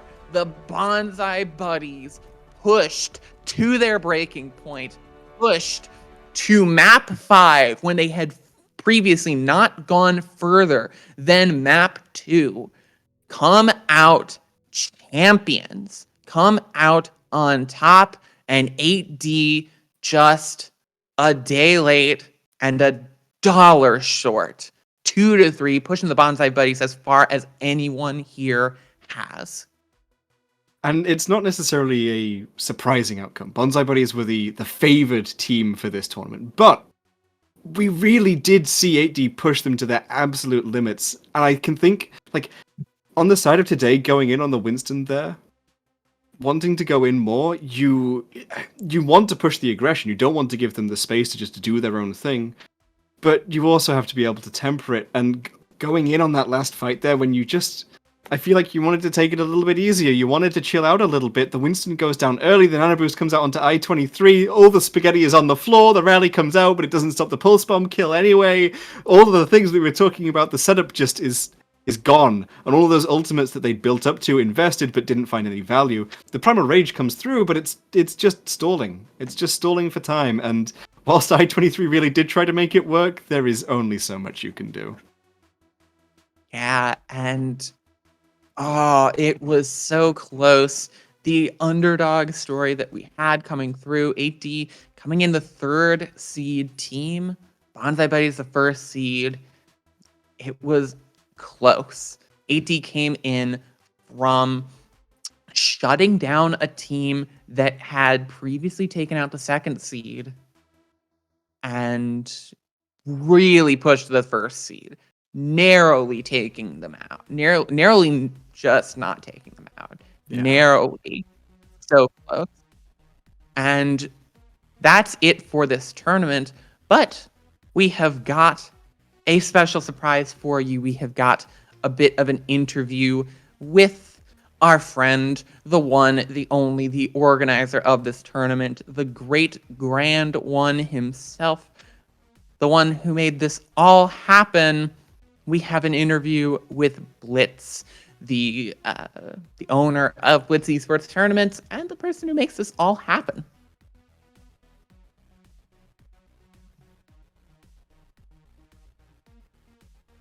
That seems Coming Blitz is in soon. VC. We're just waiting to get Blitz into the VC to move them in. So we're just gonna wait for that. But Producing is a lot of work, you know. You got to do your thing for a long time. Just gonna. A fly just landed on my keyboard. That was disorienting. I was in the middle of saying something, and then I just see this big thing flopping. Mm-hmm. All right, so we're gonna take a quick break, and then we're gonna come back with this interview with the one and only, the owner and the architect of all this, Blitz. So we're going to have a really exciting interview for you. So don't go anywhere. We're gonna talk to the man behind the curtain right after this.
thanks for sticking with us here. We have got a bit of a surprise for you before we get to that interview with Blitz. We have got an interview with the one and only Zamba from our champions from the Bonsai Buddies.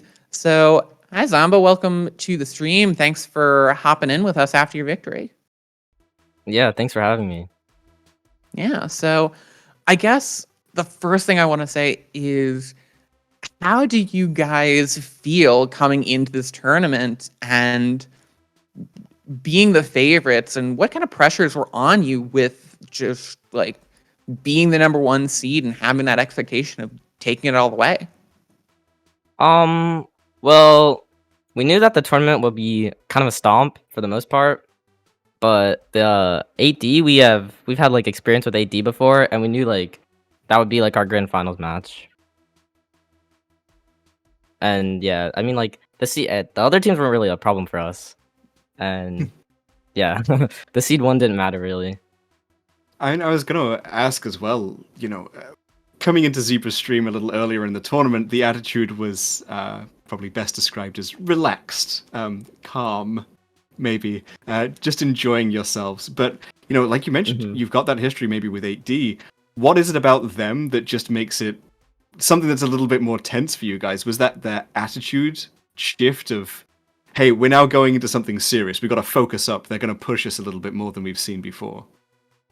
Well, yeah, we know 8D, they like to run a lot of monkey, so we had to prepare for that. And the map picks that they gave us were also really bad for us. Like the maps we dropped, we don't really scrim much, we don't practice much. So yeah, that was definitely tough. But we were able to come out on top. The one thing that we've really noted about Bonsai Buddies in particular in this whole thing is just the sheer level of dominance. At first I thought on just Li Zhang, but it seems to be control overall. Is this just, you understand that if you can win the first map and then take them to at least a map 5, you get to play control again? Is there a strategy there, or are you guys just really naturally strong on control? I mean, we just like control in general. We kind of just like, we didn't think too hard about like the like map in general. I mean, obviously like we knew the maps we were worse on, the maps we were better on, but we kind of just like played. You sure did. You played damn well. Absolutely sure did. And I think our last little question here is, while we're on the stream and while we have some people, is there anyone that you want to give a shout out to? Friends, coaches, teammates, fellow players, pets, neighbors, teller at the bank who was pretty nice, anything. Floor is yours. I have to shout out Sugareru, my teammate, truly the GOAT, came in clutch many times. And I also have to shout out CheeseNut16 on twitch.tv for always being our mascot and supporting us. He was truly motivational. I was promised some cheese nuts subs at some point, that you'd play cheese nuts for a map or two. I'm presuming it was just, you know, technical difficulties that prevented that. But yeah, he's going through some complications. I think there's like a tornado or something. Okay. But yeah, so he's our mascot though. Always good to have that. Thank you so much for joining us on this stream, and congratulations on your guys' win, on taking that $400 prize pool. And we hope to see you for any future Blitz esports tournaments. Should be fun. Thank you. Thank you. All right, and that was Zamba, the DPS legend from Bonsai Buddies, the champions that we've got. Now we are looking to bring in the one behind it all. I've been hyping them up so much, and I'm just so excited to talk to them. Really excited to see him here. We have Blitz coming in shortly as we're going to get into that 3-person talk. Going to talk about this tournament, and just very excited to talk about that, because I mean, I don't know about you personally, Willa, but Blitz brought me onto this tournament first, and haven't had the opportunity to talk, well, face to face, but haven't had the opportunity to talk to. And speak of the devil, it's Blitz himself. How are you doing there, Blitz? Hey, I'm doing pretty good. How are you? Doing great. Just finished off an incredible match to cap off an incredible tournament. Thanks for putting that on. Oh yeah, definitely. It was my pleasure to be able to be a part of that and to kickstart it. I mean, I've obviously been here, not necessarily since the start. You know, I know that you and a few other folks behind the scenes have been working on this for a little while now, but, you know, coming in when it was just, you were asking me to just cast for you guys. Echo was curious as to what the difference between play-by-play and color means, and it feels like everything's, you know, you're trying to figure it out as you're going along, and then you're getting, you know, big names involved. Captain Jack's coming in, we've got K-Wing, you know, you've got a whole caster roster involved.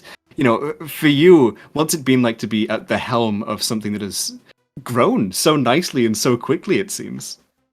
It was definitely overwhelming, to say the least, just because it was a big learning curve. Kind of, I thought just me, like, by playing the game and like participating in a few tournaments, that I kind of like, oh yeah, I got this. You know, I came in with a very relaxed attitude, but then I got humbled very quickly, and the sheer amount of time and effort that it takes to build something, and to build something that I feel like was really well and was executed very efficiently here that we saw today. Yeah, and I'm gonna ask the same question that we asked our player interview before this. I know there's a lot of people behind this making this click. I mean, just scrolling through the Discord list on the side, there's more than a dozen people who made this happen, from our wonderful observers like Lottie and Lil Joe. I reached out our wonderful producer Strange OP, who's been doing this the entire time and doing incredibly well on it. Is there anyone that you want to thank while we've still got the folks on the Twitch? Yeah, I definitely want to give a big shout out to my fellow TO Echo. She's been a great help, and this would not have happened as quickly and as smooth and beautiful without them helping me. And a big shout out to Captain Jack for really showing me the ropes and helping me put this, you know, production wise, really fantastic, fleshed out stream. And then also to you guys did a great job today at casting the tournament matches, the grand finals and the semifinals, and it really got me hyped. And then it really made me excited, like, to see what this started out as first and what it became to in reality today. And thank you guys a lot. Really appreciate the work you guys did today. Well, I mean, I think it's been our pleasure to be here for what I'm presuming is the first event. But what's next for you? You know, this is the July bash for the Blitz Invitational, maybe. But you know, what comes next? What's in the future plans? So first thing I want to say that this exceeded my expectations. The insane response once registration opened, and like even getting closer to the actual date, it's just been overwhelmingly positive, and just gotten a lot of good feedback. And then also our next event is going to be August 19th, and registration will open on the 5th. Some details are still being worked out. There will be a prize pool, but that is the next big thing that's going to be happening for Blitz tournaments here. Yeah, well, you heard it here first, folks. The next tournament happening August 19th, with signups opening in just 2, 3, 4 weeks. So a lot's going to be happening here. Make sure that if you haven't already, if you popped in to the stream and you're still here, thank you for sticking around, but join the Discord and get in on this next tournament. You've got a few more weeks to find a team, join up, and maybe you can be like the Bonsai Buddies and take a big chunk of that prize pool. But Blitz, Willow, it looks like this is it for us. It for the first, but not the last tournament that's going to be happening here. So, anything we want to do before we sign it off? No, I'm all good on my end. Anything for you guys? You guys want to shout anyone out? No. Thank you to everyone who's watched and joined us. I mean, we really can't understate just how much work goes into putting into something like this on, and also how rewarding it is to just see it pay off. And everyone Definitely. gets to just chill out and have fun and play some good Overwatch and enjoy good Overwatch. It's been a joy to cast, and it's been a joy to be involved with. So thank you to everyone who put it on, and thank you to everyone who stuck around and saw it through. Yeah. If you're interested in any of the people you see on screen right now, our Twitters are right down there. You got Blitz Tourney, Married to Door, K-Wing Casts, and there's so many other people. It would take way too long if we tried to shout out each of them, but our observers, our tournament admins, Captain Jack, and the rest of the Revolution Gaming crew for putting on an incredible broadcast for us. But that is all. We will see you back here for the tournament on the 19th of August. But between then and now, make sure you hit that heart. Make sure you hit the notification so you don't forget when the Blitz is going live. We will see you in a few short weeks for the next tournament. Goodbye. Take care.